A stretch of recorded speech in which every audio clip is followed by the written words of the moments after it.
La ilaha illallah. Zan da kada kowa ne randomly fa. Auren ka shine burina, lissafina. Sauran kawaye dai muku galo. Kyakkyawa na dan taso, dan baka azurba. Marmarin ka nake koyo shi kamar talagin shinkafa. Dan me ko hannun ka masoyi na mi taba. Yo aure wata rana na haifo ma in. Zagi.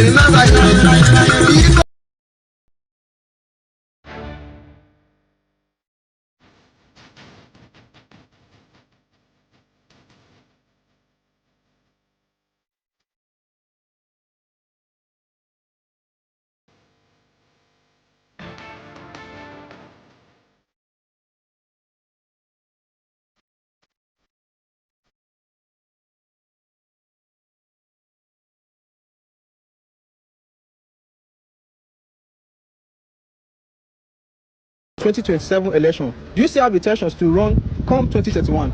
I'm focused on building a new nation. When we get to that bridge, we'll cross it. Thank you. It's good to be back, His Excellency.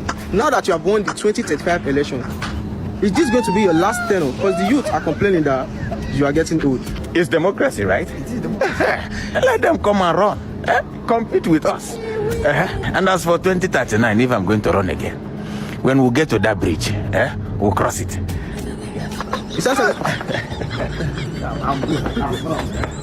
Delete that part. His Excellency, you know that you promised me that you will step down after this tenor. His Excellency. Yes. You're from TBN. Yes, sir. Where is the other friend that used to interview me? Well, he retired 5 years ago and Pastor Master. Oh, Pastor. Yes, sir. We are still here. Rest in peace to my good friend. Oh, Your Excellency, now you have won the 2043 election. Are you going to also run for the forthcoming 2047? If I'm what? Are you going to run for the forthcoming 2047 election? Oh. Well, running is not by physical ability. Of course, some of us might not be able to stand, but it is here. So that's what most of you don't know. But when we get to that break, we'll cross it. I mean, somebody will push me across. Thank you. Oh my God. Now that he's gone, I will run for this position and nobody else will take it from me. No, now, Chifamukwe, isn't this a repetition of old people ruling this country? I mean, I am young and I'm the right person to run for this position. Come 2051. Tchiroma, what are you saying? Do you know how long I have voted for this? There is no other person that is capable to run this 2051 election except Jesus! Call the doctor.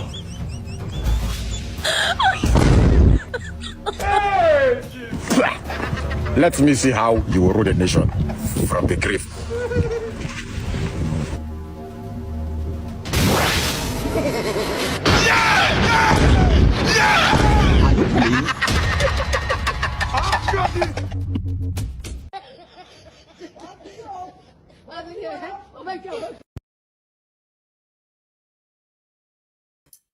Yeah, thank you all for joining me today. I really appreciate it. And I'm going to be covering the headlines. And that was just a skit just to, have the people come and join. People have not, I think we have very few people online at the moment.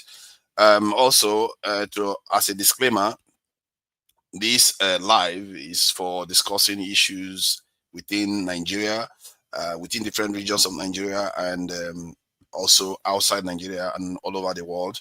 And there is no room for, we are not doing it in terms of trying to discriminate against any people, whether you are gender, female, male, religious for religious reasons, or racial reasons. We don't discriminate against any group. And that is the spirit with which we are having these conversations, and hopefully we are going to learn something out of it. It's not a vanity this is a project where we just come here and talk for the sake of it. We try to learn. Hence, this is the fact segment of the conversation, where we try to distill on what has been already covered and add to it, and try to keep it as factual as possible. So I'm going to start playing the headlines now. That skit is quite instructive because we as a people have been experiencing leaders that don't seem to want to go away. So one of them is from Cameroon. This leader, Paul Biya, has been around for decades, and it's in his 90s now. He's running for election again. So let me just play his video regarding some of the way his country people thinks about him running for election again. Under the protection of a gas station canopy. They are so-called bent-skin drivers, a term derived from the bent shape of their bodies as they ride and the way they swerve through Douala's formidable traffic. But it might also describe the way those who cannot afford a room twist their bodies in order to sleep, perched on their bikes. Among them is 33-year-old Zaki Al-Mohammed. He lives on fares that start at 100 CFA francs, or about 18 US cents. The struggles faced by bent-skin drivers, Mohammed says, are indicative of a structural problem in Cameroon, and that is a lack of opportunities under Paul Biya, the country's 92-year-old president who has ruled for more than 4 decades. We do this work because we have no choice. We have nothing else to do. We have to drive motorcycle taxis because there are no other jobs. Biya, who is the world's oldest president, is seeking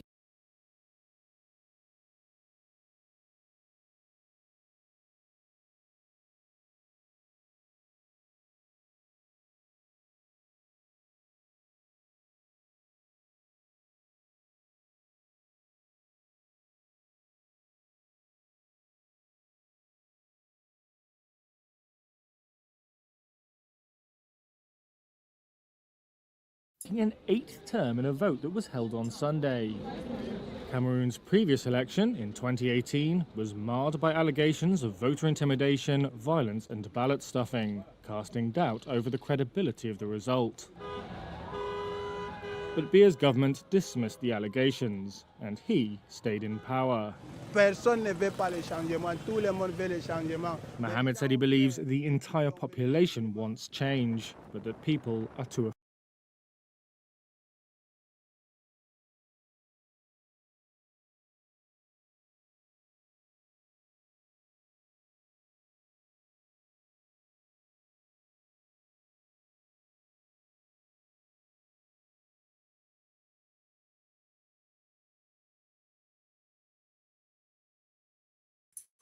Appears I'm having some technical issues.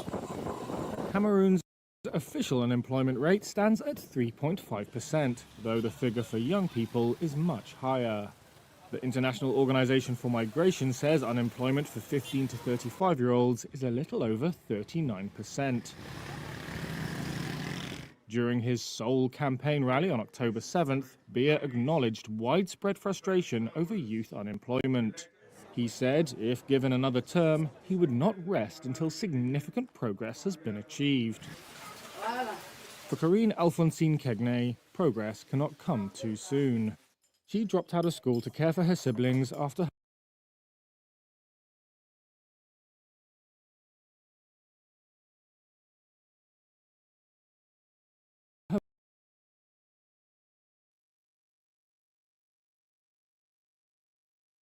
This one is from Museveni. That was Paul Biya. Elderly guy, wants to remain in office even in his 90s. And this one is from Museveni of Uganda. He too wants to run. Let me play that quickly.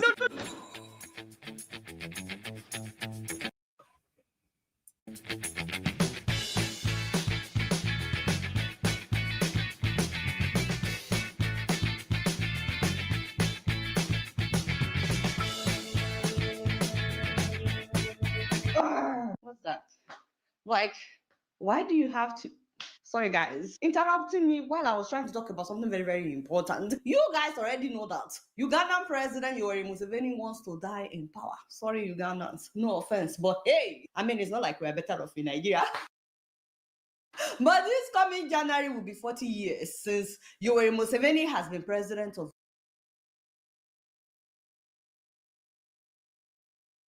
Uganda. Why? Like, why?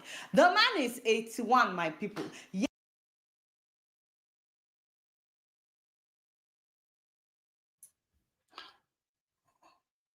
Yeah, I'm Yes, sorry, he has guys. decided to run again in This the stuff seems to Senate be election glitching. this coming January. 81 years old.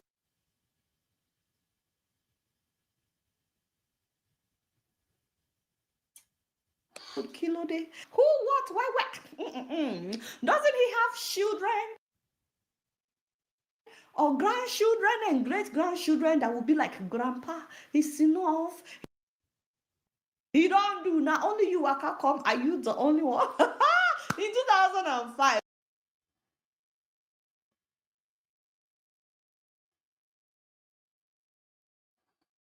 Wow. This man removed 2-term limits as stated by the constitution. As if that was not enough. In 2000.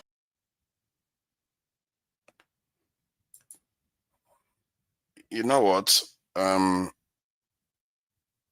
me bring the people that have joined us in. Hello, yeah, I don't know what is going on. You know, these elderly people, they have all kinds of stuff. 2017, when he realized he was getting close Like to the I said, age the machine is misbehaving. I probably need to upgrade my machine. Thank you all for joining us here. Yeah, thank you for the enemies of Nigeria. I don't know, man. It's just weird. I think I probably need to upgrade my machine. And to be fair, I think the machine has been doing quite well. So let me thank the people that have joined us. Let me get them in. The entire thing is just sluggish right now. All right. Welcome, Buddy. I see you there, Buddy. And Femi, I see you there too. And Jefferson, an interesting name. Thank you for joining us today. I think the first topic we're going to cover, I think what is going to happen based on adaptation is when we want to move to another topic, then we'll play the video for it. Since this stuff is misbehaving, I wanted to just play all the video, then we go into different topics. So, but regarding elderly leaders, what do we make of it? Because this 90-something-year-old president, clearly, he cannot have his faculty in place.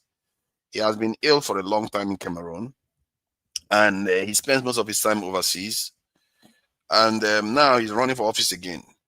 From what I gathered, the opposition leader is also doing quite well and have protection. People are surrounding him to protect him because they are going to come for him sooner or later, just because he's declared himself the winner. So I don't know what you make of it, Jefferson. Is there anything we can learn from this? Can you hear me? Okay. Yeah. I don't know what to say. Look, let us just tell ourselves the truth. It's just sheer wickedness that, this thing about leadership and followership, we all know how these things work, right? Even in organizations, except maybe it's a personal organization, right? No one wants a leader that will just be there throughout and as if maybe there's no other person that you can pass the baton on. Do you understand?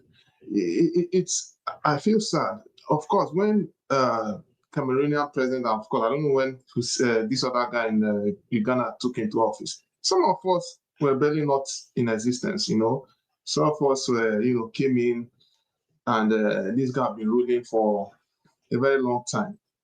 And it's obvious that Cameroon had not had any meaningful leadership. And it just is in fact, let me just put it in simple terms. The countries, those countries, they are sick because you are telling the people that they are not leaders of tomorrow, that there is only people who are elderly that can rule the country. Look at the last election, look at the people in the government. No young person, and this in the 21st century, currently in the 21st century, you find out that Well, we thank God for the media because we are meant to see things differently. How would it have been if we don't have like this internet and all of that? Nobody would have known the mess that we have got ourselves involved with, right? Because people are being suppressed, young ones are being suppressed because the people are already there. They are not really teaching the people how they can do things differently. Okay, fine. If you was doing something different, we would have understood. But again, there's no way you can't tell me that he's the only person in the country. It's not a one-man show. If it's in a family, if you are in your family, you can do one-man show the way you want. Even within families, even difficult for fathers, mothers, or whoever is there to even hand over control, right? But again, it just has to happen because at the end of the day, once we are no longer on this planet, someone has to take over. You know, something a little similar happened even in the royal family of Buckingham Palace. When Queen Elizabeth was alive, she had been queen for almost how many years?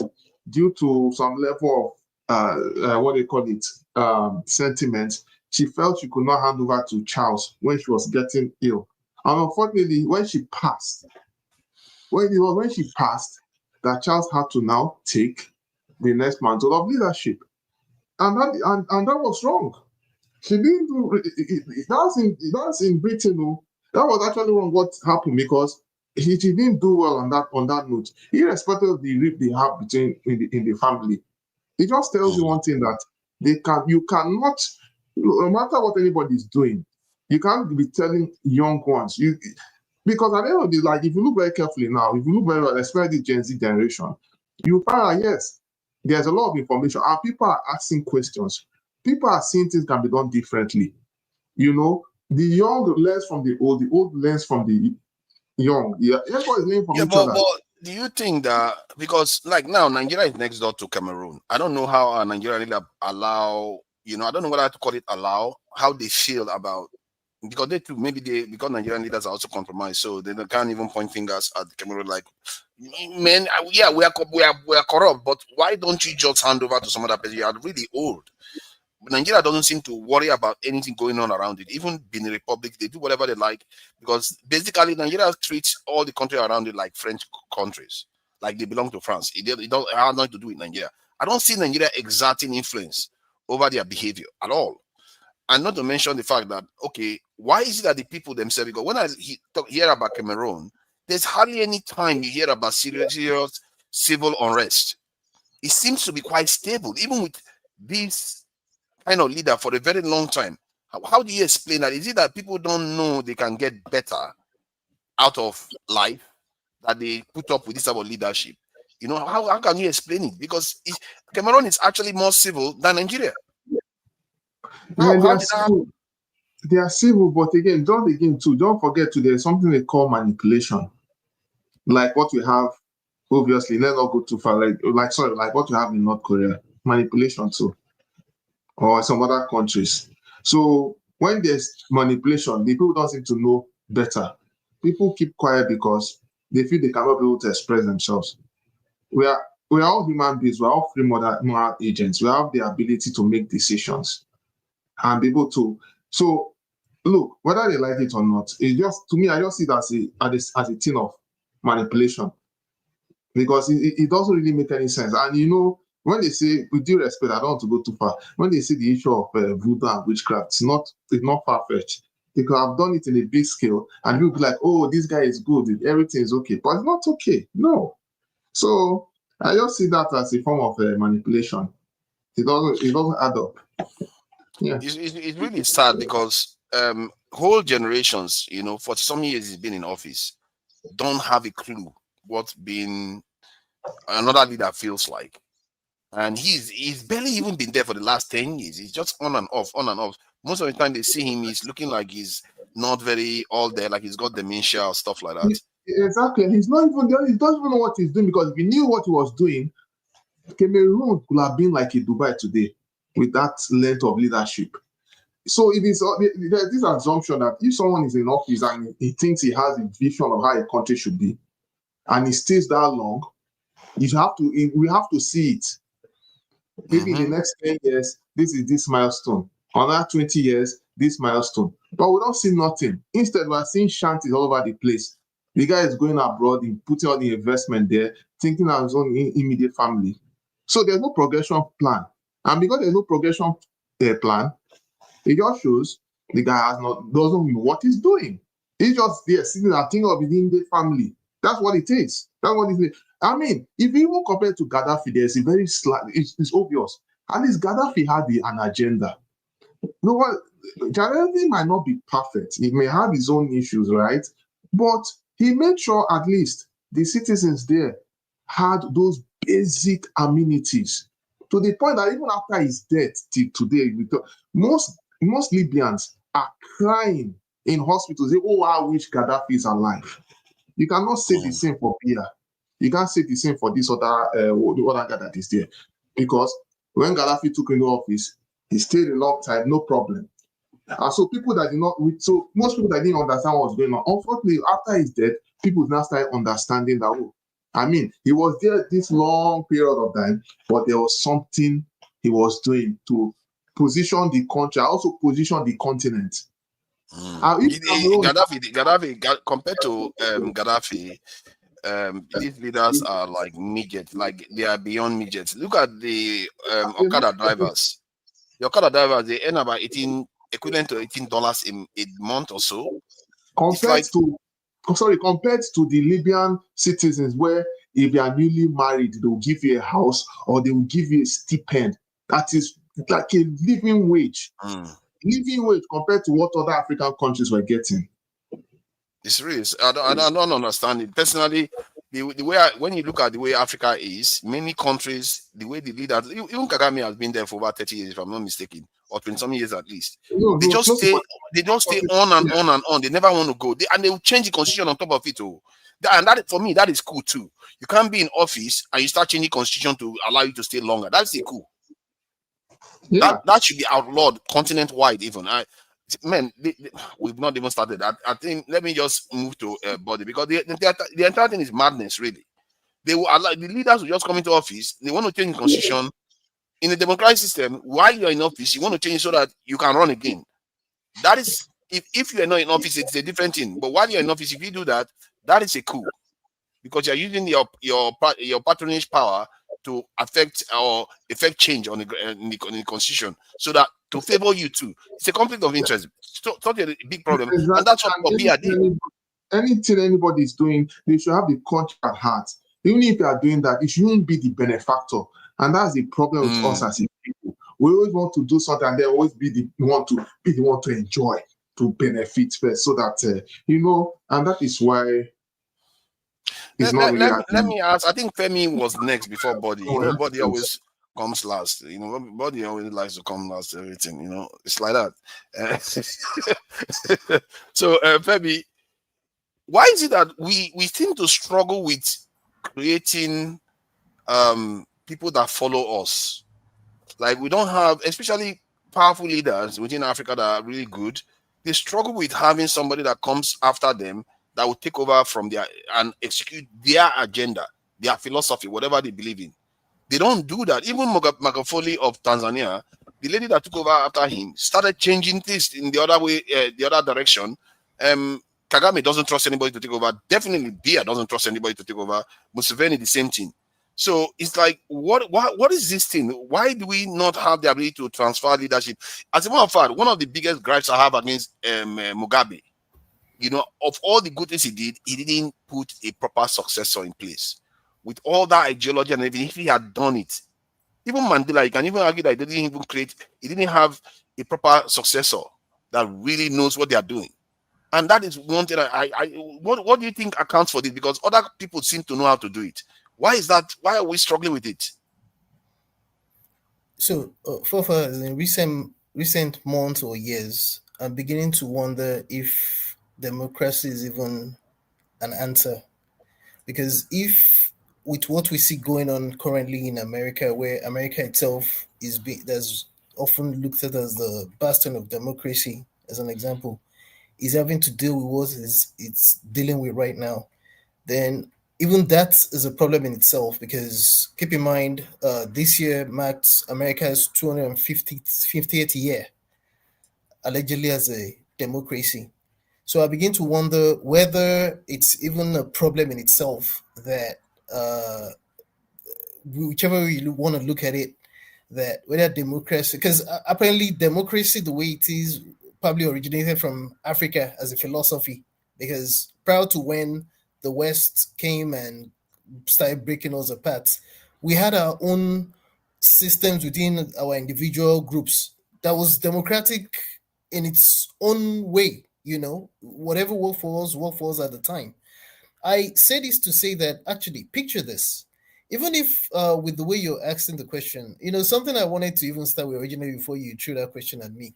For those of us that were in primary school at a certain point in time in Nigeria, when the educational system, where we were still taught history to a very decent extent. In addition to Paul Biya, you remember names, including dead and alive, of people like, of course, Robert Mugabe, of course, who's dead right now. You remember, of course, the aforementioned Gaddafi. I'm sure a lot of us will still recall Idris Deby, who was shot, the Chadian president. And there's no way we're going to forget Mobutu Sese Seko, and of course Umar Bongo, the Gabonese guy as well, that died in power in 2009. Who would forget Yasibe Yadema, who, of course, for those that are still following what's going on in Togo, he dies, and that one has even become a family enterprise. And perhaps you still remember Omar al-Bashir, who had to be detained alive after in the aftermath of the civil war that's still ongoing in Sudan, and of course, part of which also resulted prior in the breakup of Sudan into Sudan and South Sudan. And perhaps you still remember Yahya Jammeh, who right now, of all places that you think of, is actually isolating in Equatorial Guinea. And speaking of Equatorial Guinea, I don't remember the guy. He has a long name. You know about the Equatorial Guinean guy, who a lot of us don't even speak about enough. He's been in power for a long time as well. Maybe to even find a way, if at all, I can't claim to even have the answer to the question. Instead of answering that question, what I would say, again, from what I said prior to this live stream, is I know you talk about security and having to be secure and what have you. My own theory is that if, for example, the West is fine with Museveni only because he's doing their bidding, because there's something about when you look at Britain, for example, the influence of Britain and the puppets that they have in power, and of course, in the case of Biya, the influence of France, and them looking the other way so long as whoever is in power is dancing to their tune, versus all of a sudden, whenever they start complaining about certain leaders who probably they find a way of killing if they no longer dance to their tunes. And of course, when you now tie this down to the issue of resources, and again, the same West looking the other way around, I do understand when you mention about African countries coming up with their own security strategies to be able to defend themselves. But one thing I say with a lot of caution is the fact that these guys still have a stranglehold on whatever we refer to as democracy, whether we like it or not. Otherwise, why will it be celebrated that it took the guys that overthrew the puppet regimes in Burkina Faso, Mali, as well as Niger, to chase away the French? And yes, you might say, of course, they are dictators and whatever. As far as I'm concerned, at least right now, they're at least trying to, led by the guy in Burkina Faso, try to present themselves, at least right now, as come up with a semblance of what a society should look like. At least I follow what that guy is doing in Burkina Faso. I'm not necessarily saying that he should stay there, but again, it goes back to what I started with originally. I do not even know whether this democracy is even the answer, because it's even failing in the West. You can see the way it's happening even in Italy, in Germany. There's a lot of dissent that's been suppressed right now as well. So I don't even know if it's even an answer in itself. Yeah, I think it's a fair point to ask, because a lot of Africans have been asking whether democracy is so a path we should be walking at all. The opposite in terms of not having democracy, often it happens not because you choose, it will just happen. Like when they were talking about potential coup in Nigeria, that's how it will happen. However, if we are to deliberately choose, I would opt for something more advanced, because my experience here in the UK is that I think anybody that has been in the UK would know that they structured the Scottish Parliament so that not one party should be able to get a majority. In other words, so that the UK government can ride roughshod over them. But they broke through that because the politics that they did there was able to break that formula, and they have nationalist government rule for over 10 years. So in the context of democracy, yes, right now as we are, I think it's very, very compromised. You can even see that in Pakistan.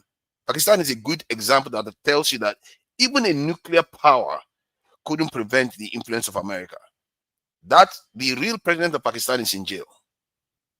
They jailed him because he's not very much friendly with America. So they put people that are the military people that are going to be friendly with them, and they just cheated the election and just shoved this guy in. And this guy now is praising Trump like crazy. Just last week he was praising Trump. So you can see this democracy as it's structured right now doesn't favor us; it favors them. But if we structure in a way that we have very, very good representation, anything close to what the Swiss have done, it will backfire, because then Nigerians will be more contented. It will be hard to kind of compromise them. If they feel they are now in a club where they all feel that they belong, they have a voice, why should they listen to anybody else? So you can turn the table against them, and I think that will improve our chances. Let me put it that way, because Switzerland has proven itself to be very, very resilient based on that formula. That said, Nigeria is a very tricky place to change stuff, because these people, they know, they are not stupid. What they want to do is that's why they don't want these leaders to go, because they know that if another younger leader come, even if he's on their side, he will be making demand. Look at what Charlie Kirk was doing. Charlie Kirk was challenging Israelis and telling them that, oh, the young people don't like what you are doing. The elders, what are they doing? The elders were quiet. They were not saying much, because elders have a frozen, they tend to have a frozen ideology. They don't tend to move, at least not quickly anyway. So maybe that's why they prefer older leaders, because they know these older leaders will keep the status quo as long as possible. 90-something years, Jesus Christ, he can barely report back. And yet they kept the guy in office, because they know if they keep changing to younger person will be making demands. And who knows, they might piss him off and he goes to China or Russia. Maybe that's why they are doing what they are doing. Let me bring just to get around, because a lot of people are joining now. Let me bring Body in. Body, no trouble. We are very nice people here. We are here to make friends. So let's not make trouble. We are not talking about Nigerian politics here today. I can't seem to move Body. Let me see if I'm moving. Welcome to Body. I really appreciate you, because I think you probably know more about. And I'm also impressed by the knowledge of Femi. Actually, did you notice how many presidents he was able to name? I don't have a clue. I don't know. He knows quite a lot about the African space, actually, not only football. I can assure you. So, what do you make of what is going on in Cameroon and Uganda too, with all these old leaders? And also look at Atiku. He's also looking to run again. So we have similar problems where leaders don't want to give way at all. Is it their fault, or is it the young people's fault? Because we can't seem to push them out of the way. From my own observation, what I can see is that it's an era of gerontology. Even in the United States, you see back to back Biden, Donald Trump. Those guys are above 70. Except in few places, you will see that the younger generations are ruling. Because one thing about power, like I usually say, it's one thing, power does not serve a la carte. These people, they build structure over time. And if you look at these same people that I mentioned, one thing is common to them. They were, in their pre-days, in the early days, they were activists. They were people like Shore. They were activists. full of hope. You know, they got to power, they become something else. Look at Robert Mugabe. Look at the guy in even the next set of guy that just came to power. The one in Mali, the one in Burkina Faso, the one in Niger. They pretend to come to power by saying they are pro people, that they want to liberate their people. They consolidate under that pretense. They hold on to power under that pretense. You know how many times the one in Mali have shifted the election? They come under the pretense. Even in the case of Nigerian history, go look at the speech by the juntas whenever they took over power. Is that they mention corruption? They lay claim to poverty. They lay claim to insecurity. They lay claim to economic distress. They paint all kinds of pictures. And when they come to power, they consolidate. Even the ones that are not alive. But hold on. But do you think that they came to power with that intention, or it's when they get into office they realize that, you know what, I just signed up for something bigger than I thought. I have to conform. You know what I've observed. My observation is that we lack quality people because it's a state of mind. Why you want to consolidate on power that you got illegitimately? That's poverty of minds. Why do you want to corrupt yourself? Why do you want to extend the leadership? Because it's a coup itself. By the time you intentionally changing the constitution of a country to allow you to stay longer than necessary, you are committing coup, treasonable offense against the constitution of the country. What do you want to do there? Look at Paul Biya now, for example. He's been there for more than 40 years. In a even who are those people serving with them in government? They're Cameroonians. You don't know that they like it, but because they were with a man that has consolidated the structure of government, that have every apparatus of government at his hands. Not that people couldn't revolt, they could, but they know the implication that they went up in jail. You know, you are mentioning Nigeria, whether Nigeria has some influence. No, we can't pull our weight on them. Why not? We don't have that economic power. We don't have the willpower. We are battling with our whole issue. You know, numbers of Cameroonians are trickling down to Nigeria day and night. There are a lot of conflicts in the southern part of Cameroon. So we can't pull that weight. We are battling with our own problem. Our hands are full. You know, the issue with these people is that, like, generally, to be sincere with ourselves, we lack quality people. We must say. So by quality people, how do you mean quality? What I mean is this. You know, these people over time, even those ones that come to power legitimately, what have they done differently? The kind of leadership, I don't know where they get their education leadership from. I don't know the kind of education they have. I think this is what I addressed in the previous session. Okay. I think it's a consciousness issue. Okay. Because, like, we seem to, whenever we get into close corridors of power, we are willing to sell the struggle to be a leader. Whether it's in a cage or not, we don't care. Whether it's in a prison, we don't care. Even if we know our aspiration has been capped, we know we cannot step out of line. They will sell because you know what they are thinking?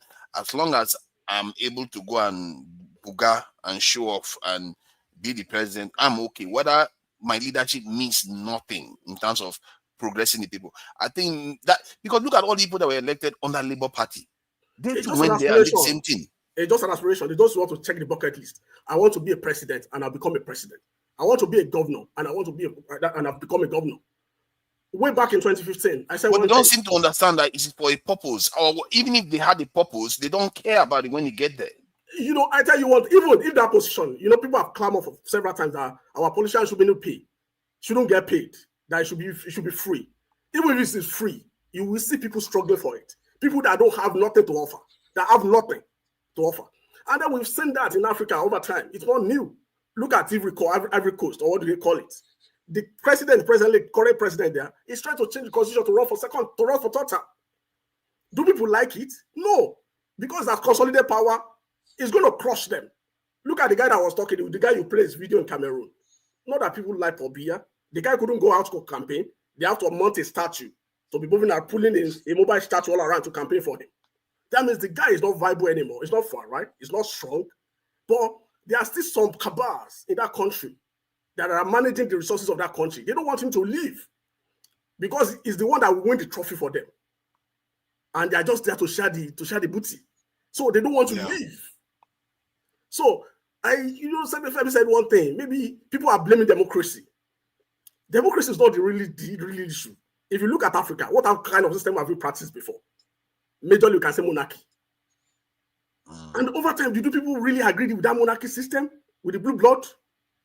Who elects them? But we have a kind of formula.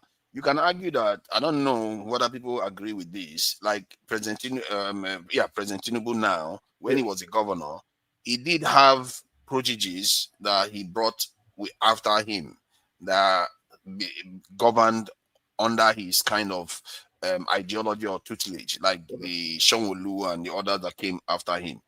And you can argue that, okay, for better or for worse, that's whether you like the process, but at least he implemented something. Why is it that the heroes that we like to call heroes don't seem to do that well? They don't do well in that. That very example that you cited, I've been practicing in so many states. It hasn't worked.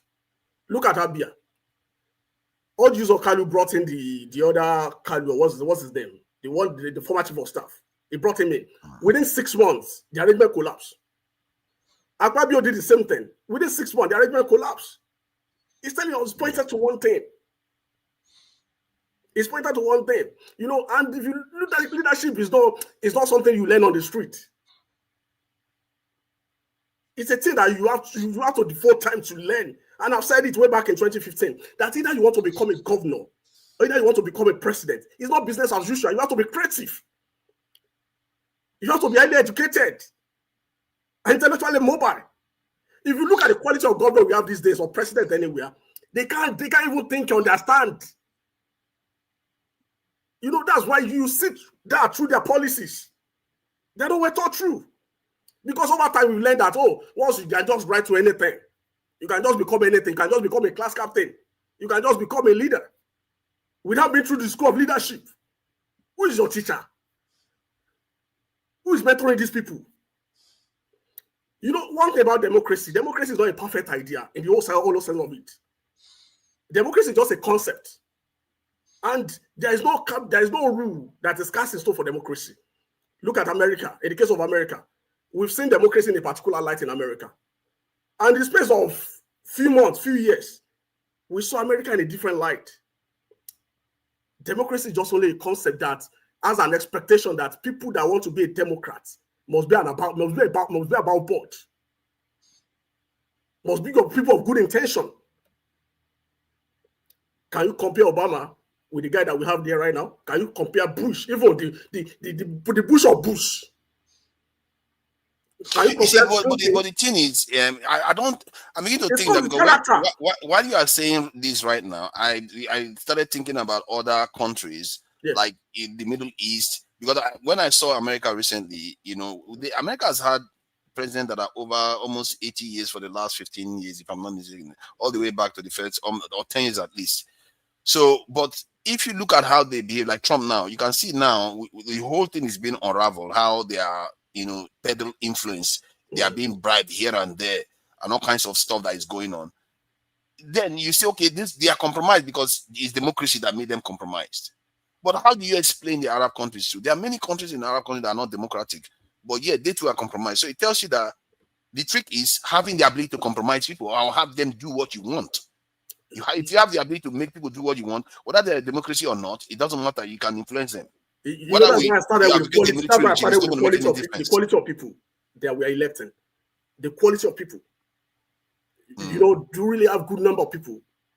Good number. You see, that point you're making is a very valid one. This is the reason why I added that point was because some people say, maybe democracy is not good for us. But even if you have military, it may not make any difference. The only reason why the Sahel nations are not as compromised is because there's another major power helping it repel the influence of the West. Do you think Russia is not monitoring what is going on from satellites and telling them? If you want to kill democracy anywhere, even in America, and the democracy is being killed gradually, if you don't have larger population that are educated, really educated in that nation, democracy will fail.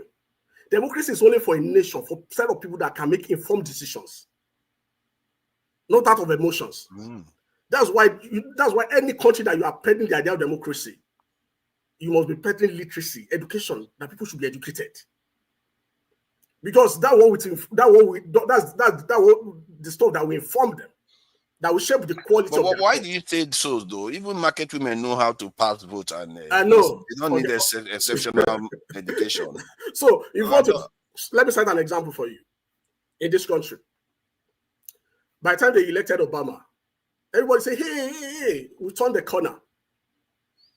That, oh, no, racism, we've seen the end of it. Not knowing that there are a certain number of people that the idea didn't sit well with them. They went back to their cocoon. They re-strategize. You know, they speak to their people. They speak to their people. And if you see the demography of people that fought on both sides, you will see that the less educated, the elites, you see. Are we talking about poverty here? No. But the issue is the education. That's why that people are reasonable to some extent. Poverty is low, but how sophisticated, how educated people are, how well informed people are. So education and democracy, they go along. I hear what you are saying, though, but one thing I can say for us is that if Pakistan can be compromised and in democracy at the same time, man, we have a lot of work to do. If you are even in monarchy, anybody can be compromised. Because the important is the love of the nation, the ownership of the nation. Do you really love your country? Yeah. In whatever we do. So that's the most important thing. If people that we elect, they don't have the love of the country, the ownership of the country, that's the issue. Ownership. You have to know that this is yours. This is our country. Eternally. So let me bring Niger. I don't know, man. He's trying to mirror me, but it's all right. All of a sudden you can't pronounce your own. As a host, you have to respect your guest. He's your guest. The least you can do is to pronounce the full name. Read your name. Yeah, that's the least you can do. Respect your guest. It's all right. It's all right. That's what brain cell. That's what brain cell. Thank you for joining us. But this is a bit of a problem because there is a relevance to it in Nigeria. We have a very elderly president that is sickly. We also have another very elderly one that seems to be the blocker right now. He doesn't want to go. He doesn't want to go away at all. He wants to rot forever. And then we see other African countries doing the same thing. What do you make of it? How what do you make of this whole trend? Is it that we don't know how to hand over power? What is our problem? I'll agree with everything everybody said on here. We don't put forward the best people. That's one. We lack quality people at the helm of leadership. Greedy people, unsophisticated people. To piggyback on what Buddy was saying, and that was funny because I was actually jotting that down when you started speaking about it. And I was hoping you would say when you started talking about the fact that people have to be educated when it comes to democracy. It is not a recent idea. In fact, Socrates and Aristotle actually, when they started classifying systems of governments, aristocracy, democracy, and monarchy, they did say why they disliked the idea of democracy. And the reason they disliked it was because they said it was the one most prone to corruption. And they said their position was, at least on Aristotle's end, was that if you let the polity, which would mean the poor people, lead the rest of the people, there was a chance that they would be as bad as if the rich people were at the helm of affairs. And they would most likely take out vengeance on the poor people. So you need a sophisticated electorate. And I've always said this too, and I do agree with it. And when I hear you say, for example, Nigeria needs a Swiss type system of government, this is why, if you remember yourself and I would always question, what if the people were not as vast idea wise that you put at the helm of affairs? It would just be as if you still had one dummy in charge. So, democracy as a system of government, not everybody needs to vote. There was a time I brought that up, but the show was actually ending. And I remember we were going back and forth, and I was like, yo, let me complete my statement. And democracy as a system of government, it shouldn't be everybody that should have a right to vote. Because a lot of people are not well versed in the topics that they actually want to discuss on or talk on. They're not. A lot of people will put emotion first instead of facts or logic, based on Okay, the can you give me an example what people cannot understand in politics? Like, say, your layman on the street, what they cannot understand in politics. a lot of the things we discuss on here. You know, the reason, one of the reasons why democracies tend to do better, at least in terms of stability, is because the people, for whether they are dumb or clever, they take responsibility that they chose. They tend to realize that this is our decision as a people. No, they don't. Then No, one they person don't. just force them into doing that kind of stuff. No, they don't. Let's use the United States as a case in point. The United States knew that Donald Trump had all these allegations before him. The United States also knew, at least the voters, his supporters, which some of them were actually on here with us. They knew that the policies he was saying he would implement would be, at least I would think any right thinking person would know that the policies, a lot of the policies that he said he would implement would lead to destabilization of the world economy. Not only that, it would also lead to destabilization of the United States economy, at least say, for example, the farm economy. But they still went ahead and put it there. Now, that is their prerogative. But let's look at it from this instance. Before you elect a leader, at least in a democracy such as the United States, we look at the moral background of the person. A single slight in how people view your morality could actually get you off the ticket. Not so with the president that we have today. Yeah, but see, let me say this.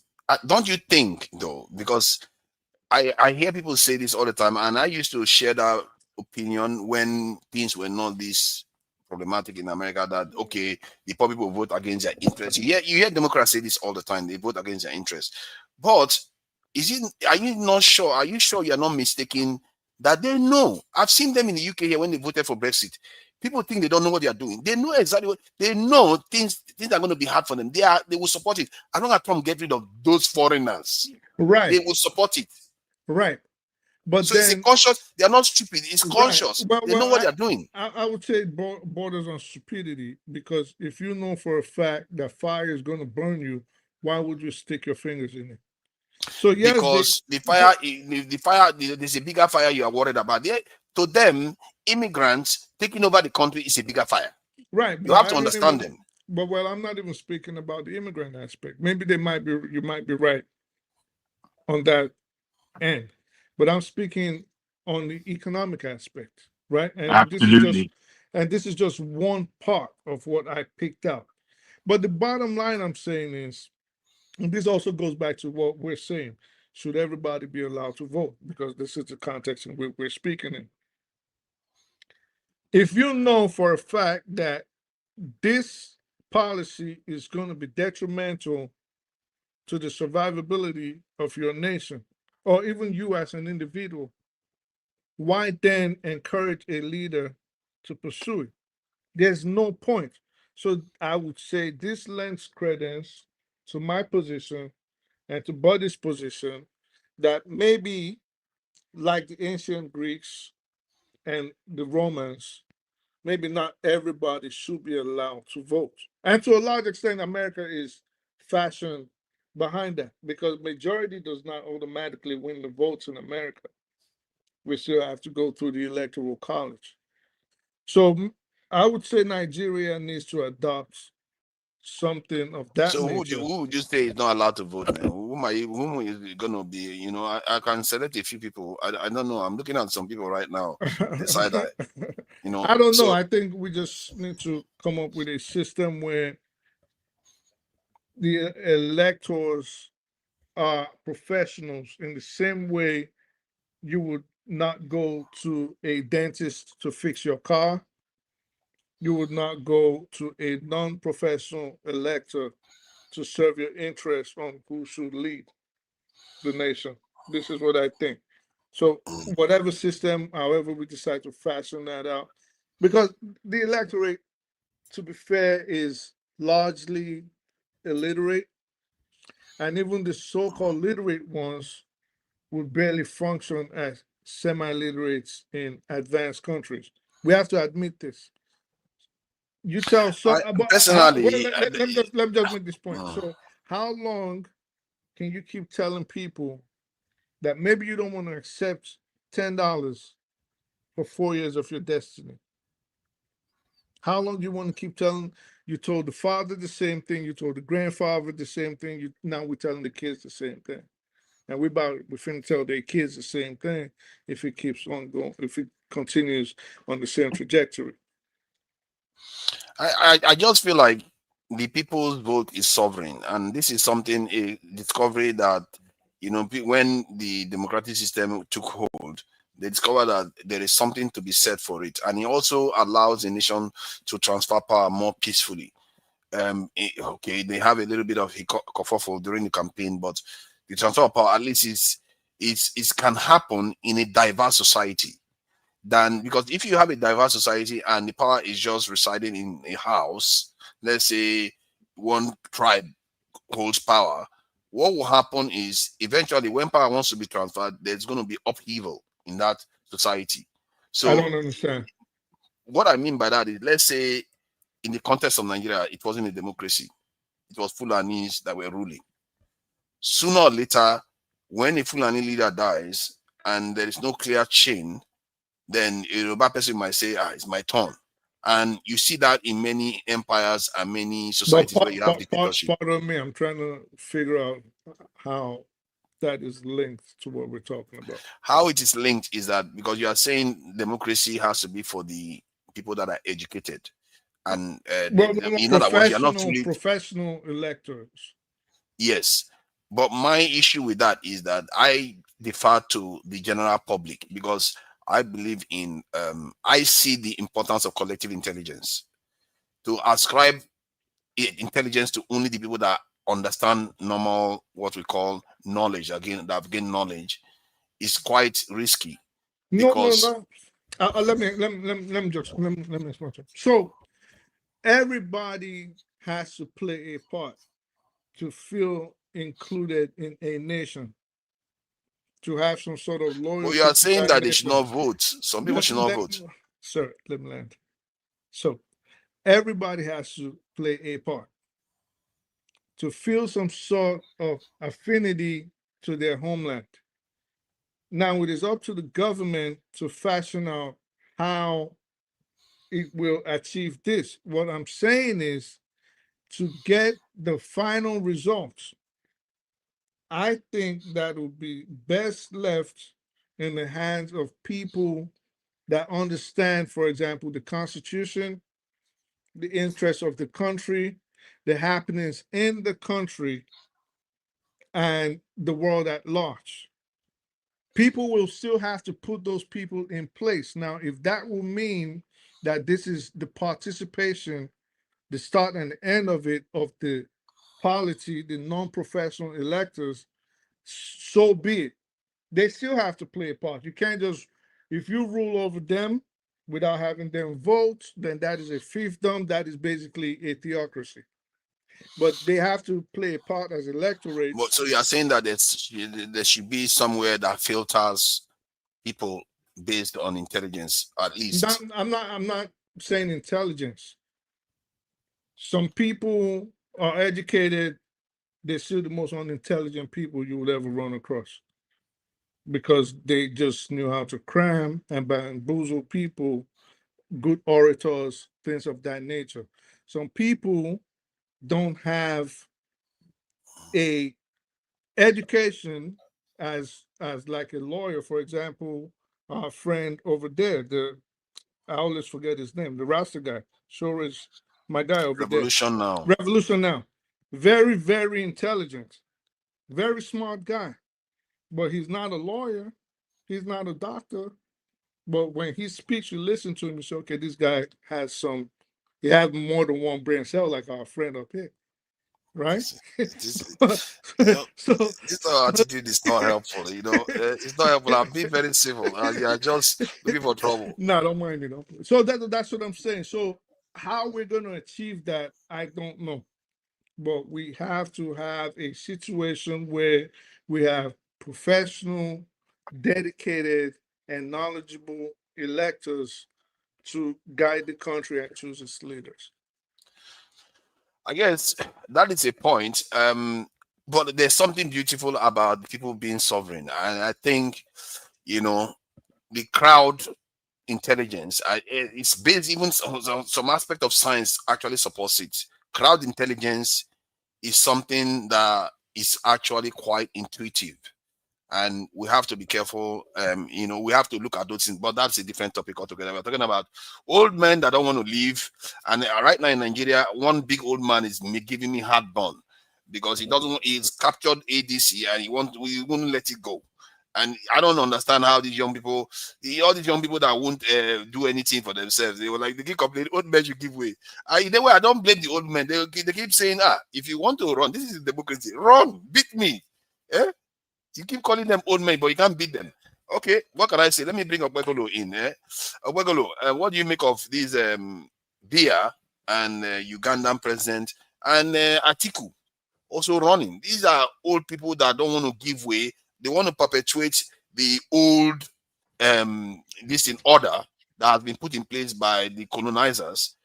Because if you look at what this president did when he came into office, very quickly, he went and put a Yoruba woman's song as our national anthem. It tells you now, they just want to carry on with the old order. What do you make of it? How many days do I have? You have 1 minute. So I know where to begin, right? I think if I talk say now, Oyibo grammar, they do our problem now. My senior brother Jagun go on beat me because I talk like that, right? Because in your in an attempt to present the topic to me, you said the old structure led by the people that the word I don't like, the masters, right? That they still want to carry out. So the solution that you are looking for is right there. So my question to you is that, have you take care of that structure? So how do you expect things to change? Those who leave the structure leave it for a reason. So we have not, taking care of that. Then you just wake up, begin say, because I know belong, I should not vote. Let Nigeria man with one problem, I should not vote. That's not fair. Now, on a more serious note, right? Now, to Nigeria, if the money that way they spend, right? I mean, they give you like 70%, 80% to 100% of it. What will be the level of the freedom where you go get within yourself to move around? Or if they give you maybe 10% or 20%, compared to they generate your money by yourself. You're not because you are even underemployed under anybody. Like you discover something, your money they come. what kind of level of freedom will you have? That is the situation that you are presenting to me. And me and you know this. So when we talk, not just us, if you look at all Nigerians anywhere that they discuss, they talk as if we are free people. We've just been delusional. Our condition in Nigeria, it's not different or better than that of Cameroon just because we change presidency. Waiting will make you get independent is the money pepper. We don't have it. When I mean we don't have it, all our resources is not under our control. So then they give us something to spend. Hence the greed of the leaders you are seeing.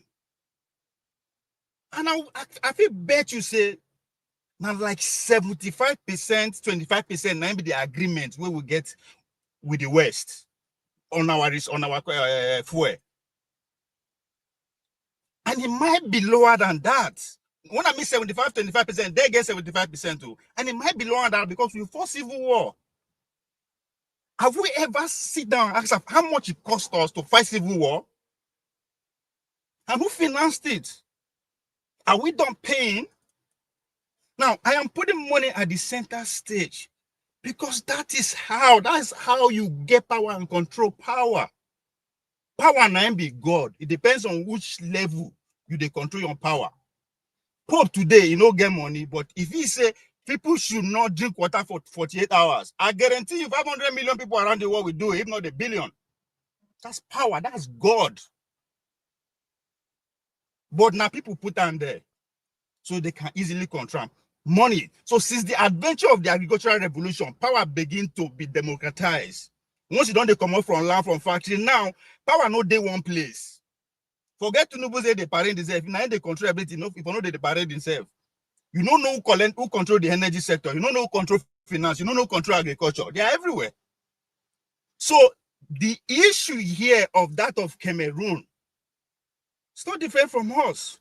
Somebody used Gaddafi as an example. It is because Gaddafi at that time was totally in control of his resources. So if he uses them as he wants,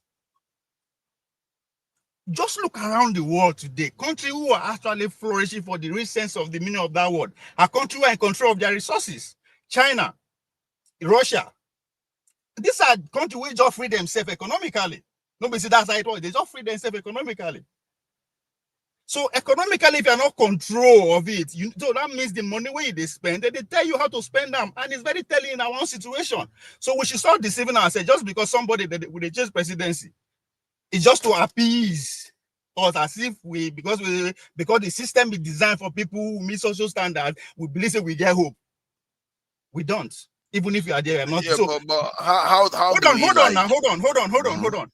Russia today, the president go there that he go die. Somebody might prove me wrong, but they control election because they are in control of their resources, right?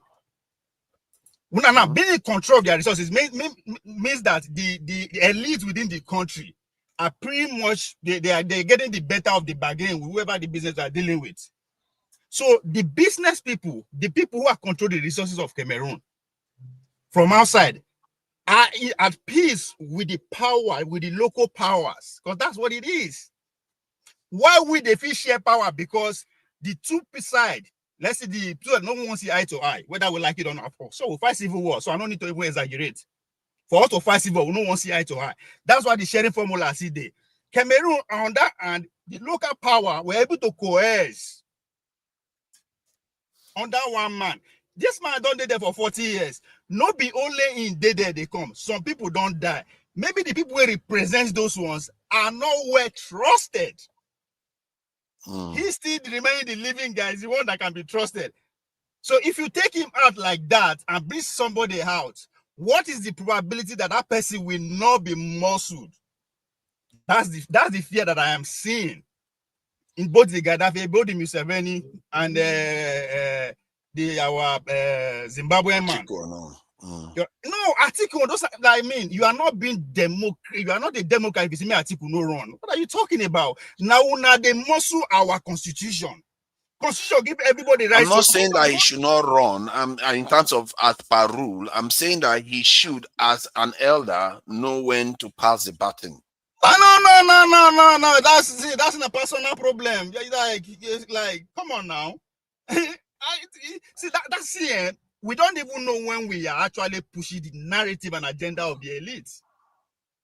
Make it come out, make it louder. Come for who? Leave the space for younger people.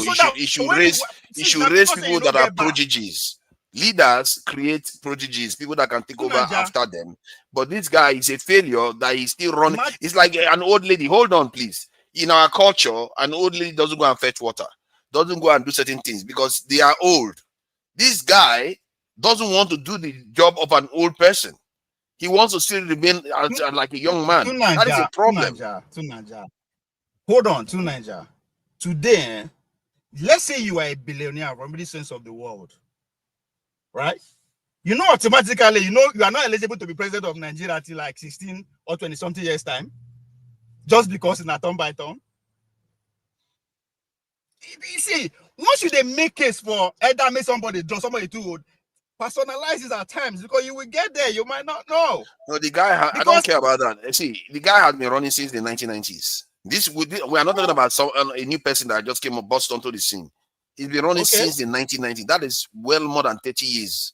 That is not just his God-given right. It's also a constitutional right. Why do you want to deny him? If anybody deny you, that I'm not denying to him. I'm saying that he should voluntarily. It's a decent thing to do. It's not everything that is it's not everything that is you are legally entitled to that you should claim. That man is not. His contagion is not stopping anybody. You don't block anybody at all. I don't know what's your problem. I just use. Are you sure he's taking over ADC? What are you going on about? Not being creator, that's his money. That's what I'm saying. Let him use. Other people are involved too. Let them other people go and do their thing. Now, he get too head. Does he have to? My point is that he has the resources, he has the support. He could have done something else with it. See, the problem that you are actually pushing that you are not understanding, maybe not because you don't live in America. My brother here, we prove me wrong. What I'm about to say. It is because the power in America is not in one place. And it's also the wisdom of the framers of the Constitution, because they understand what democracy is about. And the easiest way for some few cabal to come, use money, buy majority, and get to power, which is what is happening. You understand? So the problem when Nigeria gets, whether they tell us in a one-party system, I agree. It is just the name of the party that I disagree with. It is not APC, not PDP. It is Niger Delta. No billionaire in Nigeria. Nobody in power in Nigeria. That is wealth, is money, is no trace to Niger Delta, directly or indirectly. So you cannot fight against the system that make who you are. If you come America, I'm not talking about fighting against the system. Hold on. I'm saying that he can bring somebody up in its own image. It's not changing the system. It's just saying, come get new people, new blood into the system. One single man. And you think that is how you are going to build Nigeria? That is his right. One man can change the world. Relevant. One man can change the world. Relevant by begging him, please step down. Who the fuck is he? I'm not saying please step down. I'm saying it's a decent thing for him to do to allow a new generation to emerge. Because there are certain things that the old generation cannot see. That is not, should not be. It's like, again, we the educated class, that's our problem. Why would that be a national conversation? I'm not saying that. I'm saying that's why I'm saying it. I'm not necessarily saying it's a national conversation. It's not you that is saying. If it's you, there's no problem. But if you open our national headline papers, these are headlines. So it is not you. Yeah, but because people know that he's too old, it's going to be how many years by the time he even gets into office? That is why he no succeed win. People are not stupid. Yeah, but hold on though. You see, there is this idea that you know how the lobbyists can fund an opposition party to block you from getting into office because they will divide the votes and all the rest. All right. He is acting like that. We have potentially young candidates that can emerge, but he's causing confusion in the system. Hold on. Is it a crime? It's not a crime. I'm saying that if he truly wants a change, he should step out of the way because he knows he's not going to win. But if he does it anyway, to Nigeria, if you they compete and you spend your time, they worry about what your competition is doing wrong or right, you will never emerge champion. Actually, that's not what I meant. I'm saying that Hey, just I agree with hold you. on now, hold on. You like The to part that repeat I same. agree with is no, hold on. The part Let's that I agree with is that it's not up to him to decide the fate of the country. He can do whatever he wants to do. Other people Can we just can agree defeat on him. something that is not what national conversation? You keep staying on it. I'm not saying it's not what really national conversation actually. I'm saying that is what I am doing. And if people in the country feel like it's too old, they have a right to say it. Yeah, to Nigeria, one of the benefit of your education or understanding of things is to use it against your opponent. From the way you are saying, that is his weakness. Go and focus and use it against him. You should be praying. He should Well, see. Let me tell you something. Where he's not weak, where he is not weak is his money. Hold on now. Exactly. Okay, hold on. Come 2031, to Nigeria, put it to you. You go they pray, make the guy stay in competition. You know why? You know why? The way things are going, right? Let's say things repeat itself the way it went 2023. Bola Tinubu win. In don't come out, it's not going 2023. Obi, the article will be the next person with the highest votes, according to INEC in the country. Is from the north. And according to you, he's getting old. The next person with number will be Obi. So you will be praying for him to stay in the competition because it will be easier for Obi to beat him because his age will be so pronounced. You go to beg, make him stay. So at times, when you they reason somewhere, reason both ways, there is advantage and disadvantage to it. People who are putting money for him to keep staying there, they have a reason why. Of course, there is a reason. I agree with that. But I'm in the context that we are speaking right now. He is basically dividing the vote like he did in the previous election. He never wins, but he just divides the votes. So Nigeria, now that you know that, and I thought that nobody would disagree with you, is this how you are going to use it against him? By just gonna keep talking about it? That's why they laugh people. No. There are other things we can look at. We talked about how the elections are held, where the rigging is mostly concentrated. But in terms of his will to run for office, he's been running. It's not like he just emerged 10 years ago. He's been running forever. I just feel like, okay, the structure he has, I don't even like him as a politician in terms of his vision. It's not that different from what the current president is looking to do. If he doesn't have a clear vision that is going to change the country, I actually believe that maybe B2B, for all its faults, is actually better than him. Except we'll find someone that's better. I think when I started, you agree with me that power is democratized. You know, the day one place. And you agree with me? Yes. So think about him.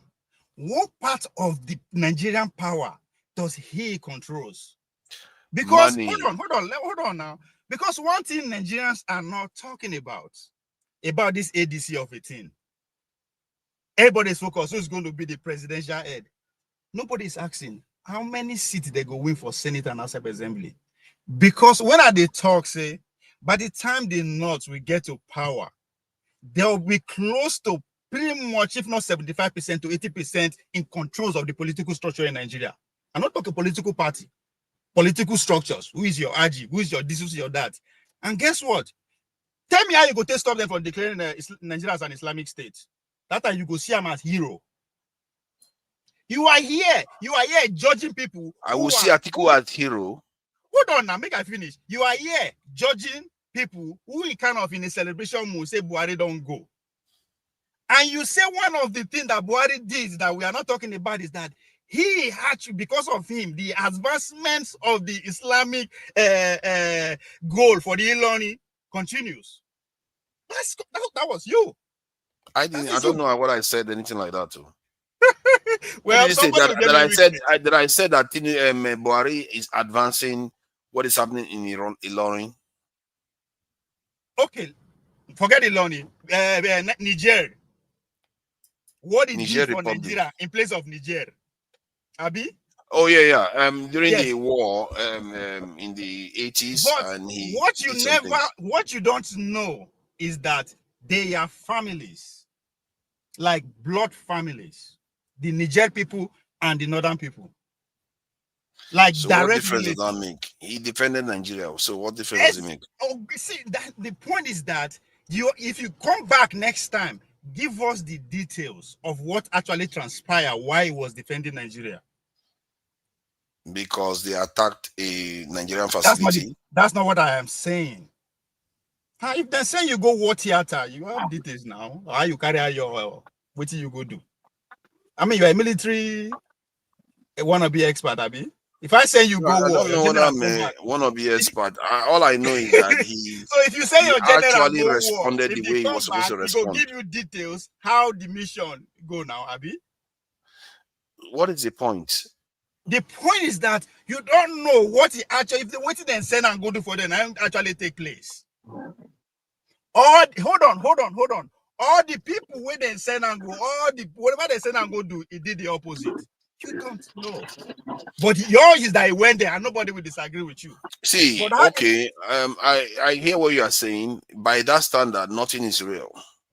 All I can tell you is based on history. Nobody has, sorry, let me finish what I'm saying. All I'm can do is based on history. Nobody has come to counter it. That is what happened. He disobeyed his president and went deeper into Niger, this is Niger. I am countering it now. Okay, now to Atiku, my last one, so that's all that will come in. To Atiku. So for you, Atiku, they block window for Obi. Let's be direct now, right? That's your calculation. And you think he's not serving his people, which is his first interest? Which people is it serving again? The North confess. This is not me saying it. He's not serving the North. He's not going to win, so he's not serving the North. Just say he keep Obi from Aso Rock. That is the #1 goal of the Northern Power Brokers. Quote me anywhere. That's the #1 goal, and Iboma will not be there, not as far as they can stop it. So you are saying that in the last election, his purpose for doing what he did and messing the whole arena up is because he didn't want an Igbo man to end up in office. It is you. That's your analogy, not me. No, you didn't say that. You just said it. Okay, let's move on. I think if we go on like this, it's not going to be fair. It's not going to be fair to the viewers. Okay, let me put it to you again. If you find out that you said it that Atiku staying in the race keep Obi from Aso Rock. Yes. Okay, so then what's the argument again? But because he ran when Obi wasn't there too. Hold on now. You can't say it's all about Obi. Come on, man. Your argument has to be a bit more logical than that. Maybe he's been running since the 90s. Let me bring it to your level there. Obi was even his running mate. Let me bring it to you. If you agree that is what he is doing, that means he's helping his people. He's not just helping you. And you don't count when it comes to his own presidential ambition. You are thinking, but he's not helping his people. How do you know that? Because he's not getting elected. He's not winning. Now, I just tell you that the goal of his people is to keep an Igbo man for Aso Rock as long as they can. However, that is not his goal. It has never been his goal. His attitude has not tailored. It was never tailored in that direction. Okay, hold on again. I'm not talking about his goal. His people's goal is what? So 1 minute you are talking about him, now we are going to his people. They are using him to say what you just. Is he not the one that is running? I don't care whether they are using him. It's him that is running, and he ran before when P2B was there. He ran when P2B was not there. How were they using him then? He ran against Buhari too. No, to Niger. Let's leave it. Let's leave it because it's not going to be fair to block other people. Hold on, sorry. I might just say this. What I thought no did that complicated? Because I asked you, as we speak today, you don't see the relevance of Atiku keep running. And I don't think anybody will disagree with you. But I am just saying you are being selfish, right? Because you are looking at your own interest in the name of Nigeria, also the name of Nigeria, right? But I narrow it down to the northern goal. Their goal is to do what? To make sure an Igbo man no come power. I'm being direct with my word deliberately, right? Now, how do you think that they will carry that out? All the options are on the table. If not to sponsor you or me, to make sure that no happen. Now you are saying they know they sponsor them. Why do I need to sponsor you? And personally, I don't think the North actually has that ambition to prevent Igbos from ending up in power. I don't think they consciously do that. See, I talk about convergence of interest, right? There's no money to pay me because I can see myself in him. Now, What you need to, if somebody is carrying out your goal, hold on. If somebody is carrying out your goal, We have to be fair to the other panelists. yeah, let me just tell you. If somebody is carrying out your goal, do you still need to pay him if he's doing it for free? If that goal is his mission to be president, and if you become president, if he fulfills your own dream, that's what is happening. But the context of our conversation, it is him. That is the context. It is him that is making these choices. He could have raised somebody to do it. See, even this your argument, he could have raised anybody else to do it. They don't have to. Without his money, his ambition, he could have some other person do his bidding. Personally, that is what I see within our leaders. They want to be the ones because they know the younger generation could flip. We can see that the younger generation, they can flip more easily because they see the world slightly differently from this old guard. It is because me and you are seeing them as they were young. They were young when we were still being colonized by foreigners. They were young. These guys, their old mindset is so old. They can't help it. They can't help it. And I think they really need to make way for the younger generation. Relevance when they discuss about them. That's what I've been because they are still holding on to the office based on the power that others have conferred onto them. And there's no reason why they not should like that. That is the more reason they not should like him. No. The people that confer the power to them are foreigners. Their power comes from foreigners. Most of it barely stays in the country. Let's face it, man. Those guys, their power comes from foreigners. Now 25% with the control. You like to just repeat your everything. No, I hear what you are saying. I hear what you are saying. Let me just bring other people in. See, both of us can go for 5 hours. We can go for 5 hours. Yeah. Let me bring Jagun. Was it Jagun? Not Jagun was supposed to be next. Okay, let me bring a Revolution on. Revolution. What do you make of it? I think you probably will advocate that Showore should go and take over this in Cameroon. If you can do that, that would be great. But clearly, even Nigeria is too hot to handle. And all these old leaders, what are we going to do about them? Because it's easy for the young generation to be complaining that they are old. Like even I am complaining. But many of these leaders, if you look at when their formative years were in their 40s, some of them 30s, they ruled countries. Many countries in Africa were being ruled by young people. Where are the young people now? Are they all on TikTok twerking, or what is going on with them? Or they are busy working online, doing graphics design. I don't know where all the young people that are supposed to challenge leadership now, where they are. It looks like the younger generation in the 90s, in the 80s, they were braver than the ones now. Those ones that really, champion the protest against this in Abacha, champion the protest for Sarawiwa, and all that generation. It looks like this generation, they're a little bit too laid back.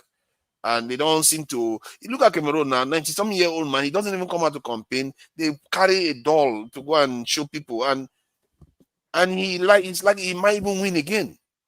What do you make of this? How do we get out of it? Thank you again for giving me an opportunity, and I want to say again hello to everybody. Forefathers, there's one sickness in Africa. You know what they call that sick, and it's very, very contagious. That sickness, Naso-de-Douan syndrome. That is waiting. They kill many West African countries. Naso-de-Douan. Secondly, we have a culture in Africa. This is our culture. People go come, they blame white man, say now white man be our problem. 75% of our money is giving. They just give us waiting. They take feed. All these things now theories where we say sometimes people like us, when we do for corner, they calculate like this. We go just calculate, say, but me, I know my enemy now. What if people they tell me say now Western world be my enemy? Where I know, say, for Nigeria, for example, let me start from my country. Cameroon, I've met a lot of Cameroonians. They are worse than us Nigerians. In attitude, you can't do business with them. They will cheat. You go to say Nigeria bad. When you meet some people, we come from Cameroon, do business with them.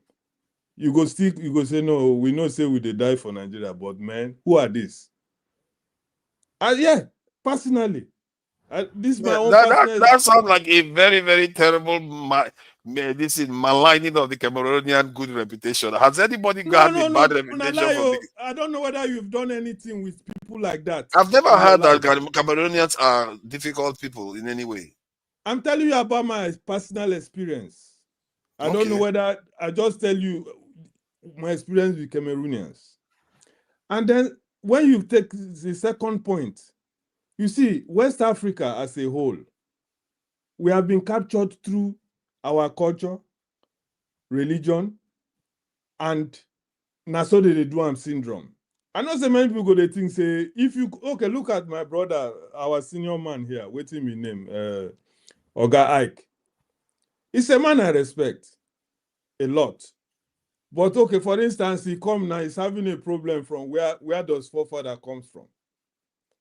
Why forefather not tell us where he comes from? Is that what we're supposed to talk about? That means, and this is the system of these older guys in Nigeria.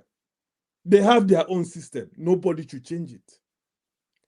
If you don't go church, you know, say in Nigeria now or Cameroon or all these people, if you're not a religious person, maybe you know they go church or you know they pray 5 times a day as a Muslim. If dog lost for your area, now you they go first blame. All these boys we know they go church, they know they pray. They know they go, when people they church and they house. So anything we lost, now you they go first blame. So when you see such system on ground, for example, if you talk, for example, the Yorubas now, for example, now, I was with some people the other day. This guy enter for house, he greet everybody. Means that myself, I don't give him knuckle. He chop knuckle, you go your own way, I no get problem. Suddenly, they tell us make he lie down to greet. The guy educated guy just look at them. What do you mean make I lie down? I don't greet everybody. And is that how you are going? I mean, I was satisfied. But they are telling him because he's a younger guy to prostrate and greet me. I have to challenge the father. I say, man, don't try that. Oh. What do you mean? So when you come to these old people, where we go to say they no one come on for power, for example. Now, because of the culture where we claim we get for Africa, they go say no until the man go die. I'm talking about Paul Biya now. Until he die, we know nobody else go take over. If they talk, he's the oldest. They go see some people they go say for our Igbo man, they go say no Nyabu Diokpa. Diokpa is that he's the oldest man.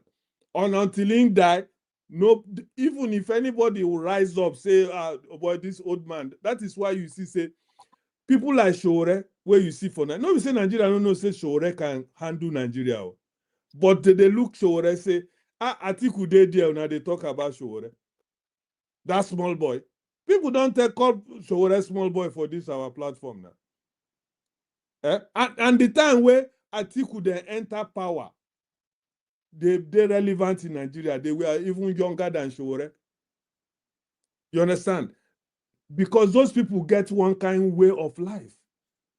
So Paul Biya them, Atiku them, where you see say even Peter Obi self, they no give Peter Obi chance to rule because not only because an Igbo man, but because he's not old enough, he know there for the so-called circle, and why they go give him a chance to come change, because they know he's coming to change the system. So many Africans, especially West Africans, the only people who succeed on it now Senegal. Because then she said all this thing now lie. They fought when they want to because they can be united through their religion, Islam. So they can be able to unite to fight a system. But Nigeria, we cannot fight the system because first of all, people like Oga Ike them, for example, believe in church. I know they attack them personally, but I'm just telling you, I've met a lot of people of them. They believe in the church. You have to come to, and when you come to church, you go give your DNA test. You go ask they go ask you whether you are married or you are not married. They go ask you who is your papa, who is your mama, who is your this. They must get all those details from you. And if you refuse to give it to them, I swear to God, anywhere they see you, they will condemn you. Imagine. That is very They interesting. will see you as somebody. People like us, for example, we carry Rasta, we are the worst. Do you know how many times people where they go church and make I go bob my head before I come to talk to them? Wow. I'm telling you, they tell me to go and bob my hair before I can be granted audience in their religious circle. And none of them are better than me in any way. Righteousness, everything, just because I have a dreadlocks. That is horrible, actually. They see me as, I know they beg them. I know they when they come for stealing and they never catch me where I steal. I know they disturb neighborhood. I know they, but just I have a rasta. So in their own sense, this is the African system. You have, now I tell you, say it's a contagious sickness. Now so they do a system. So you syndrome, I mean, this is what is killing Africa. You don't look the way you're supposed to look. You understand? And that is why you talk now, say the young people, maybe they know they're concerned. It's not that they're not concerned, but what do you want them to do? Showore has been crying. Simon Ekpa, he talking on. Where is they now? Is they prison? Waiting the man talk. He's fighting the system. That is the only crime where Samuel Ekpa commit. Now the kind of way we take come here today, waiting being problem. Now small boy. Imagine waiting they talk. Who give them talk? That is the point. No other point. So for me to conclude, let me tell you, my brother, until like Bob Marley say, he gave us a lot of until he said war. Until we come and make a revolution in Nigeria to remove the system that is holding Africa down. And let me make this point before I forget. Mr. Jagun said something on the platform that he knows a lot of people in this our platform. Go another man platform where we say they are worse than the system that they talk here. They are worse than the system where we they criticize. And I concur with it 100%. Whether somebody take and personal or whether they don't take and personal, the problem, and those people when they take and personal, now the people where they say, say the truth is bitter, and the truth sometimes be like pain. When you say the truth, those people where believe say what you are saying might concern them, they go come challenge you. But the truth has been said. The system of Africa, I told you one day, say, I was in a dream. Maybe it was my thought. Say, if I ever I saw myself as the president of Nigeria, the first thing what I do, I close all the churches in Nigeria. That was the first thing I did in that my dream. I closed all the mosques in Nigeria. And immediately I closed those things, and then I closed all the private schools in Nigeria. When you remove these three things in Africa, Africa will catapult to the top. Because that thing has confused so many people. They believe they are the best. But is it fair to say you go no remove the churches, but the Islam remains? No, forefather, if you want to solve African problem, you have to take the bull by the horn. There's a lot of confusion in Africa.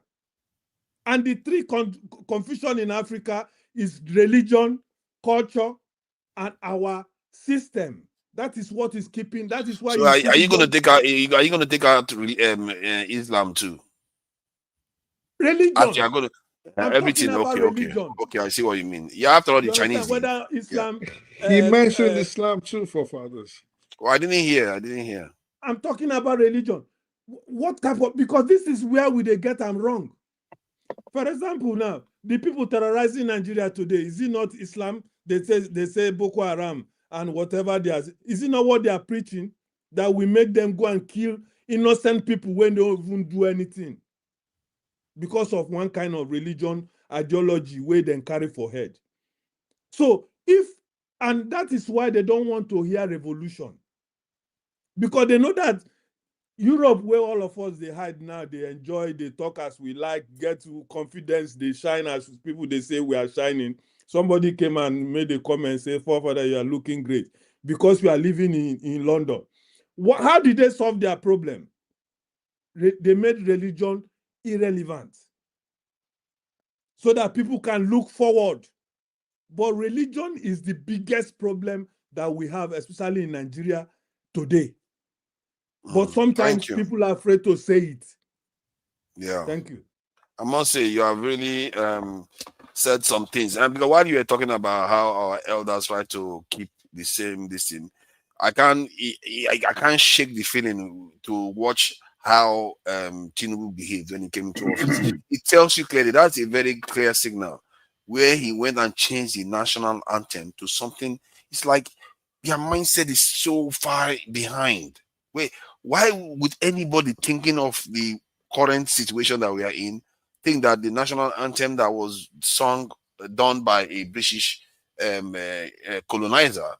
I'm sorry, Stupidly Ogo, won to the cut nation you should be short. I want singing. to say good night with my submission. I don't want to say anything else, but I'm happy that you gave me a opportunity to say my mind. And until, like Bob Marley say again, until we change all these troubles, and until we look inside ourselves, those who carry God for head, if we not solve that problem, Nigeria and other African countries will continue to go down. Nothing will ever change. Good night, brothers and sisters. Thank you. I appreciate that. Thank you. And a very, very good submission. I really appreciate that.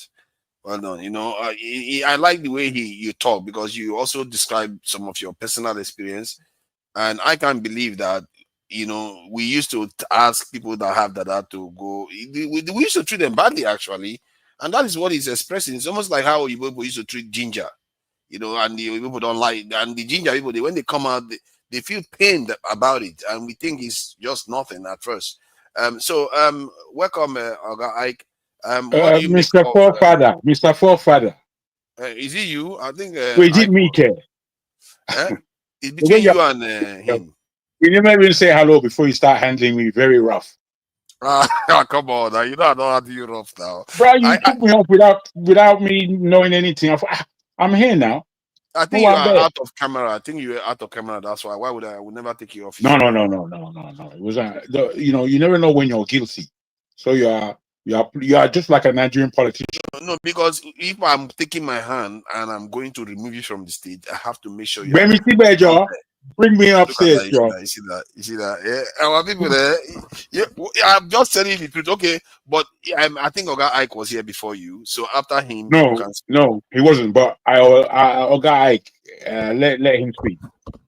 All right. So for all his faults, and nobody's perfect, so let's take it easy. Oga Ike, what do you make of all these old guards? Is it that they want to protect their old ways? They don't want Africa to change. They keep running for office, but Biya is 90-something years. This in our own president is thick and very old. Uganda, that one wants to run for office again. And Atiku wants to run I think I was here before but I won't stop him from going ahead, but just to let him know. You see that, I was there before he came, but go ahead. You think so, but he went backstage. He came earlier, a lot earlier. Okay. He went backstage. Go ahead. I don't mind. You see how he's smiling. He knows now. He knows he was friends.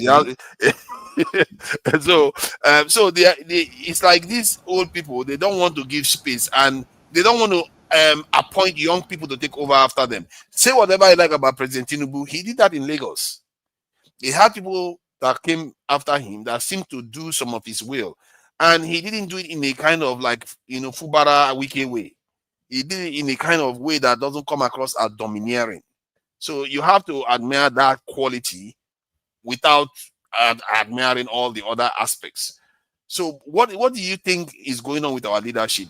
Do you appreciate the fact that the older generation, they have a blind spot that they are not seeing? Thank you, Dr. Forefathers. I think that question is a question that every one of us as people who go to cast that vote, I think that question should go back to us.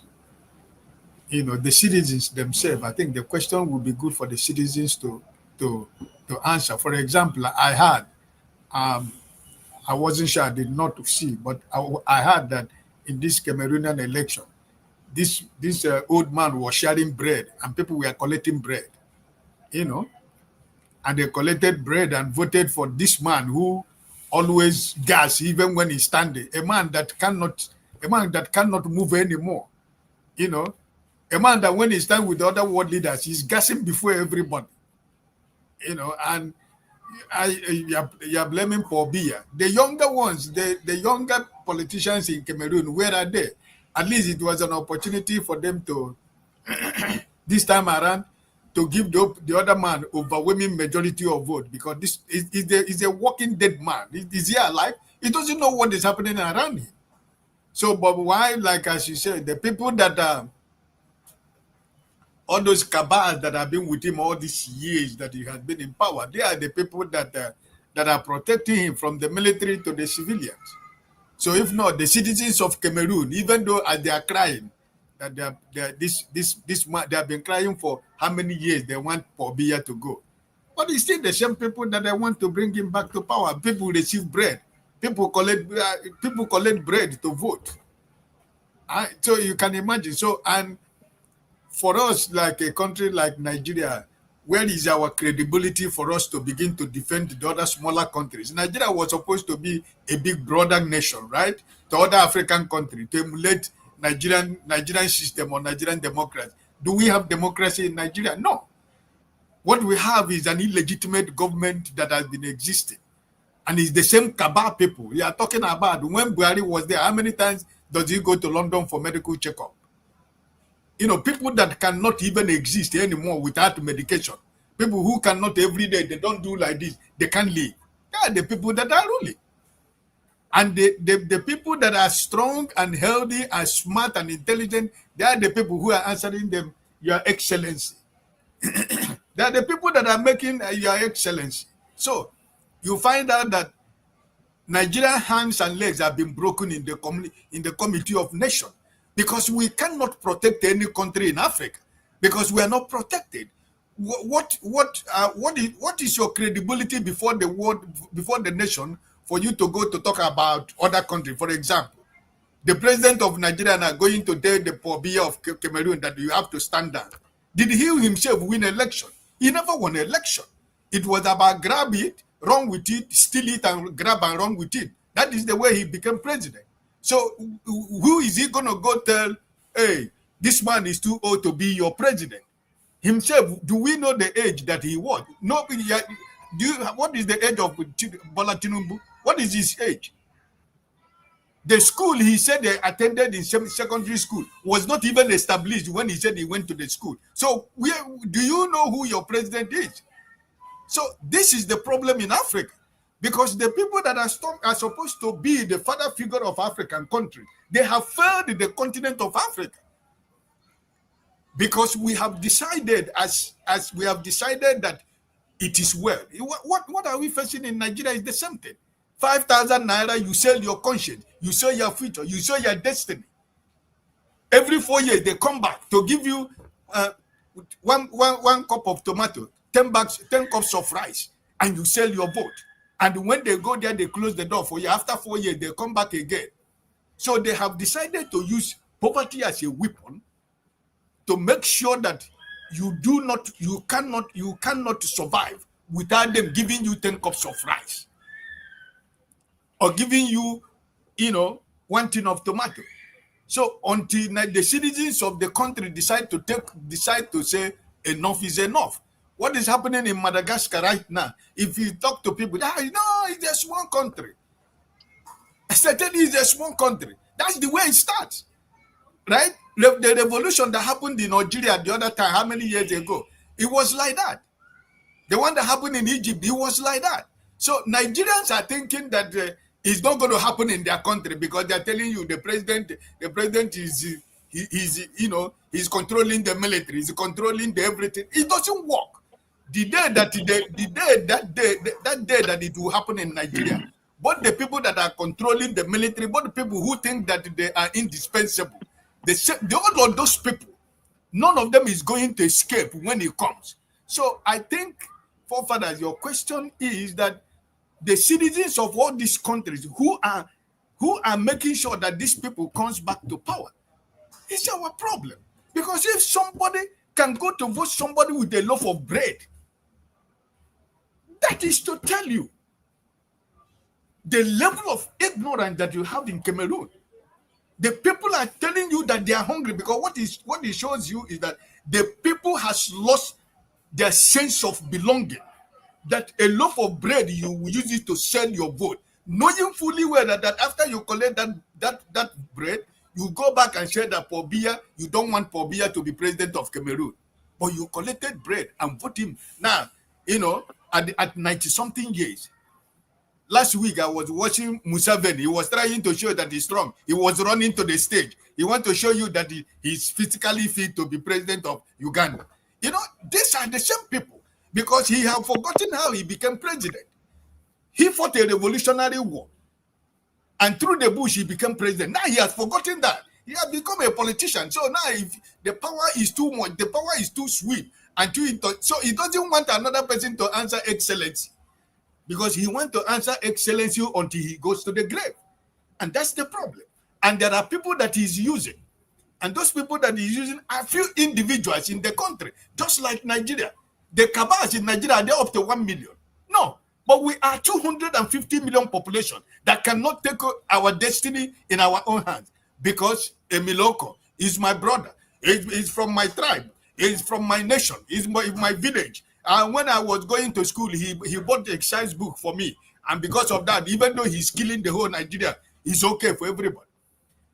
You are saying that the president, when he was in Lagos, he was able to train people. Those people that, all the governors of Lagos State that he brought, how many of them stay second time?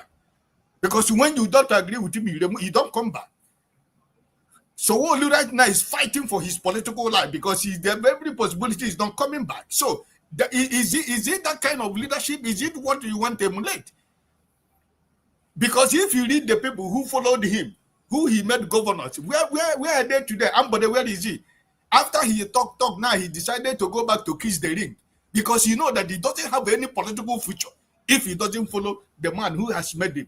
But because you have no credibility with the masses, that's why you are still going back to the same man who have told you that you do not have a destiny in Nigerian politics without me. You can break away. You can say, no, I am going to do it. Because I'm following the masses. If the masses can follow me, I don't need you. If the population can say, I want you, I don't need you. But that's not the case. Because everybody goes back to the same thing, right? Your governor of Rivers State, Wike, you see what he's doing today? So by the time you know it, in the next 5 years, next 10 years, his son will become governor of Rivers State. One of them will become senator in Rivers State. Why you have somebody like forefather, where you have somebody like Oti, the children that we are supposed to be, supposed to be the futures of tomorrow, they will become your leaders. And we will come here every day to talk about the way forward for Nigeria. Because don't be surprised that the son of Tinubu will contest 2027 election in Lagos State as the governor of Lagos State. And if he dare come out, who is it that is going to come out to say, no, he's not going to be governor of Lagos State? That's the problem. You know, that statement you said about Museveni fighting in the Revolutionary War, it reminds me of a statement somebody said that, he has exchanged a small part in a war for a lead role in a cage. And this is something we as Africans do repeatedly, because we don't understand that when you're in a cage, there is only as much as you can do, and the people that own that cage can decide to bring you out, and that's your end. Father, let me give that up all the time. I think one of the greatest problems we have in Nigeria is impatience. And Nigerians cannot persevere to the point that, Nigerians persevere a lot, but in terms of politics, in terms of, making a decision to better your life, we are too quick to say, we are too quick to surrender. Yeah. If not, that's true. The wave of 2023, by now, Nigerians would have been more. What happened in 2023 should have been a child play than what will be happening right now. But everybody has given up hope because Mr. Peter Obi or those who supported him because he didn't win election. People say, okay, upon all the whole thing I did, upon all the I didn't sleep, upon all the whole thing I did, I put my money, I put my time, I put my energy, I put my exercise. What does it turn out to? It didn't turn out well. So therefore, I'm tying that, I'm washing off my hands. That's the problem of Nigeria. Because if you fail today, doesn't mean that you are going to fail tomorrow. Exactly. You have to try. If you fail today, try tomorrow. Because why you fail that time you fail, there are people who were with you. And by the time you're trying to come back, there are people, you're going to get new people. But you got to present yourself in a way that people will believe you, that you have them in your heart, that you are fighting for them, that they don't mind about you failing. But this is the problem in Nigeria. When you fail, those cabal will tell you, okay, you have gone to waste your money. You have seen now. It's either you join us, everything will be well with you. So that's our problem. And that is so true, because like even with the NSAL stuff, you hear people keep saying, oh, you just went and did and they died. I'm like, why do you? Because by remembering it like that, you are saying the next generation or the next people that want to fight for a change, you should not do it. You forget that they succeeded in what they wanted. At least they got SARS cancelled as an entity. They got it cancelled. And you're saying, do you know how many people those SARS police could have killed by now if they didn't do what they did? Their sacrifice was never for nothing. But people say that, and they forget that they are discouraging other people from doing the same thing, making the necessary sacrifice so that more people will survive. Look at this weekend alone. If they count how many Ukrainian soldiers have made the sacrifice, you can't count. How many Russian soldiers have made the sacrifice? They are not even on the headlines. And for some reason, we remember sacrifice in a negative way, like those people, their sacrifice was for nothing. It's not for nothing. Every time you fight, even when you lose, you are making progress, because you are fighting somebody. That person is not just sleeping when they are fighting, because they have to fight you back. They have to fight you back. They are exhausting themselves. You have to keep fighting until the end. But we give up and we want to play, like they say, we want to play the master role in a cage instead. No, I don't want to live in a cage, no matter how beautiful the cage is. All right. Let me bring thank you, I really do appreciate. Everybody has been quite good today, actually, because the topic is quite universal. Nobody likes it. Nobody likes it. Everybody has been quite the submission is quite good. I'm learning a lot from them. Let me bring in Jagun. I'm here now. Look at that. You're here now. I mean, that's why I have to call you. You are still a young man now. Which one? I'm here. Thank you for joining us, Jagun. Yeah, I know you probably have an opinion on this. These elderly leaders that can seem to, either raise people that can take over from them or make way. What do you make of it? Are you giving me a name or make way? No, I'm saying or make way for the new generation to take over. Sorry. Okay. I've got a few things to say. And I hope they make sense to people listening. My feeling is that age is not the problem. Somebody's age is not the problem. What is the problem is do we even really get our politicians to say what it is they're actually going to do? Because you see, there are about 3 solid stages for a country like Nigeria to get out of its problem, and it's doing none of them. One is obviously to look at the whole system, because the system isn't working, and the system is allowing and encouraging multiple deaths in the country, multiples of death and suffering. This is the problem that we want to engage with straight away. It's something I don't think about a lot, largely because it's happening and it's happening. It's always been happening, and we will just talk about it. Nobody means anything. Everybody's too afraid, too subservient, too weak-minded, weak in courage, weak in the spirit that was God-given. So that's one. These people who are of age in Africa, all it is greed and control and positioning of foreign entities, for foreign entities. The fact that Africans don't see it clearly enough to revolt, it's our fault. Somebody like Biya running roughshod over Cameroon all of these years is the fault of the Cameroonians. Who else are you going to blame? They got a stool pigeon sitting on top of them, they can't really develop. No good news comes out of Cameroon. People are just living day to day. Same with any other place. From understanding that we've got to halt the present situation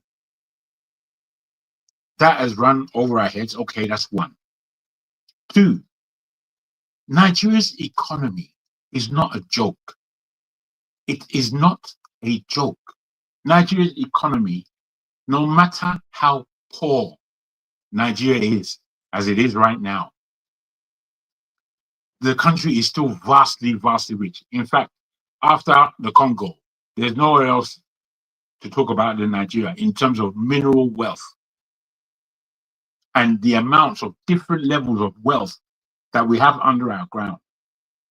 I think the oil that we are producing now, is oil and gas, is not even half of what Nigeria actually holds. The economy is of strategic and urgent need of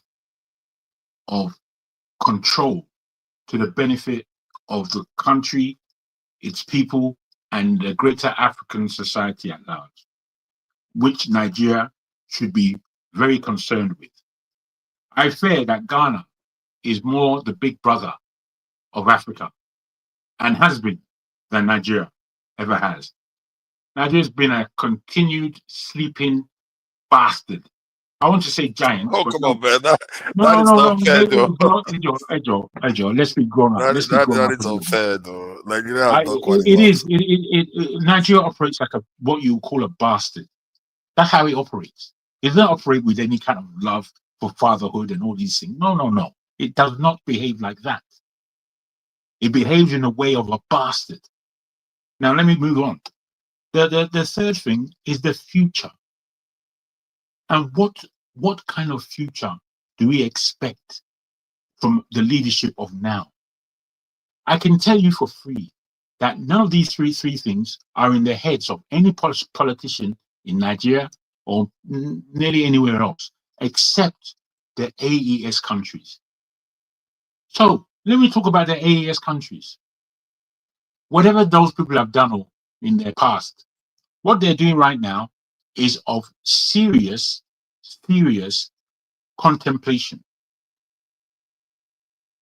To me, they've laid the example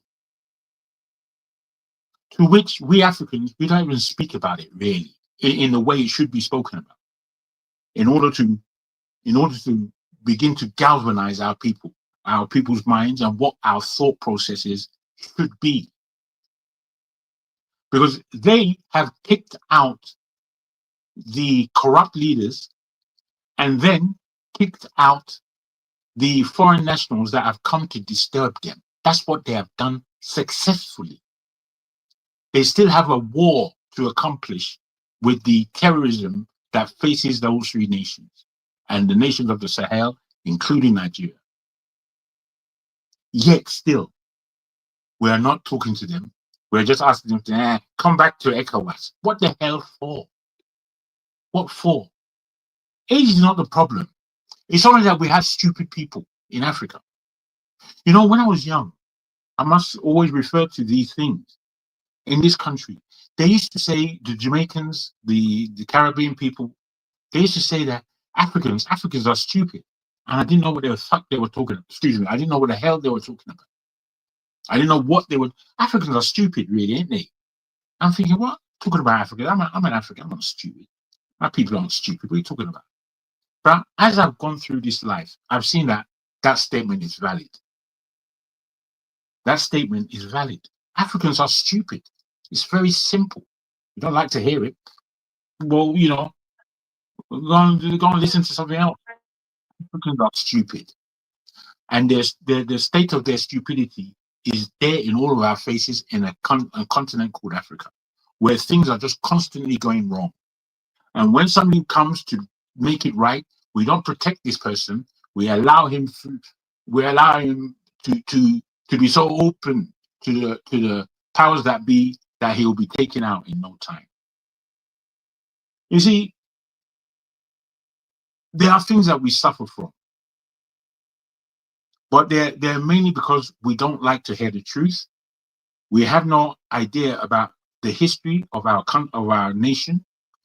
We do not understand that we are represented as a people more than we are represented in Africa, in the rest of the world.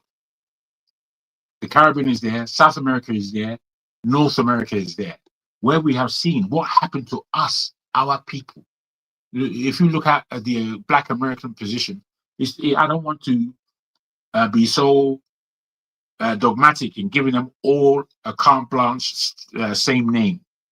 But generally, the thing that we learn about America and American Black society is one of negativity. What Black Americans have done since they've got there is build that country we call the United States. That's what they've actually done, achieved. They did it more than anybody else, but none of us recognize that. We want to look at the white man. The level of sickness Nigeria and Africa gives me, and Africans all over the world, is too much for a life of 70 and 10. It's too much. We only have a finite time. In that time, this world is to be explored in all its diverse angles. Yet what we have been spending our lives doing, rush, get our education, rush, become a doctorate, rush, get a great employment, and then it all ends on that doorstep. There's no more rushing. There's nowhere else to rush. I'm well traveled. Nigerians are well traveled, but most Black people they only go to the countries which they feel are safe for them. In fact, Nigerians are probably #1 in not doing it like that. But every other Black person, they go where it's safe for them, or where they feel it's safe. So they come to Europe, they go to America. They don't know anything about it or the East. In the East, there's a lot for us to learn, because our culture and our relationship with the West is nearer to them than it is to the West itself, which we like to relate with, which is where we get all these bigoted old men running nations. We all concentrate on whiteness and what is white. What is white is right. After all, throughout my life, I've had this conversation with so many of us. And let me add something to that. That part where this light skin thing is better in Nigeria, it's very scary that it's still going on. I almost feel like they are deliberately being put up to it, because you don't see that in music. Like if you look at Nigerian musicians, like especially what's his name again, the Ogechi and all those Nigerian musicians don't do that. But in drama, oh my God, they always put the light-skinned people like they are the good ones. The dark-skinned ones are often the worst ones. Like because they are being sponsored. They are being sponsored by the cosmetic companies from abroad. It's really horrible. It's a very, very horrible thing. That is very corrosive, because it's not one, it's not two. Because if it's just one person, you say, okay, that's coincidence. But it just happens repeatedly. And I noticed that. Even on TikTok. Please don't eat my time. I like obviously to discuss further with you, but and anyone. Okay, go ahead. To be frank, because I noticed the same trend on TikTok. The issue of colorism is all part of it. It's all part of what I'm speaking about.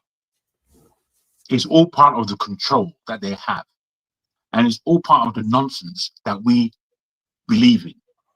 The difference between musicians and drama is not neither here nor there. It's in the society, bro.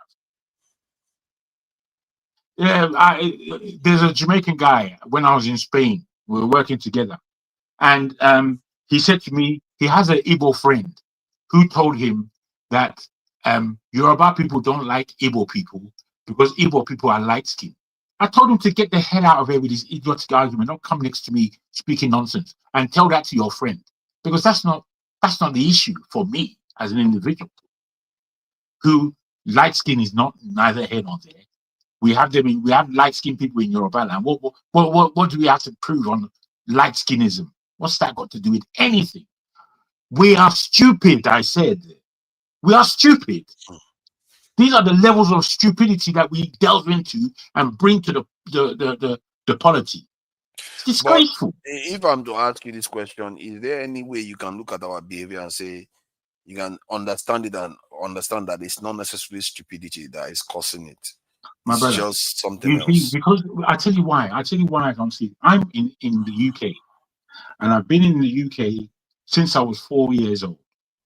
And I've been traveling back, and I've had great parents who have shown me so much about why I should be proud and who it is I am and who it is our people are. With that, bruh, I've sliced through this planet up and down. Nobody can play with me. And I know how dangerous this world is. So when I'm saying all these things, I don't mean it just for bravado, because you always have to use your faculties to guide yourself through this world.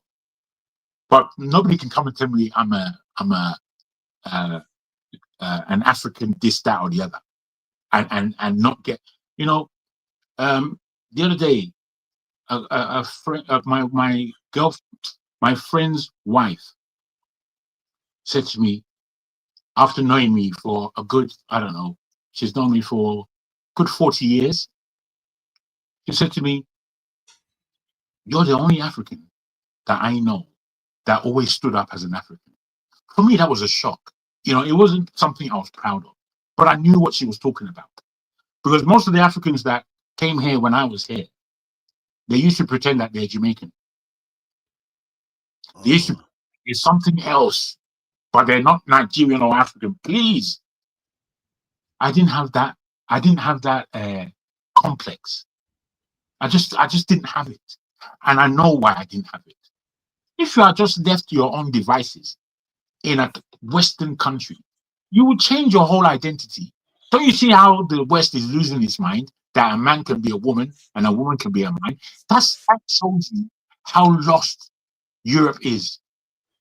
Yet we are still following them. Now, I'm still wondering why you call your friend's wife your girlfriend. I may be curious. How did you make that kind of fraud? Are you a guy, man? What is going on there? I must say this to you. I must say this to you. That is a sin I have never committed. And I've committed. And yes, I've never done that. Good. Okay. I appreciate your submission. Let me land on this, if I may, as you gave everybody else so much time, and I appreciate this kind of conversational interview. Yeah, but let's try to, because I try to get to other people too. It's important. Let me say this: in solution to many of our ills, we need to come to agreement, and that first agreement is clear. Why? Because we have an example. Nigeria doesn't even have to conjure up anything brand new necessarily. And it doesn't have to come from military means or democratic means or whatever other means. But it has to come where we take out our leaders who are corrosive and corruptive and no good to us. Then we make sure that we loose the British and the Americans and even the Chinese from the coffers of our minerals. And thirdly, we understand what it is that we're fighting for in this great future, because it's not a joke. And I don't believe that many people have the understanding of what that great future is or should be. Thank you very much. Thank you. I really appreciate that. And everybody has spoken very well today. You see that because there's consensus on this matter, there's hardly any pushback from anybody apart from Okpegolo. You know, he has to always be controversial. All these Okpegolo people, they always have to be. Yeah. I did not push back. I just gave you the history of how we get to where we are. That's not a pushback. All right. I think it's a centric cast. I hope I'm not mistaken. I'm sorry. You're gonna look like I'm picking on you guys now, but it's going to 2 hours. We don't have forever, so we try to get to other people. And so people have been like Femina spoke more than an hour ago. More than an hour ago. It's crazy. That's a long time. So let's try to. Yeah, I'm trying to correct it now. That's the point. And I hope they don't disagree with me. You are starting with a man that cannot speak Nigerian English. Good luck. So, what do you make of these old leaders? Is it okay? I think Jago is right when he said it's not necessarily the age that's the problem. I think that's a valid point to make. It's their ideology. Is the way they perceive the world. Okay, I think you have to go and answer query. Hey, take care of baby mamas. You are taking care of business. Yeah, please go ahead. The problem, right? The problem is not. It's not the leaders, right? It's not the person running the government. It is the system itself. The system doesn't adapt. There's no adaptation. Democracy is so stagnant. It's a very stagnated system. It doesn't adapt to changes, right? Like, I mean, for instance, here in the panel, we have like 9 people and everyone is talking for like 30 minutes. That's not adaptation, right? We should adapt to the changes. Like when you look at your environment, you adapt your system to whatever the environment presents to you, right? Like right here, we like 10 people. 2 minutes would be enough to talk about this topic. Like instead of repeating the same thing over and over, like people don't hear you. We hear you. Like don't repeat the concept over and over. Anyways, democracy is not the problem, right? It's the evolution of democracy. Democracy hasn't evolved to adapt to the changes, right? For instance, you know, if you look up, I've mentioned this before, homeostasis, right? You know, my concept of democracy is homeostatic democracy, right? It's a form of democracy, and democracy kind of looks like that, right? Like if you go to local government, they have leaders there. If you go to like local governments in Nigeria, they have leadership. They have local government leaders. But you know, the problem is the local government leaders are not held accountable by anybody, right? Like their job is to do things locally that benefit the local community, but they don't do it, right? Everyone expects the federal government will allocate funds to state government, local government. They will allocate the funds. And then when they don't do anything, everyone points at the federal government like, oh, they're the problem. But the local government is not doing anything. Their job is to take care of the local people. Like, for instance, if you don't have good roads, if you don't have electricity, if you don't have regulated housing and whatnot, it's the local government. You know, the government can make laws to do that. You see what I'm saying? They can make laws to regulate this things that affect the people positively. Like, okay, for instance, like Nigeria is going through hyperinflation, right? But the system hasn't really adapted, to the changes, to the current changes. It hasn't adapted because the system is not fluid. It's very rigid. It's a rigid system. Things are done the same way, no matter the temperature, of the country. You do the same thing, the same way. It's not good, right? In a homeostatic system, it could adapt. You know what I mean? Kind of like the body. Your body has the pH level in your body. Balance is based on your environment. There's adaptation. Let me say this. I think what we are expecting our people to do, something I feel like is a little bit unfair. Because when the change and the effect or the power that affects that change cascades down from the top, you'll be fighting, but until you are able to confront that top issue, I guess you can fight your way from the bottom to the top. But what I'm trying to say there is that if our leaders are being empowered by foreign powers, okay, so you can see how if you try to challenge them, you'll be looking at them. You don't even have. You're not looking at they don't have a scope master, of right? they don't have the scope of the power of the puppet master. So you can't. By the time you even try, you find yourself in a round box like, oh my God, this is completely outside my depth. the whoever controls the government doesn't tell the government not to do direct democracy, right? Like here in America, I've talked about this. There's the direct democracy, right? It's not perfect. You can't. It's not in every state, but direct democracy is something that Nigeria can adapt, right? For instance, That is one of the ways you can change the system. I actually think exactly. that The might problem stand a is chance. it's not having a federal system, whatever. Just have the federal government, have like the IG or whatever. Their job would be to regulate the local government, make sure that they're not discriminating other people, right? If you have direct democracy, if I vote on election, I can vote for whoever the political party But presents. they won't let it happen. Their democracy will be counter to what the so-called puppeteers want to see. I don't think They won't so. let I it don't think happen. so. I don't think so. I don't even think. I don't think so. No one has actually pushed it. Like, has anyone ever? Even I forgot his name. The guy, the revolutionary guy you guys always mention. Has he ever pushed direct democracy in his? Is it part of his? Sure. Yeah. Has he pushed the direct democracy? Sure, is a socialist. What are you talking Direct about? democracy. Yeah, He he's a doesn't care about direct democracy. I mean, if it's that's pre socialism is pre-direct. It's more. It's actually more scientific than freaking democracy. He's an Democracy- American. Okay, so when you have direct democracy, right? If I can vote for Tinubu, right? But then on the ballot, you have: do you want to legalize cannabis? Do you want to increase the tax of the rich by 2%? The people can directly vote on those things, right? Because government is not going to lobby against that, right? Because they don't. And let me they ask, usually don't that's have a fair interest point. in it. That's something it reminds me of referendum. Nigeria, have we ever had a referendum in the last 25 years? It's not in our constitution. Constitution don't allow Oh my God. That is crazy. But the Constitution allows democracy, right? Democracy is it's enshrined in the They can modify Constitution. democracy. They can modify the democracy to allow for it. And Direct- even like the presidential council system, they can modify it to allow for it because Nigeria is too diverse. I Allow don't know for what? why they can't do these things. That they should Allow for they should allow for all the regions to be represented on the presidential level at all times. There's no reason why you have to wait for What is that going to do? system. What is that going to do? What that does is that What does people that do? that issue of people waiting to rule the country goes away. Okay. Everybody is participating all the time.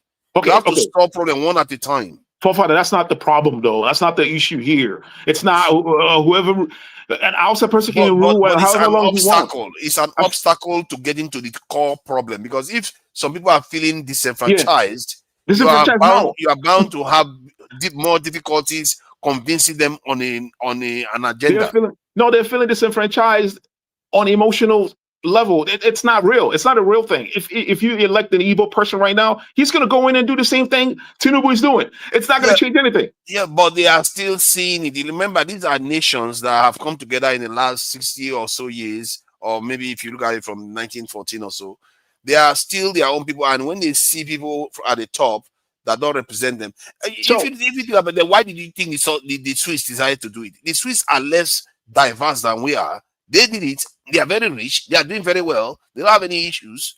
I don't think any Swiss will go through all these issues that you are seeing going on in the world. You see them shaking. They are not shaking. They are very stable. Let me kind of land on my point, right? And in a homeostatic democracy, right, you have a feedback mechanism, right? This will be enshrined into the system, right? Like, for instance, the problem with democracy, the way it is like once you get a new dispensation, they can undo whatever was done by the previous dispensation. There's no mechanism set in place that could say, hey, Tinubu cannot remove fuel subsidy or add fuel subsidy if someone else does the opposite. You know what I'm saying? So but that's what direct democracy does. Direct democracy, people can intervene and stop them. Exactly. There's no continuity of agenda. Okay, so another problem is the political party system, right? The party system is terrible because the problem that we have in Nigeria right now is tribalism, right? Tribalism affects our democracy. You cannot have democracy in a tribal system, right? It's counterintuitive. So now you have a political party, which is a tribe and within a tribe, right? But why can't we? Are all democracies not tribal? I really don't believe democracies are not tribal. They have always been tribal. And they will remain tribal. It's where the issue is when you make it as a toxic issue, and you use it as say, okay, vote for me because I'm from your tribe. But you can see that even in the America, they'll say, vote for me because I'm from your state. Or Obama didn't get the white vote. He didn't win the white vote. So you can see people are still tribal, even in the West. In the UK, too, they are. The problem is education, right? The people are not educated, right? That's part of the project. You have to educate people on the concept of governance, right? Educate people on how to know a politician is bullshitting them. People need to be educated on that, right? Like, for instance, Nigerian politicians will use English words which are abstract in nature. It's not concrete. Like, if you look at Igbo language, Yoruba language, Hausa language, they're pretty concrete. When they say one thing, it means that. When an Igbo man says, I love you, right? It could mean a lot of things. When an Igbo person says, Aharam Ganaya, that means one thing only. You know what I'm saying? It means one thing only. It's pretty direct. You cannot say that to a stranger. That's crazy. They'll look at you like you're insane, right? But you can say, I love you to like your coworker. You don't even give a fuck about. You know what I'm saying? So, that's the problem. Like, there has to be clear objective. We have to have a clear objective. We have to have a system where we have to have a goal. Like Nigeria right now, what does the future look like? Like, what is the goal of democracy? What are we trying to achieve with that? What are we trying to achieve with our system? Right? It's very stagnated, man. It's really, really stagnated. And we need direct democracy. We need a system that has a feedback mechanism where if there is a problem, it can address it right away, right? The system can evolve, can actually change itself, have kind of like equilibrium, like a homeostasis. But hold on though. I think let's not overdo it. I think for me, my issue with Nigeria is that comparatively, others are moving far ahead. Nigeria that we have today is, in terms of development, more developed than the country we had 20 years ago. And as a matter of fact, 20 years ago, 30 years ago, everything was decaying. They were coming down. But things are being fixed slowly. And that could also explain why you are not seeing a lot of people come and, subliminally, they are seeing things slowly improving. Why should we tear everything down when they are building roads? They are fixing the train lines, things like that.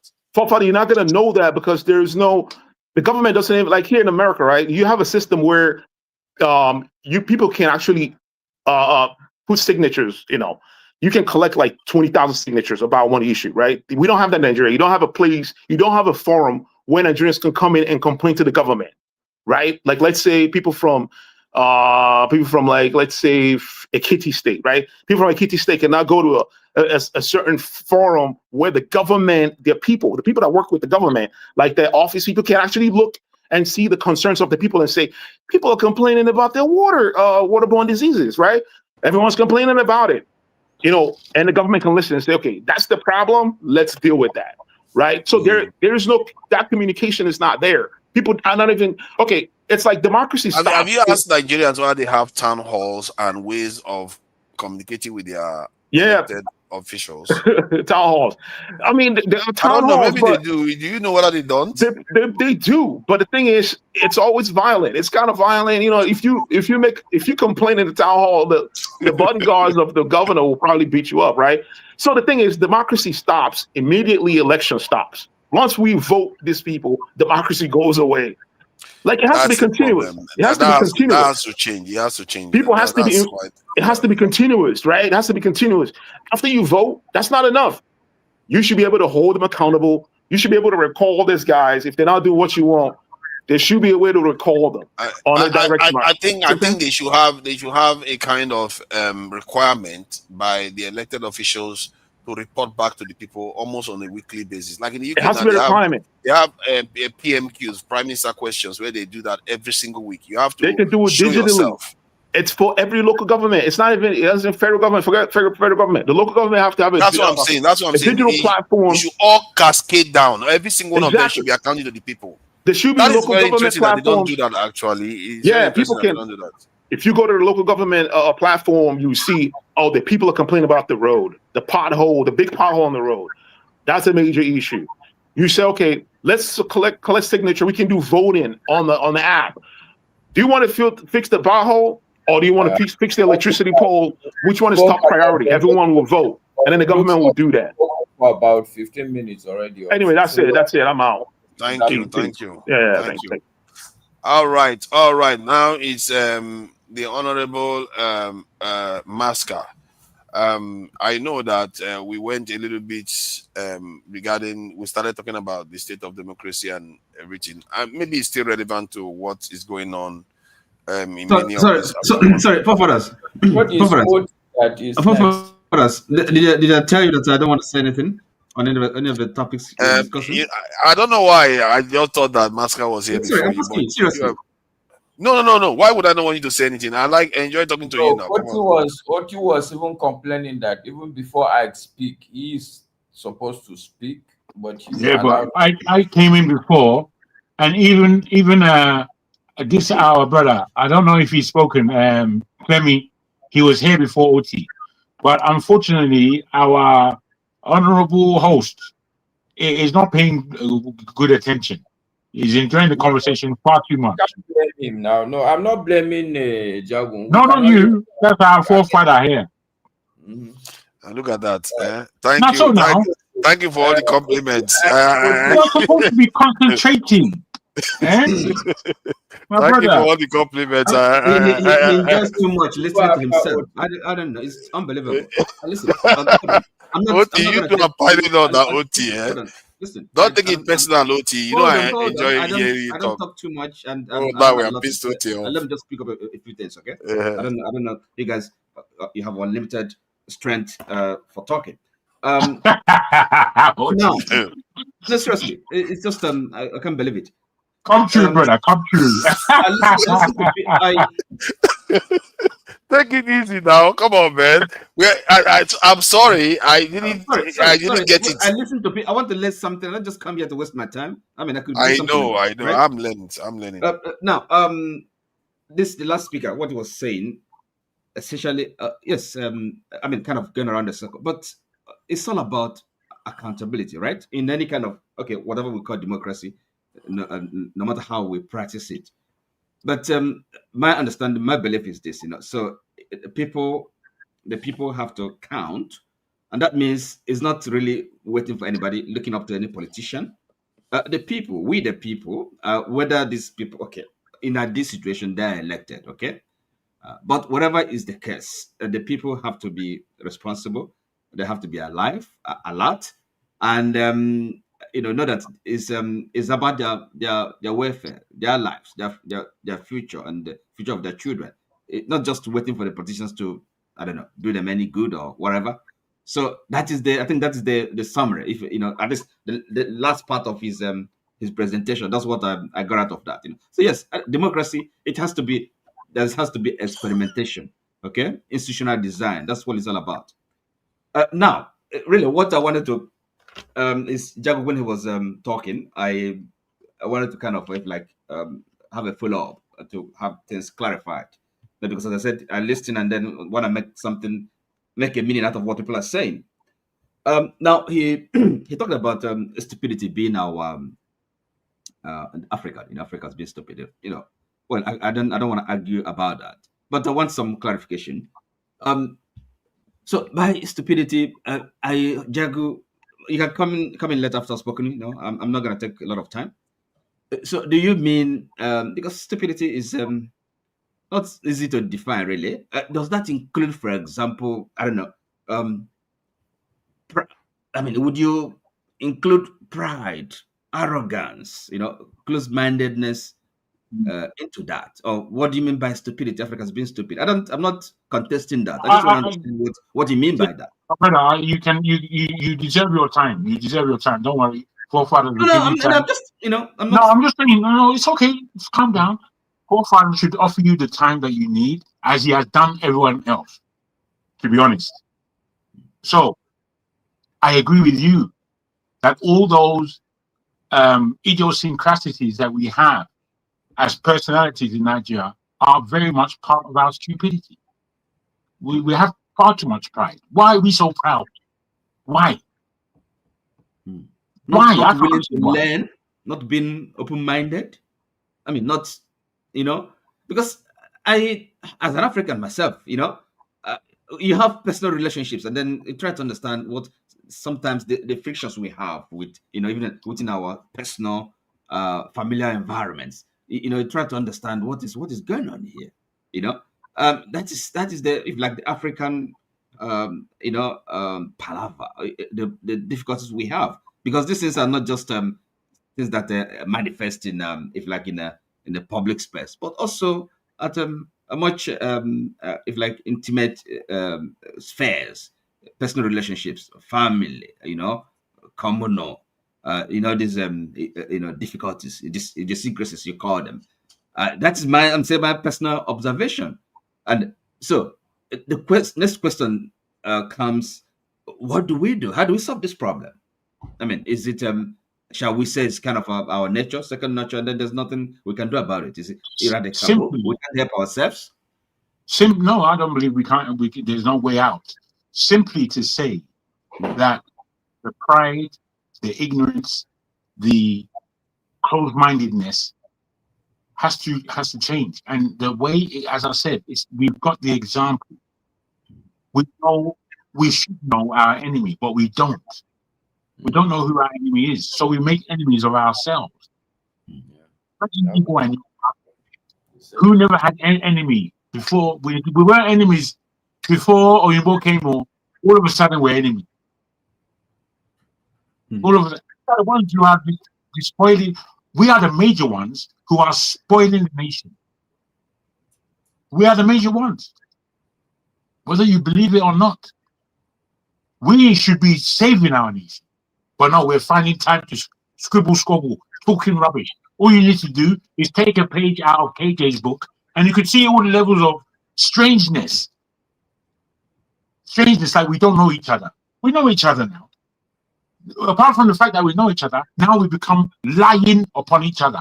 We say what is not the truth about each other, when we should be the ones saving this nation. Is that not stupidity? What do you want me to call it? Yeah. Thank you. Go ahead. Right. So, as I said, it's for us, this discussion about I don't know, asking people to comment on, is it Paul Biya and who else?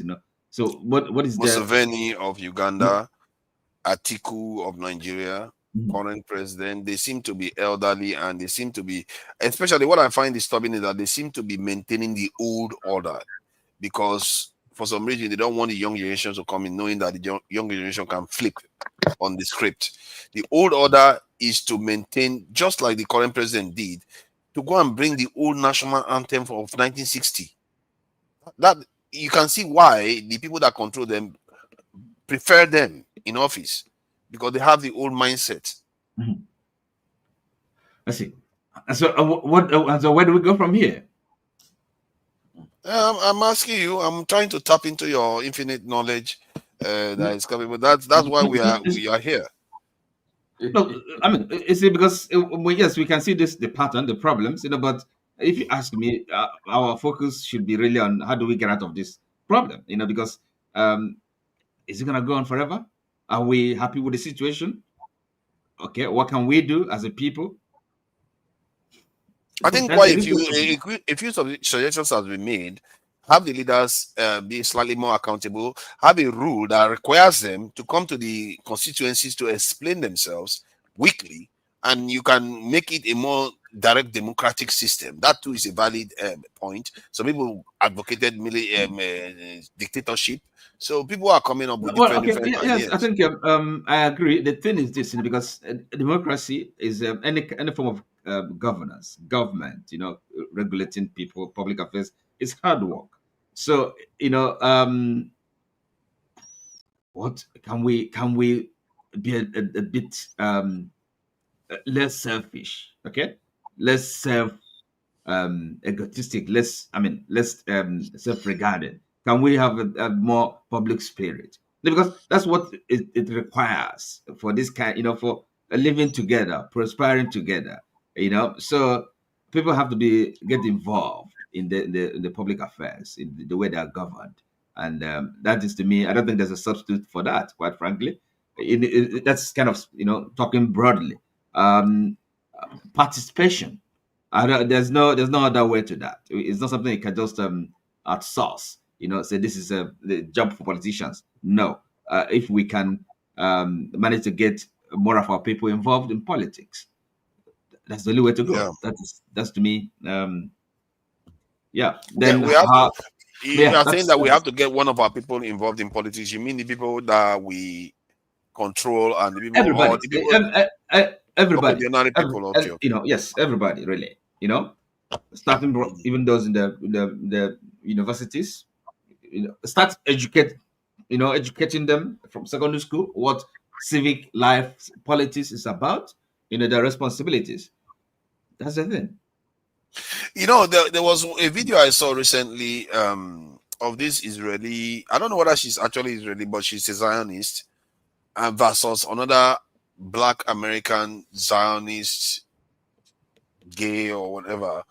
They were talking together. They said something very interesting. The Zionists were saying, "You people are complaining about how we are controlling things instead of you to be learning how to do it." So, and maybe there's something for there. How did they, with their numbers, they are not that many, do what they do? How did they manage to have that much influence over the most powerful country? Because the United States, we can't even control our nation. Because the U.S. funds them. That's why the U.S. but funds them. they didn't fund them out of the goodness of their heart. They don't fund us. They did that because those people influenced them to do it. Somebody earlier has spoken about, you know, like the you know, the value of education. I think that is correct. And tomorrow we have Dr. Sam Amadi coming. He's the director of the Abuja School of what is it, social. I think, yes, you know, if I'm around, the question I would like to ask him is this, you know, because our educational system, you know, as Abuja School of Public, what is it, public service, you know, so what are they doing? You know, what, you know, there is, I don't know, the professors there, the research, the fellows and all that. What are they doing and thinking about our education system? You know, how do we form the minds of our people? Is that not supposed to be their job? What they're doing, really? Because yes, our education system.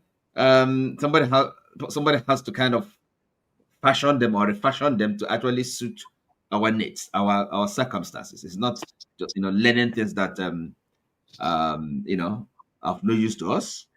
Regurgitating what you know, those in Washington and London.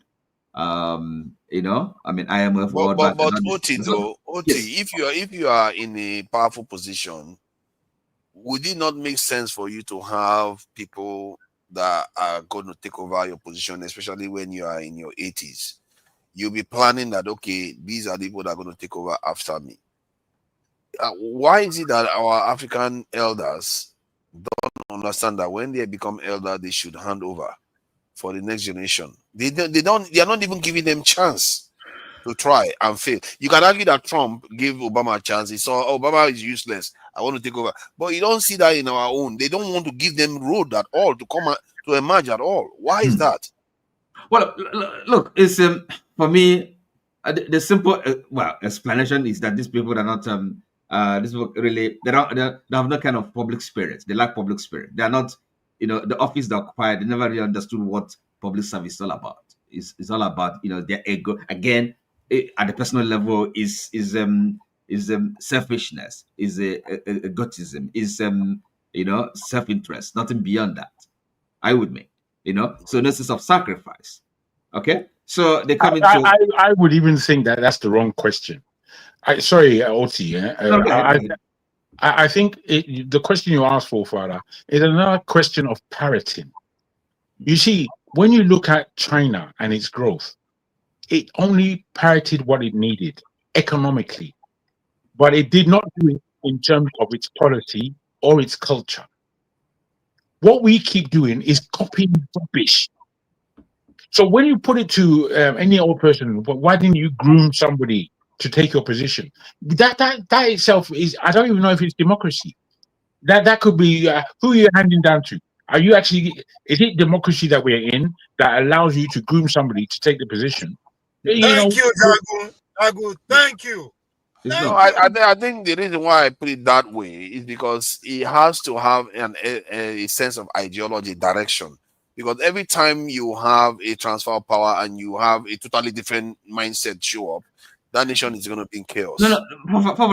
As a leader, if you are responsible and forward-thinking and love your people, love your country, your focus should be actually on developing institutions. It's not. So it's not about any particular individual or set of individuals, but rather, what's the system? What institutions do we have? Because that the should be able to individuals select. make up the system. Sorry? The individuals create presidents that make up a system, because systems are based on You can have a precedents. system, develop a system so that it will help the selection process. Are you with me? Okay, so that should be the focus, and not just maybe somebody you hand select, you hand pick for whatever, any favor. No, I'm not saying it should be anointed like Fubara was. I'm saying that they have to earn it, but you have to have. And now, even in all these people, we will just anyway. Pardon? Okay, your turn. So for that, I think I was actually talking about education, where you kind of came again with the question of these our leaders. So I think for me is in most cases is a personality, call it defect or something. They lost their way. They might have been visionary, revolutionary when they were aspiring for power, but was gotten it, the trappings of office and and of course vested interest and all that, So, but again, it's only effective institutions that can counter that. I don't see, otherwise we'll be having coups and counter coups, So Yeah. if you come in as a good Yeah, leader, but when you keep saying effective institution, I think this is where a lot of people miss it. I always come back to that now. What do you mean? You're acting as if institutions just build themselves. No. So look, say for example, now you start with the political parties, right? Okay, and then you show that maybe at that level, political parties that they have a, well, they call it in Nigeria, is it something democracy or something, party democracy, right? So if you get that right, and then of course the whether it is rotational, whichever system you want to adopt, but consistent, be fair, be balanced, and then you carry on that way. That is what an institution is. If you are able to maintain consistency, then you create an institution. Over time, it stabilizes, and then everybody knows these are the norms. Institutions are what? They're Exactly. norms. They're principles. Compadres, all these things people are saying, I have a completely different reservation. No, wait for your turn, whatever your What is my turn? Completely different reservation. All these people are saying. So I think I've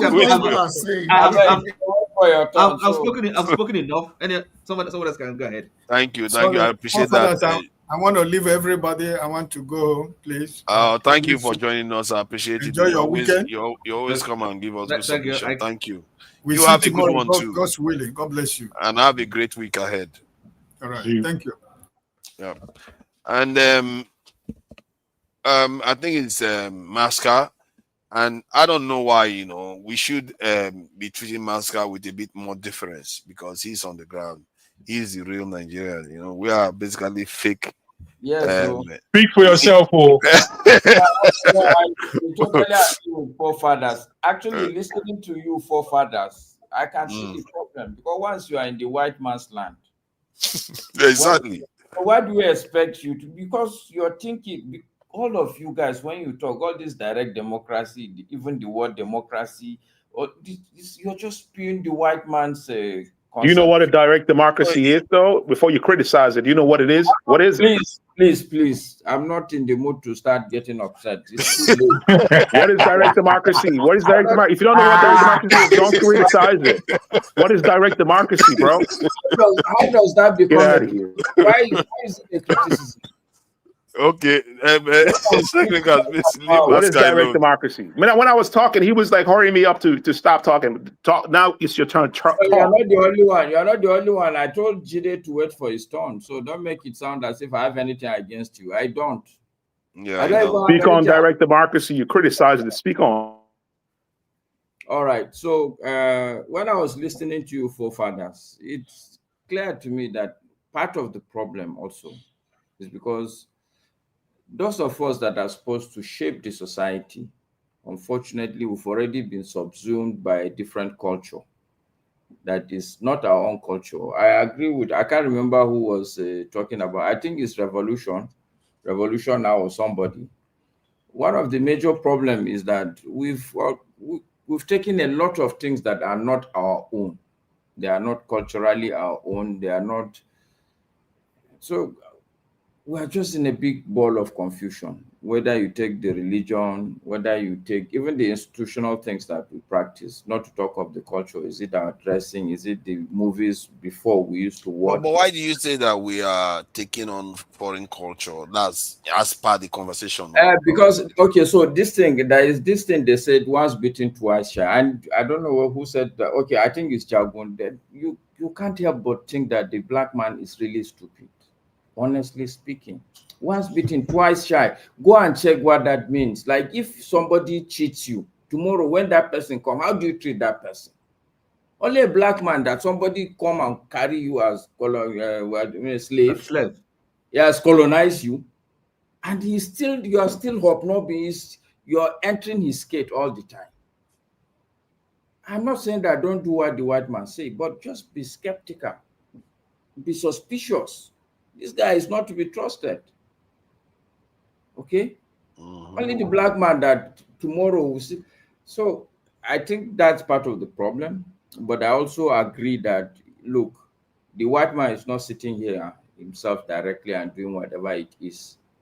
We need to do some things ourselves, you know. And in truth, black people have done a lot. It's just that the propensity of us to gather around a unified perspective in this earth is very difficult. But again, when you look at it, you also don't blame the white man like that. But the white, how do I put it now? The white man is doing a lot of harm to us. The people who are trying to enlighten us, they keep taking them. For instance, I don't know if you know forefathers, Walter Rodney. Who was that? Walter Rodney, yeah? What happened to Walter Rodney Oti? How did he end up? I know the name, but I'm not I don't know him. familiar with. But it's a name that sounds familiar to me. part of- I think he wrote one book. I It's know a- him.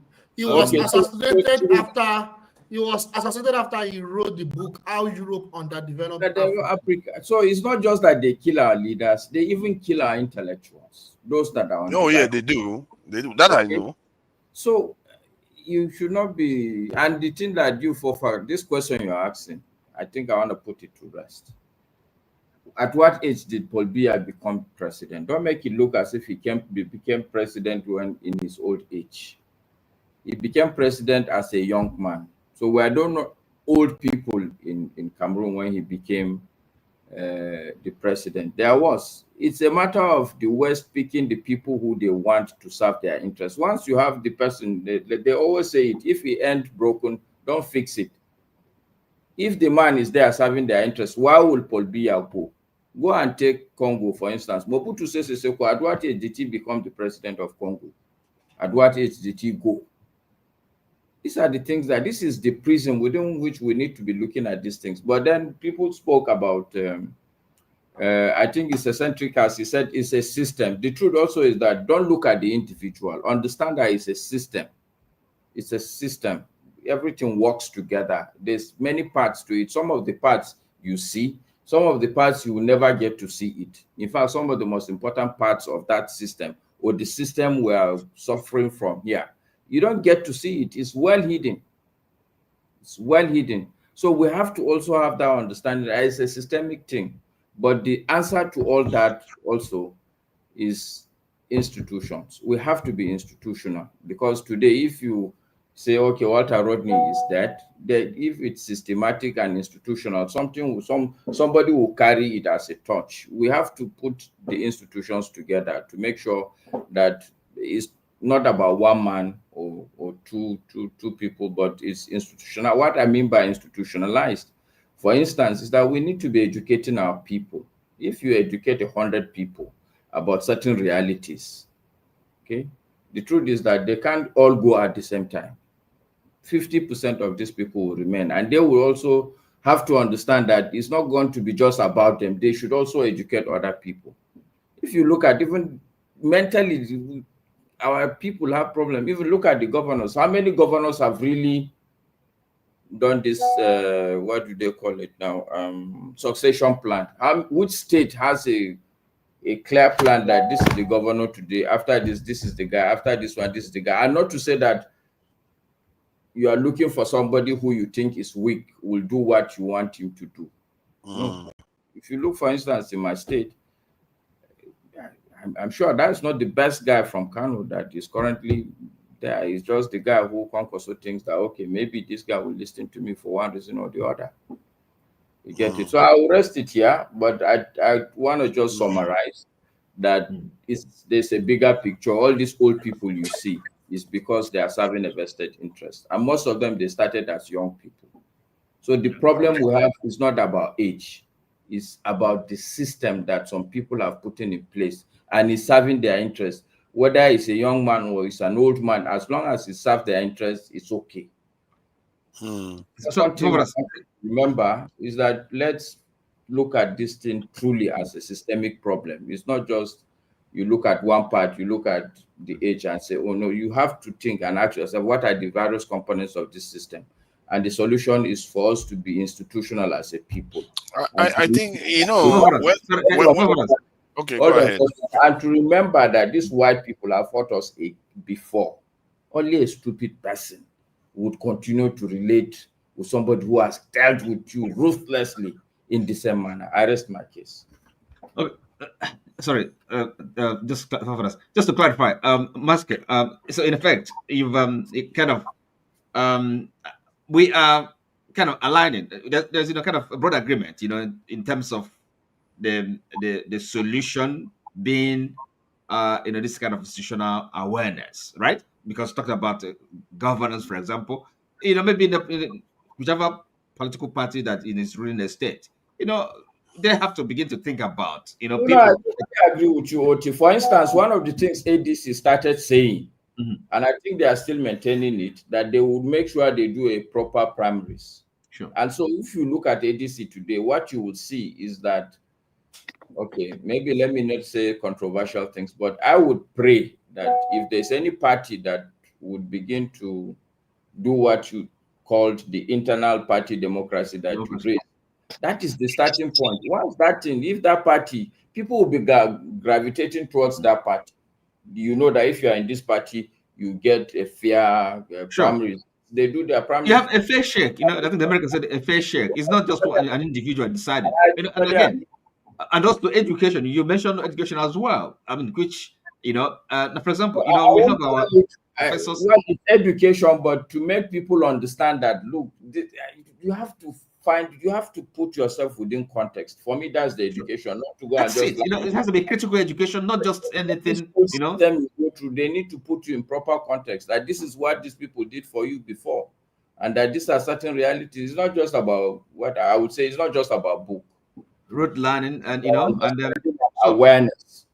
That's right. So I think we can agree on these things. Can I add something to it? While I agree on the idea of institutionalization of our systems, what I keep highlighting is that it sounds like a good word to say, but I think we have to understand how you get from one leader and a second leader that have the institutions so that the institutions actually become what we call institutionalized.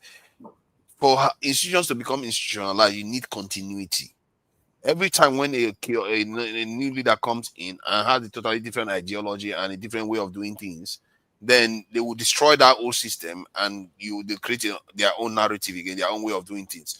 So if you have a belief in, okay, this is what you need to build in a country, you have to have, this is what I talked about, you have to have vision to say, okay, some other person needs to take over from you. Because if you don't do that, the next one that is going to come is going to destroy whatever you created. Okay, you don't have continuity anymore. Sorry to come back, forefathers, but just to put more clarity, I'll give you a simple example. Okay. Even what you're saying, it still would not work if you are picking other people, if you don't institutionalize, for instance, let's say policy direction in your country. I give you a classic example, Nigeria. Let's start from Shagari. Shagari came and did Green Revolution, an industrial revolution that gave this Ajakuta State rolling mill. Immediately they moved Shagari away. Babangida started structural adjustment. Immediately Babangida left, Abacha came with something different. That's what I mean. When Obasanjo came in, continuity. When Obasanjo came in, he did needs. Immediately Obasanjo moved out. 1 year, Yar'Adua started the 7-point agenda and Vision 2020. The same. When I renew hope. No, before you reach renew hope, listen, OT. When Jonathan Goodluck came in, who is supposed to be the same regime with Yar'Adua, what did the man do? He came with transformation agenda. Immediately, that is the problem. So this is what we are saying. People will change, but you have to institutionalize. If we take a policy, this because should the be party policy, and then national, you have to have national. I think what you are missing is that you have to give that institution time to mature. Because takes time. It's possible. What we are saying, what me and OT are saying, is that this thing will take a conscious, proactive, deliberate, even to start thinking and talking about this institutionalization first. And then I agree with you, institutions are supposed to be continuous, but the changes will be at marginal points. Yeah, it will be marginal. I can give you an example. Let me agree with you on one point. Sorry, Syndicats, let me just agree with him on one point. That institutions can be created by one person too, because if you look at Ghana today, you can argue that Jerry Rawlings created the institution of this democratic system that they have. All the other institutions that, because he stayed in office for such a long time, he institutionalized the processes whereby he doesn't care who horses are God. He will go after this person and go after this person. Because their institutions are based on examples, precedents. If let's say somebody that is great was God by an institution, let's say they prosecuted the person and they jailed the person, anybody that comes next that is not even close to that person's greatness will be like, if they can jail that guy, who am I? You see what I mean? Because that creates a system that people now accept that that's how it works. Because after all, that guy went down because of this law or because of this rule that he broke. I think Rawlings did that. One person can do it if you have enough time. But given that you are running a democracy for 4 years, at most 8 years, you have to plan for, okay, if I truly want to create an institution, you have to plan, and the next person that comes in carries on that same path. Otherwise, they will change it, and then you have this run around that Nigeria seems to be doing. I think you guys are missing things up here in a way. If Maska says something about when Shagari comes to power, and he implemented, the name of the policy that he implemented, Green Revolution. Yes. So now this is where maybe system comes into play. That was under the British system. They gave a regionalism, if I'm not mistaken. No, Shagari was operating fully a federal system. So that's when federation. That's the beginning of the federal system. That's not the beginning now. I don't know. No, it's not the beginning. This was like 9 years after 1979. Is it not? It's not the beginning. Gowon did like 7 years on the federal system. Is the first guy to start the federal system? That's Gowon, not Shagari. No, that's during the military look at era. what this one is saying now. What I'm saying, this competitive democracy that we are practicing, it is a system that is allow anybody or individual, a group of people to hijack the system in the name of majority carry the votes. The people that put up the system put it for a reason, to protect the affluent from the majority poor. That's why they put in this electoral competitive democracy, because it's all about money. That's why they make it the competition. So in order for us to do, either we innovate ourselves out of it, or we do a different system entirely. Then you begin to plan how do we institutionalize the system, because we are confusing national planners from all these politicians. There are people who are national planners. They receive separate education. They are pretty much like a secret to the system. They are the one that would design where the nation is going. It doesn't matter who comes in the name of politician, we never digress from that way that the national planners put in place. So in order for us to be there, But is have it to obvious on forefathers? This one that is talking. Don't mind Obi like to shadow people sorry, now. I thought Can I come and All talk these now? Is it my turn? Okwegolo people, did they follow rules? They don't follow rules. They never Is know it my rules. turn? I'm just bringing what we are missing: institution and system. Let me bring Femi in. They have been around for a very long time. They've not spoken for a long time, and I really do appreciate Femi's patience. He's been listening and patiently. Jefferson too. They've been here for very, very long. Yes, and they are the first to be here. So if you imagine we've been here 3 hours, they spoke within 20 minutes of starting the program, and they've not spoken anything for more than 2 hours. That is crazy. You know what? I'm gonna let's have a break for a bit, maximum 2 minutes. Then I will try to open up the panel so that people can be able to speak more freely. Jide, you are also welcome to join in on the panel. So I open it up because this team. Why did you close it before? Is it not good that you are able to highlight your Kwegolo ideology? I gave you 20 minutes to highlight to talk about your Kwegolo ideology. Now I should limit your time. That's what you're asking for. You are like Paul Biya. You are like Paul Biya. You are a dictator. Let's have a break. Come on, me, dictator. I'm not even a dictator at all. I'm a Democrat. Serious Democrat. All right, I have a skit about this, this guy that wants to run for office forever. Let's play it. Hospital for the people of Ugwelu. God have mercy. Jesus! Okay, the cooking gas. I know. Gas na gas. As we no get oxygen for this hospital, what do you want make I do? And no mama dey sick. Make I carry am come that hospital wey just commission. I used to pay. Arrange for her to be flown abroad. Let me send the money. You want to bring her here? You want to kill her? His Excellency, how wicked can you be? You cannot allow your family members to be brought in the same hospital you just commissioned, but you expect your own citizens to be brought in here. Jesus, swallow one. Wow, the governor is really trying. Free healthcare. Doctor, why are you taking Agbo when there's free medication in the hospital? It's all their fake drugs. Even me, I am not a qualified doctor. I studied botany for Limizika Oka. They don't sack me, but knows everything where they hear na fake. Even your pillow na block.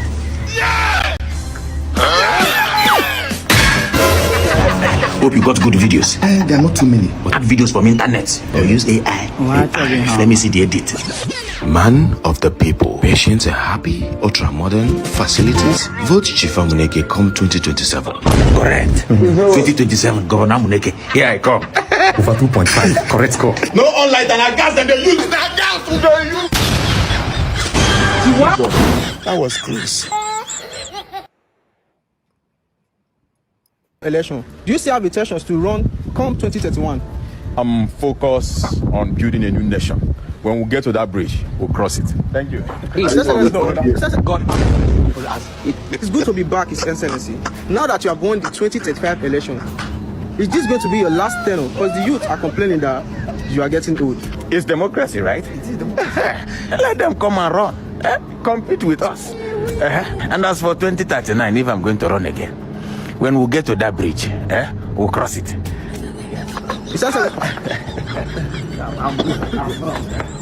Delete that part.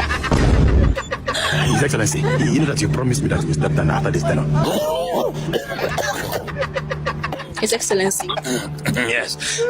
You're from TBN. Yes, sir. Where is the other friend that used to interview me? Well, he retired 5 years ago and passed on last year. Oh, Pastor. Yes, sir. We are still here. Rest in peace to my good friend. Oh, Your Excellency, now you have won the 2043 election. Are you going to also run for the forthcoming 2047? If I'm what? Are you going to run for the forthcoming 2047 election? Oh. Well, running is not by physical ability.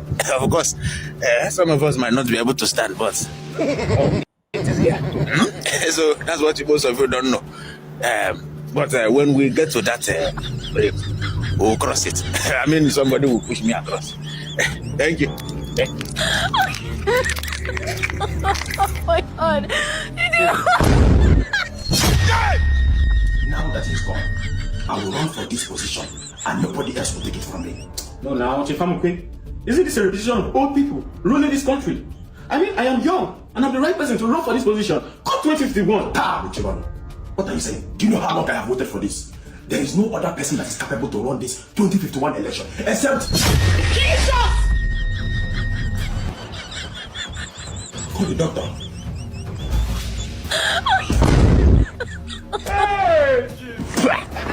Let me see how you will rule the nation from the grave.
Manja, where you go play your people music from Bakassi?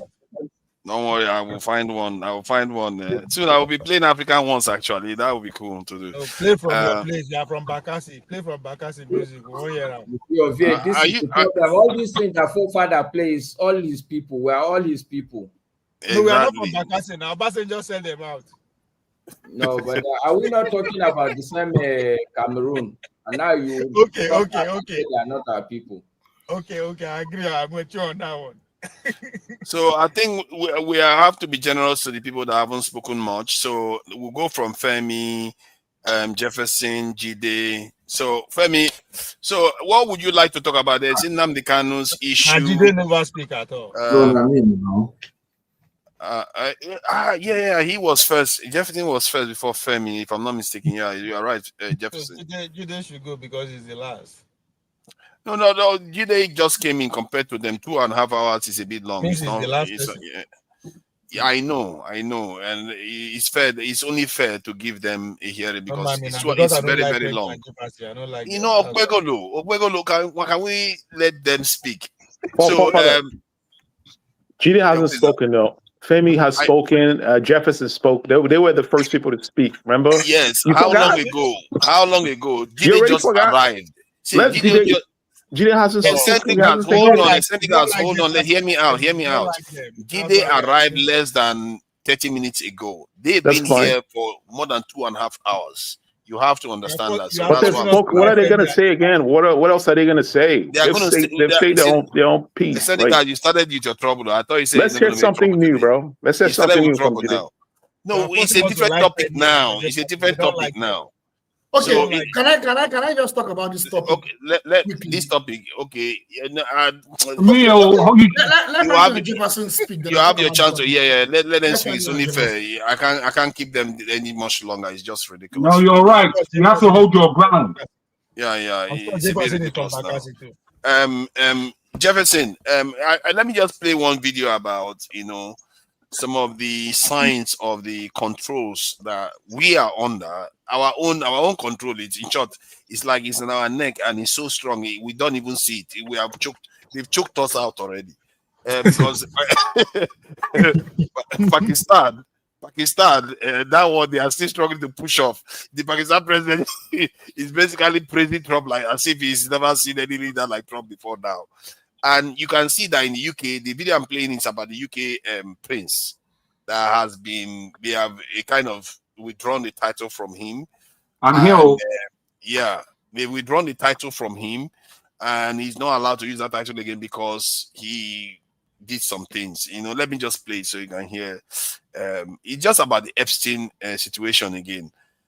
Where is that video about this matter? Andrew. Okay, that should be it, isn't it? That's Cameroon there. Where is Mr. Andrew's video? All these conspiratorial people, they may have taken the video out already. because they don't consider it an urgent video for us to see. Okay, I think I should have it here. Let's see, Andrew. Because they said the Prince Williams was pushing to have him. Because my first question is, kind I of, assume that you welcome this decision to remove these royal titles. Well, I think so. You know, it's not everything in terms of a measure of justice. It's some consequence. It's very disturbing that the reason given is that somehow it's a distraction. The idea that Jeffrey Epstein, for example, victimized children, molested children, sex trafficked children, and Virginia Dufresne's allegations are just a distraction that will continue, I think is an insult, frankly, to victims, because really what it's saying is it's continued bad PR for the monarchy. Well, what about the victims? Again, for many years, I have urged Prince Andrew, and unfortunately, he's still Prince Andrew, even though he's no longer a duke. To speak to law enforcement, urged him to. The United States Attorney for New York urged him to. He's never done it. He just has kept his silence. But this is following him because the story is still alive in the United States. And so it's going to continue because not only did the victims, and many of them still want some justice in the criminal courts, not only do they want justice in civil matters, but they would like the truth to come out. Truth, transparency, accountability. And he has not helped to give the truth about crimes that were committed against children. He can say, I don't know anything about it, but he was there. He was residing in the Manhattan residence of Jeffrey Epstein for some time. He resided in other residences. He visited Little St. James Island. Why won't he tell what he knows? If he thinks it will help, let's leave that to law enforcement to decide. Of course, I mean, and he's denied that he's done anything wrong, even though, as you say, he had that relationship, that friendship with Jeffrey. So let me just take that off. So the idea behind it is that we might look at this thing that is far removed from us, Jefferson, and that this thing don't concern us, but is what it's highlighting is a web of influence.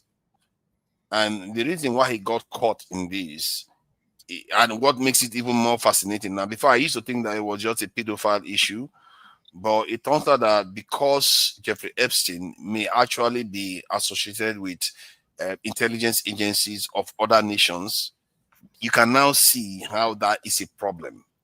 That they can't use this type of web of controls to control politicians. You can see that in the West. Western politicians, they talk like robots now. They talk like robots. They are afraid of saying things. And this control is so strong and so almost absolute that it's quite scary. And I when I look at it, I begin to feel sorry for Nigerians, because I start thinking, if they can control these guys, what chance have we got? And the will it takes to control people like this. Do you know the will it would take to control people? We can't even control Tinubu. That's why you need direct democracy. Who is doing the control? That's why you need direct democracy. If you have direct democracy, they can't control everyone. We all know the people that are doing the control. People like Tucker Carlson has said that it has to do with the Mossad. And even Candice Owen, quite a lot of people are suggesting. Candice Owen is more like suggesting. Please stop. Why they call reporters? You like? Are you serious? Candice Owens, Tucker Carlson. Are you really serious? Okay, can we not start pretending as if? No, you are interrupting me now. You are interrupting me now. Content creators are the ones telling the truth of things right now. The media that we know today, they watch children get bombed. As a matter of fact, Gaza has been bombed by more than twice the bomb that was used in Hiroshima. I think 4 times, not twice, about 4 times the bomb that was used in Hiroshima. But while the Western media is pretending as if nothing is happening. That is awful. So you have to Hiroshima was how many years ago? See, can you? I'm talking about what's happening in Gaza. And the reason why Candace Owen and others who have become so popular, they are even pulling more influence than sometimes even leaders. That President Trump has to call her and told her, please stop maligning the wife of President of France. That is how powerful these people are becoming. And that's a black lady pulling that one up. It shows you how one person can be so powerful. A black lady pulling this off in America. My guy, I live in America. What are you talking about tonight, Niger? See, if you live in America, you should know this then. If you don't know this, then your presence in America makes no sense. Who cares about their opinions? That's what I'm saying. It's people like you. Oh my God. Then you don't. President Trump cares about your opinion, not you. Who is President Trump himself? Oh my God. Okay. Okay. Ogbegolo, you had been disruptive now. Let me allow Jefferson speak. Ogbegolo, stop, please. Stop. Maybe you two are under the influence. I don't even know. You are not even on camera. You like too much. You are not even on camera. See, the way you are talking right now, you are talking like somebody that is compromised yourself, because you are not even rationalizing it. Can you? You are not. It's not propaganda. It's a fact. No, it's not a fact. It's not. Okay, tell me what part that is not a fact. How you will be quoting Candy Owens and Kate Tokakasa and you're talking about people in control? You see, that is not telling me that it's not a fact. Let me carry on with Jefferson, please. Jefferson. So why I made this reference to this case in UK is because it's almost global, especially in the Western Hemisphere. It's almost global. They have influence over many of all these leaders, and they say they are not even hiding it. Netanyahu came on this thing on camera. He was saying that they need to take over TikTok. These are people, they are not hiding it anymore. So if America has to contend with this, that type of will, what chances have we got to deal with these type of people? Or at least it gives us an idea of what we are facing here. And they also said that we should be learning from what they are able to pull off. And there's some truth there. How can you have a small country of about how many million people have pulled so much power? It tells you that human beings is all in your mind. So, Jefferson, what do you make of it? All right. So, can you guys hear me now? Oh, okay, good. Yeah, loud and clear. We can't hear you. We can't hear you. See, the Epstein case, we all know, is a very, very delicate case, and a lot of people are involved, even within the U.S. territory now. They have been confronting Trump to expose the Epstein file and all that. Of course, it's very, very dicey. Of course, in UK, they are also trying to manage the situation, the information with the British people and all that, right? You know, it just tells me that nothing has changed. Nothing is new under the sun, because now what Prince Andrew did, of course, as a royal person is not nice, but of course, they have brought some level of, exposed a lot of decay within the royal family. Now, that does not exempt the fact that the royal family doesn't have issues. They have a lot of issues, a lot of dark secrets, of which even on the African continent are still contending with it till tomorrow. You know, so so when it comes to information, right, news and everything, it's not news anymore. It might not go too far, right? We all know how the news is to get to us. If we go back in time, we have written in papers, newspaper, to the television. When they tell us something in the TV, everybody listens to it and all that. Now, it's not a guarantee that the mainstream media, once they tell you something, it's always 100% correct. Because when they tell you something, sometimes it can be a contradiction of what is happening in reality. So that is the space that we are currently right now, you know. So, and then when you say, okay, because it's happening to people on that determine the affairs of things, does it mean we cannot be able to think for ourselves? It still comes back to the same problem. I want to digress more. People say, oh, there's something wrong with our democracy or whatever. I stand to disagree. No matter the system of government you are using, right? If it is used by a leader that has the will of good governance to deliver good governance to the people will get that good governance. Sometimes people say, oh, there's something wrong with the democracy. I don't think there's anything wrong with it. It has to do with who is there, who is managing it. Because let me tell you something. If someone who has what it takes gets in there now and can be able to direct their affairs and be able to, because I know the leadership followership counts. I know that yes, there's going to be issues in the system, but once you have someone who has a very good pedigree and direction and be able to push people along and get the people to believe in the system and do something in the right direction, you will see that the country will change. Yeah, but the point I raised now is that how do you, okay, you are still there. How do you resist? Like, because these are our leaders, the reason why they are doing it is not necessarily because they hate their people, because they can't afford to do otherwise. There is a lot of forces making them do what they are doing. How do you resist such force? No, they still have a choice. They have a choice. Now the thing now, do they love themselves or do they love the people? They have a choice. I know it's not easy. You're right. When it comes to leadership, even amongst us here, we struggle in our own little enclave. But it's a thing of choice. It's a thing of choice of doing something different. When we get there, I can give a practical. Okay, what if you okay, go ahead. People will not agree with what I'm going to say. Now, in Nigeria currently, whether anybody likes it or not, looking at the governorship, the only governor that, I'm not saying because of anything, the only governor that is trying his little best in his own little space, that is doing something different, is Alex Oti, because he's trying to give governance to the people. But yet, even at that, some people will still come out and say, oh, he's stealing money, he's doing that. But there's a sense of direction. Now, if all the governors in Nigeria can be able to just do half of what that guy is doing, or in their own little capacity, I don't think Nigeria will change. It will change to some degree. But I know the problem is there's this issue of what they call a succession plan. Succession plan, you are right, it is a very big problem for us. And it doesn't take the fact that we as a people should be able to think for ourselves.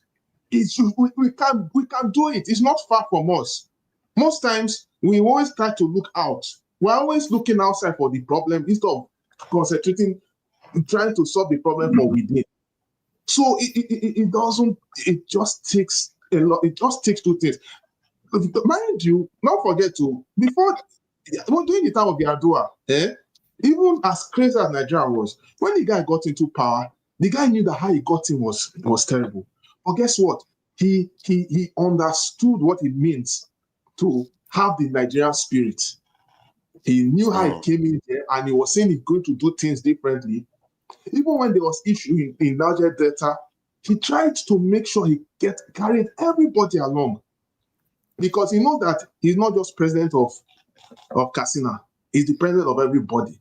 And that is what we expect in our leaders, that anybody that gets there should be the president of everybody, no bias and no incitation of anybody.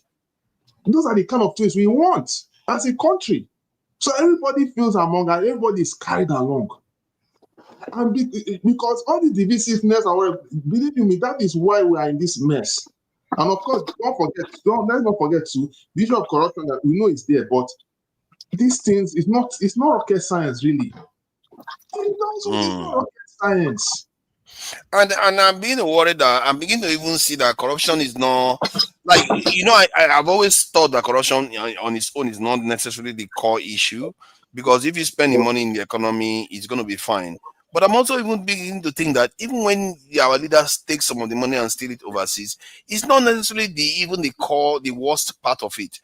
That at the core, the biggest damage that they're doing to Nigeria is the policies that they implement.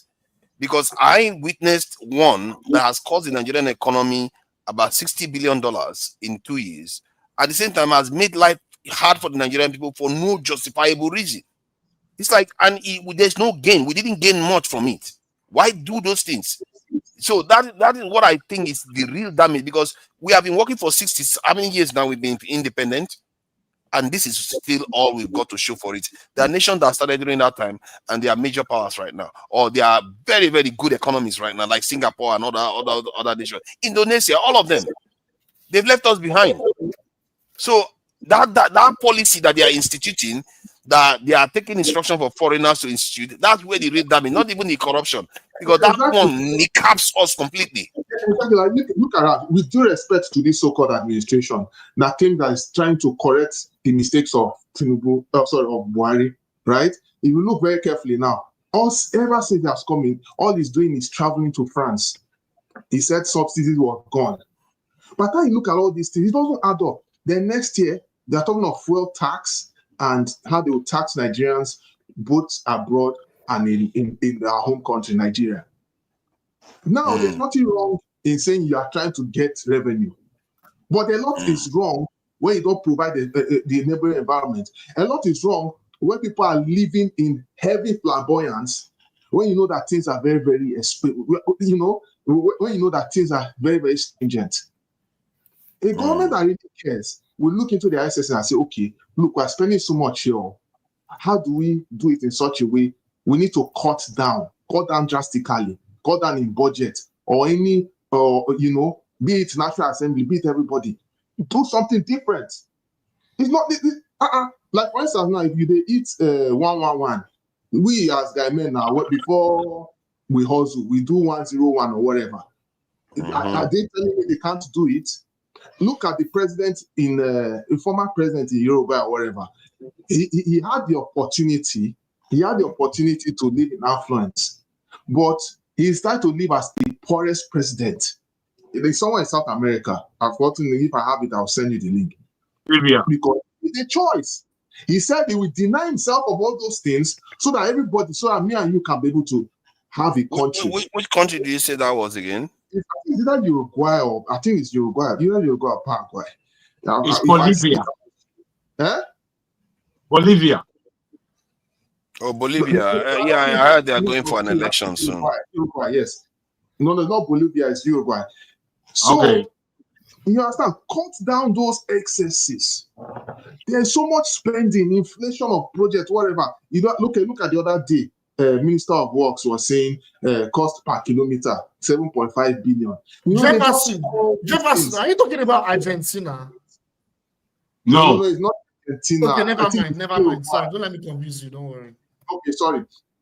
Look at the recent, the Minister of Works saying coastal road 7.5 billion per kilometer. You know, they call prices, call money or whatever.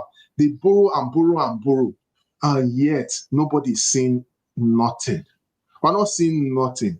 And then there's bureaucracy between Dangote and this one, or this doesn't work that way. No, sorry. Did he say 7 point something billion for? So that comes down to around 3 point something million dollars. $3 point something million. Is that not a kilometer? Seems to be very long to me. No, 1 kilometer is just 1 kilometer is 1,000 meters now. Yeah, that's a lot of concrete now. A lot of concrete, and how many? This thing, is that too expensive? Even at that, I can tell you one thing for free, that even at that, if Nigeria want to be fair, there's no way they will do a proper costing that to be still more cheaper. Which infrastructure are we really doing compared to other countries that we even do far more? If you look at the cost of doing projects in Nigeria, right? You know it's always hyperinflated compared to other countries. Okay, let me check how much the UK spends to maintain their road. UK costs or maintain road maintenance. Okay, let's bring in this in Kemi, please, because he has not spoken, and I think it's an open platform now, so you all can self-regulate and have conversations about the issues that are arising. You can change the topic too, because the topic is quite narrow, and the Kanu matter has also been discussed. If you want to bring it back, you are free to bring it back.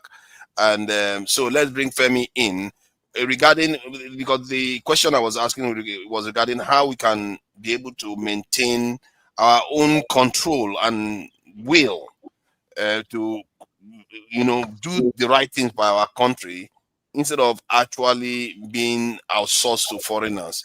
Because right now, when I watch what's happening in Pakistan, I feel like if Pakistan is not able to withstand the pressure, What chances our leaders got? So, forefathers, I just wanted to be sure that we're not all over the place, because I know at some point you'd pivoted into Epstein. Yes, okay. The reason why I pivoted into Epstein is not about the sex scandal itself. It's about the influence peddling, about the idea of control. You see that it's happening in America right now. It's happening in Pakistan, and I'm sure it's happening in Nigeria. Just that the Nigerian one hasn't been blown open yet. Okay. And that's why I said I wanted to be sure we're not moving from one topic to the other. Anyway, so pertaining to the Epstein thing, it's a good thing you brought it up, because I'm looking forward to such a time when this issue of Gaza and Israel and Gaza and the other Arab states, Iran, because surely I don't know if everything is pointing to the fact that very soon there's going to be another confrontation between Israel and Iran. So I say this to say that the last time out that we were speaking about this thing, even before the Epstein thing kind of blew out, I particularly was warning about the fact that I'd gone back to re-educate myself away from whatever I think I may have known, or the miseducation I insisted I had gotten from way back when we were younger, all the way down to when, was it Shimon Peres or Ishaq Rabin that was shot dead because of the same current Israeli prime minister. Because remember, this guy has been around forever. Because again, sometimes, yes, it's important we discuss things that are local to us, but I insist that so many things connect the world together, including a lot of what we've discussed. Sorry to interrupt. Today. It was Rabin. Yeah, and what we're discussing now. And which now brings me to the point of this Epstein matter. Recall, for those of us, again, that are ardent followers of American politics in this case, one of the things that, whether by collusion or omission, got Trump back into power, apart from the touting of being able to bring back the economy, which is currently tanking in any case, was the fact that he had promised that the way they were even going about it, you think that the very first day when he got to power, they were going to release the Epstein files. But apparently, the agenda, for those that are not watching, Trump's agenda is being heavily also led by Stephen Miller, who's a well-known hardcore racist, as a matter of fact. So it's not just him by himself, right? Now, again, narrowing it down to this Epstein matter, as soon as the supporters, the hardcore MAGA supporters, now realize that, wait a minute, okay, no problem. You're doing the immigration thing, the tariff thing, whatever. But wait a minute. How about this Epstein thing that had been touted all along? Why is it that you're not talking about it? And of course, we know the rest of the story of how we got to this point where Pam Bondi, the totally unqualified, one of the severally unqualified people in his government regime, I can only call it a regime anyway. All of a sudden, apart from the fact that we were redacting it, they started telling us cock and bull stories. Now, that's why it wasn't as when people like Tucker Carlson and Candace Owens and even Steve Bannon to an extent started rallying against him about not wanting to release it. What really did shock me, and which is why I tried to write down, because again, people ask about how there's how things have connections. What kind of got me even paying attention again to the likes of Max Blumenthal, Jeffrey Sachs, Aaron Mate, Gideon Levy, who's a very well-known Jewish journalist based in Israel, and Norman Filkinstein, all of whom are Jewish. Of course, there's others that are not Jewish, but my interest was really captivated by them, because the reason why I say this is because you know we can be all of us we have a tendency to be tribalistic, which is understandable. And I never want to attack certain things again from the point of view of the people that are not Jewish or maybe of Zionist descent, if you will. What kind of struck me is the kind of in-depth analysis that these guys started producing about the likelihood that not only is Trump himself compromised, there's a lot of people that are going to go down with this story, and who knows if probably Netanyahu, who has been around for a long time, has a lot of debt and is actually trying to use it as a form of blackmail against Trump. Because truth be told, a lot of people do realize in a way that as much as Trump does not seem to be stable in a lot of the things he does, I cannot tend to think, left to me in my own thinking, I don't really think he wants to follow the Israeli agenda of continuing what's going on in the Middle East. But because of the way America is structured, and of course, when you now add this Epstein thing into the whole, onto the plate as well, that's the reason why we're not necessarily going to get to the bottom of this. I think the fact that Prince Andrew was caught lying about specific questions that he had answered. I forget which of the British channels the journalists that questioned him and asked about when the last contact he had with Epstein was. If you notice, for anyone that has seen that interview, he was given a different date, which was even prior to when, because as soon as he was convicted, that was when he had told Epstein that apparently he had told Epstein that at this point in time I got to stay away from you. But then it later surfaced that he had been in contact with him afterwards, whereby he actually stated that we're in this together, something along those lines. Now, again, how is all of this connected? To your point, who knows? It's possible that there are connections between even him as far as even Nigeria and what have you, but that's not. The entire thing. Because now we are beginning to go inside this thing, because the area I was wanting to explore is the influence that they have, the real power that they have over people. But if we are to go into this, what it reminds me of, I don't know whether any of you have seen Devil's Advocate here. The Devil's Advocate with Al Pacino and this other, Keanu Reeves was there too. So you notice how they kept telling the lady, that his wife, that everything is all right, but she kept seeing things and they kept making her look like she's crazy, and everything is all right. You get that feeling sometimes where people that describe when Zionists influence them, like people like Candace Owen, even Charlie Kirk was something like, why did they keep telling me like I should just, like I have a problem if I try to see things clearly? Like they are trying to tell people that their mind is lying to them. It's crazy. Like they keep telling people, it's not only them, many people have found the same thing. Even a Black American that went to Israel recently, Azalea, if I'm not mistaken, is a musician. She seems to have the same experience, whereby she just was talking about finding other Black Americans in Israel, and they started piling on her like she was saying that she was Jewish or anything like that. They say, oh, you Black people are not Jewish and all the rest. She turned on them, and this was a lady that was a Zionist. She was, yeah, exactly. She was a major Zionist, and because she wasn't, she just queried something, and they just turned on her. I hope you understand that Israel is a protectorate state. I hope you understand that. It doesn't matter. I'm just describing what people feel, and I feel like it comes across like something. Like you can't question anything. Like can't question anything. Yeah, you know what kind of scares me as well. Even in this era of you can't say anything against Israel, that it has to be anti-Semitic. So one question I kind of like asked myself recently is how many people even realize that even the Palestinians, in truth, the current day Palestinians seem to even have more genetic attachment to a lot of people that claim to be Israeli. No, that's what Azalea said to. Azalea said that to them. It's crazy. He's a Zionist, and she had to say that to them. And then number two, for further, maybe I'll just leave the stage at this point. Number two, how many people? No, Femi, don't go, because I like what you're saying. How many people even realize that the word Semites?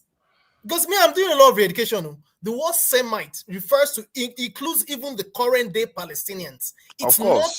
It's not meant to be useful. But because they know a lot about the propaganda and the fact that maybe to an extent, American foreign policy, irrespective of whether it's a democratic government or, is all based on preserving Israel the way it is to the detriment of all other Americans who do not exactly know what is going on. Because there's a reason why some people will argue that it's a case of the dog wagging the tail and not the way around. But either way, it looks as if both it's a case of mutual what's it called?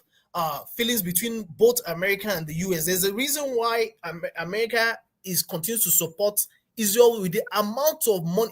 You only need to know the amount of money, taxpayers' money, that's being pumped into Israel. Without America today, as a matter of fact, Israel will probably not survive. So it's ridiculous. There's a lot going on, and that's why, again, I'll go back to what I started with. I like to think global as much as I want to think local, because the same templates, in my opinion, that you see that's being practiced in Israel. In fact, further, go check out what's happening in Venezuela. You'll be surprised that, again, I did not know this until recently, the amount of influence that America is trying to gain back in South America. Yeah. Especially when you look at what's going on in Venezuela. You know, I did not realize that China actually has made so much inroads, even in South America, to the point where they're dominating a lot of their economy. And that's a problem even for the US. I didn't realize that until recently as well. I don't understand why it's a problem for the US. The US trades with China. Can you move this? Can you remove this lighting from my face? Oh, look at that! And now you want me to remove. You're not even concentrating. You are the one that put a logo in front of our face. Please, I'm sorry. Let me just say one more thing, please. No, wait, Femi. Wait, Femi, hold on. So, I want you guys to check this out, right? Napoleon wanted to make Palestine part of France. You know what I'm saying? Napoleon, way back then, wanted to make Palestine part of France. So, Israel. I haven't said anything. I haven't said one thing. No. Just give me less than a minute, man. Israel is like an outpost, Western outpost in that region. The goal is racist. The reason why they're there is for racist reason. It's to control the culture and the trade routes of that area. Like, Israel is not its own country necessarily. It's European. It's a European representation. That's what it is. It's an outpost. It's a European outpost in that region. So yeah, that's the point I wanted to make. It's like, please, before you speak, I just want to tell you what is it in Monroe? 15 seconds. Let me just add one thing. Okay. I feel like when they come to like Palestine, like when they bring like Ashkenazi Jewish people to settle in Palestine, and many are, according to even Americans, they say many of them are even Americans, Europeans, they come there. It's a kind of the same trend that has been happening for want of a better word. It happened in the first 5,000 years ago. Then rapidly in the last 500 years, where Europeans are moving south. This is the same thing. And the Arabs that you know today that are so light skinned, like in Saudi Arabia that you see, they are not the original one. The original ones are a lot darker, like in the Yemen and all this stuff. So most of these lighter ones are moving south. The trend. No, okay, you can correct me if I'm wrong, but the trend that I see there seems to be that they are moving south. I'll explain it. Okay, let Jide go then. Have you finished, Femi? Have you finished? Okay, finish. Just one thing. I just want to rebut something you said earlier. Okay. You said something about the fact that Obama did not garner white votes, and I've been looking for a pushback on that. No, he didn't get majority. He didn't get majority. That's what I meant. So how did he win? Okay. He didn't get majority white votes. He always lost white votes. He didn't get majority white votes. So it did not, but the way it's calculated is they look at it in terms of, for example, in his own case, he got 60% of the vote when it came to young white voters between, I think, 18 and 20 something. And it also depends on the level of their education and whether they're urban voters, as an example. It's always been the case when it comes to Democrats for the most part. So, but I'll but Caucasians as a demographic, he didn't get the majority of the white votes. Yeah. No, he didn't say major. He didn't say major. He just said he didn't get white votes. I understand what you mean. Why you thought that way. I understand. The majority. He knows me now. He knows that. You see, he's got one of my brain cells. He knows me. No, That's why. Oh, sorry, I need to understand. When you say Obama did not win white majority, what do you mean? What do you guys mean Obama did not win white majority? Over 51%. Like you guys are deviating from the point. Let Jide talk. You guys are deviating. Let Jide talk, man. You're deviating from the point right now. Can we stick to the point? It's not accurate. How did Thank you. Thank you. Not get the white majority vote. Because he got vast majority of black we voters. Can look it up. Majority of Hispanics. In America too, you can search this information. You can search that. I can't believe you're arguing this point. You should know this one. Now, this one is the one I put in your doorstep. You should know. Somebody to show me where. Okay, not now. Let's allow Jide to speak. But Jide hasn't said anything once. So Jide, please, let's welcome Jide. I know T hasn't said anything for a while. Hey, T, you can jump in now. Even you guys can have conversation. Just self-regulate. Take it easy. This show was about facts. Yes, it's about facts. That's a fact. Hear what Jide has to say, and then after that, I'll go to bed.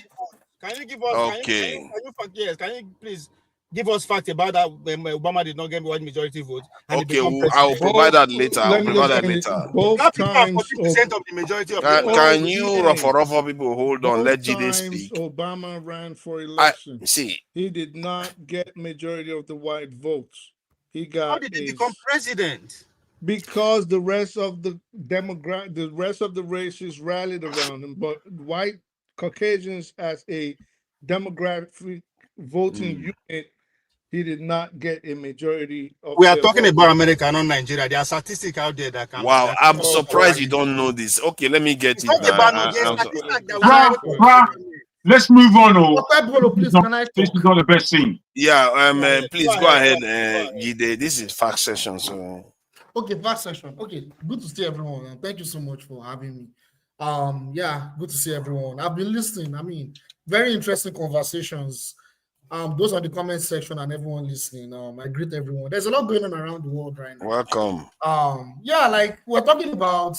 There was a conversation that kind of stimulated me a little bit, but I think a lot of us still need to. There's some things we need to learn from an historical context, like how the world really works. Like there's some things like we're talking about Paul Biya being in power, right, for over 40 years, right? And I'm hearing different ideas, but there's something that no one is talking about. I think Eccentric has mentioned certain things that seem to be leaning towards what I'll be addressing. So there are three things we need to understand about the West.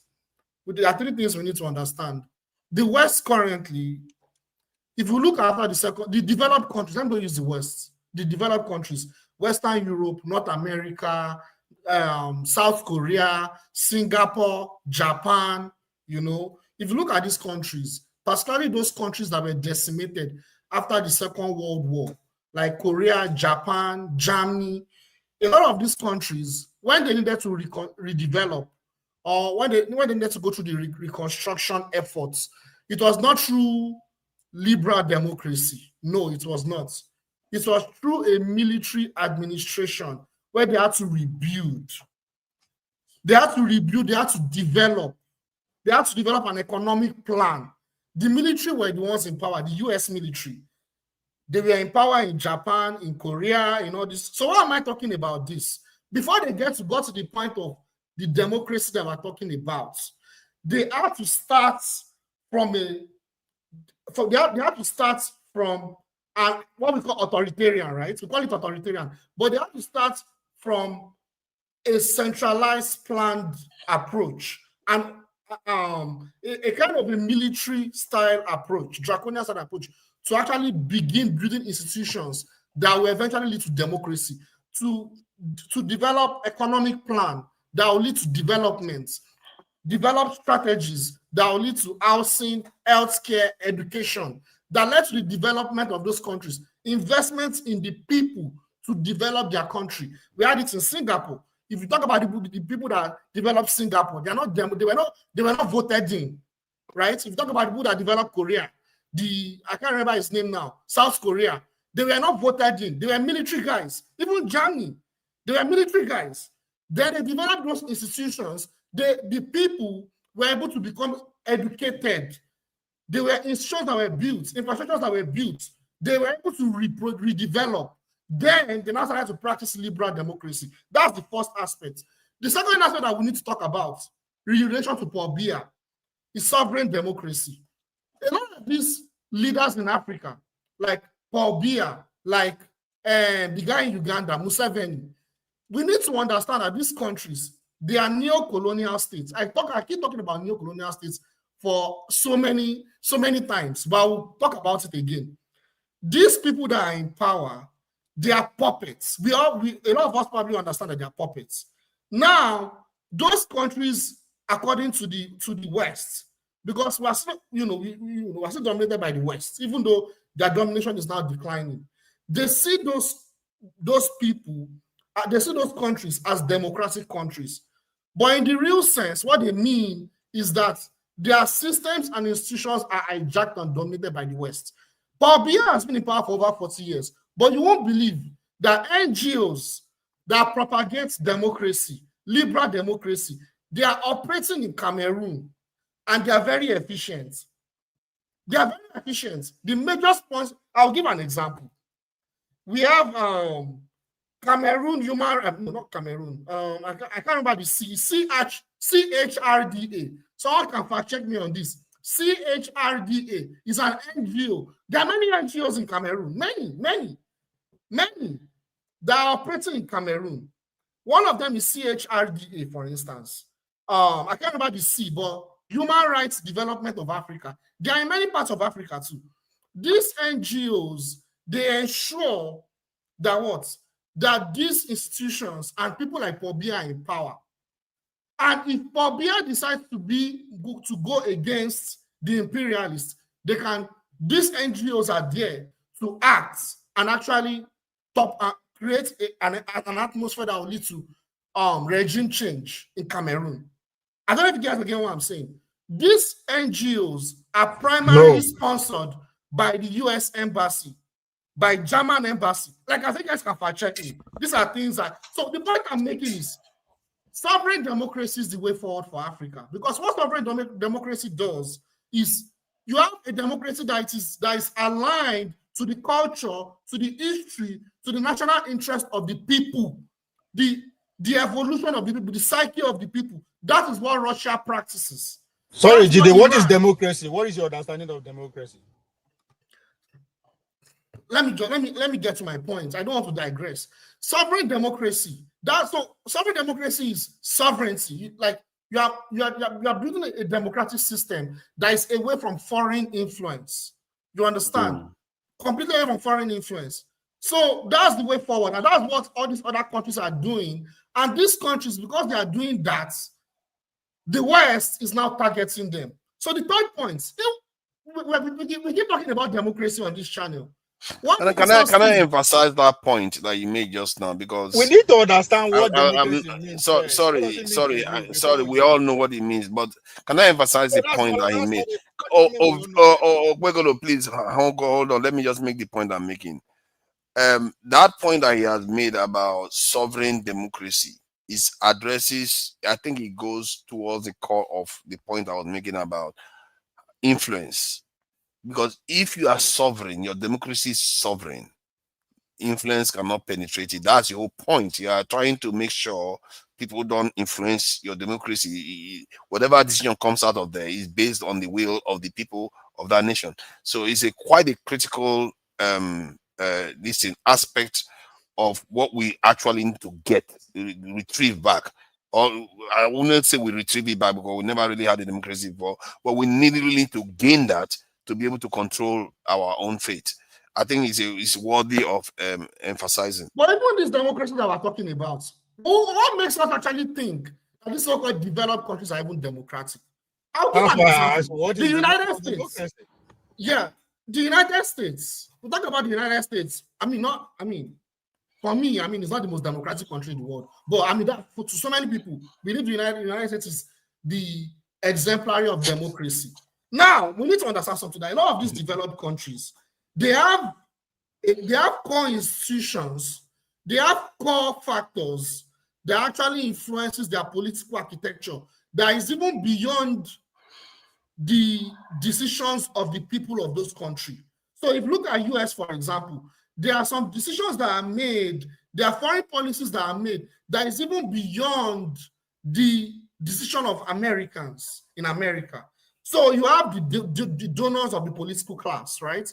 In this channel, we talk about the Zionist lobby. We talk about so many lobbies, right? You have the donors, you have the deep states, right? You have the deep states, you have the monarch, I mean, not in the US, you have the monarch in Denmark, even though they don't have as much power, but they still influence things. The monarchs in Denmark, in the UK, you have the neocons in the US, neoconservatives. You have centralized ideologies that control these people. You have think tanks, right? These think tanks are the ones that actually influence the decisions that all these countries make. That is not the people that go and vote for them. So even these countries are called democratic countries that we need to abide by institutions. In real terms, it's actually an illusion for these countries because the decisions that are made are not by the people. They are made by the power, by the political class, by the economic class, by what? By powerful people, you know. Like now, look at what's going on in Venezuela. Is it Americans that voted? Did they vote Donald Trump to go and be killing people in the boats, you know, moving towards Venezuela? No. But it's part of the foreign policy. Who are the people that implement all these foreign policies? Not Americans. It is what? The people I just mentioned, all these powerful entities. So the point I'm making is democracy in itself, the way we talk about it, it is not exactly the way it is. And for us to even want to be democratic, the best way we can be democratic is through sovereign democracy. Through sovereign democracy, where our national interest is being influenced, and at the same time, we don't have any external influence that is governing us. That's what I mean. But no democracy is 100%. You know, if you want an 100% democratic system, they are talking about anarchism. Anarchism is why you don't even have any states. You don't even have any states. I take it that you can, yeah, because even America has been influenced, isn't it? So I guess in the most essential areas, you want to have control over your country. Government of the people, by the people, and for the people. Government by the people, for the people, and you know, I don't know. Who else want to? I think Oti, you want to say something about? No, I want to say something because I was here when I was listening to Oti. I'm sorry. The other thing I want to say is something. The other thing I want to say, Jide, if you see what you were talking about democracy, so democracy you think is only about casting votes? That you know we have vested interests. You have I mean, so really, it's a there's nothing like sovereign democracy. There's nothing like democracy. There is something like it's only a system. There is Sorry, something like it's only a sovereign system. democracy. The method is There is something like sovereign democracy. It's an ideology that is implemented in Russia. I mentioned it. But it's sovereign democracy. What do you mean? Yes, it's an ideology. What does that mean? You don't know it. You don't know it. You don't know what you're talking about. You are trying to join two different things together. Sovereign democracy exists, an ideology. And it exists in Russia, right? I don't want to. Democracy exists in Russia, right? Sovereign democracy is an ideology and it's implemented in Russia. Wow. And I will say, I'm saying it with confidence because sovereign you say you don't know it. Hold on a second. It's nonsensical. I don't know what you're talking about. Let's one at a time. Let's self-regulate. You have to regulate, my brother. That's your job. You can say that UK democracy is sovereign. Hold on, forefathers. So sovereign democracy exists only in name, in theory, and ideology. John. Most political scientists around the world. But what is sovereign democracy? Because you can't say that without knowing what it is. Let me define what sovereign democracy is. Can I define it? Can I explain it? Yeah, explain it. Explain what it is. No. Let me finish. This guy. Jide. One at a time now. But he wants. I think. Okay. First of all, let's get. Hold on. Let's just get baselines now. Hold on, Jide, just hold on. Let's get baselines now. We get baselines. We need to know what sovereign democracy is. Exactly. And so I think somebody needs to define it. We need to define democracy properly. Is it okay if someone lands, please? So Ovi properly asks a very pertinent question. What is democracy? To which forefathers answered, a system of government by the people and for the people. Basically, we know the basic tenets, definition of democracy. So it's by the people, for the people, all that nice. Can I talk now? Can All I that talk? No, you can't no. talk. You have to listen to the conversation. So Yeah, so no, why you guys are Listen to him. I want to speak after him still. So sovereign democracy. Yeah, but I want to voice my turn. Jide, just hold on. Jide, don't worry. I understand you think. Jide, don't worry. I'm going to come back to you. It doesn't make any sense. So You are going to define your sovereign democracy for them. Sovereign democracy only exists. Can you listen? Because he thinks he knows everything. So I know. Democracy only exists in Russian Kremlin ideology.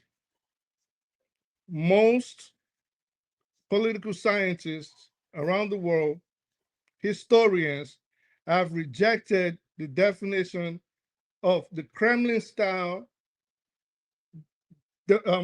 system of government that actually started under Boris Yeltsin as anything close to democracy. It is actually authoritarianism masked as democracy. Now, if you say, for example, that democracy includes the participation of the people and the will of the people trumps that of any other vested interest, then in other words, it is a nonsense. End of story. So I mean, you it cannot doesn't call need long Russian, grammar. It's just you cannot call the Russian government. You're interjecting with ignorance. Do you know what sovereign democracy is? No.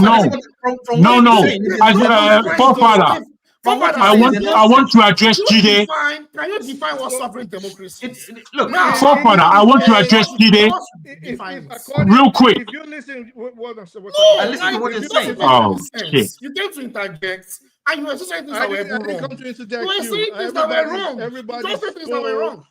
Okay, so let me democracy finish. was not developed under Boris Yeltsin. That's not true. It did start on the term started as a definition of the Yeltsin government, but it is used. That's not true. It is used. Listen again. I know you think you know everything.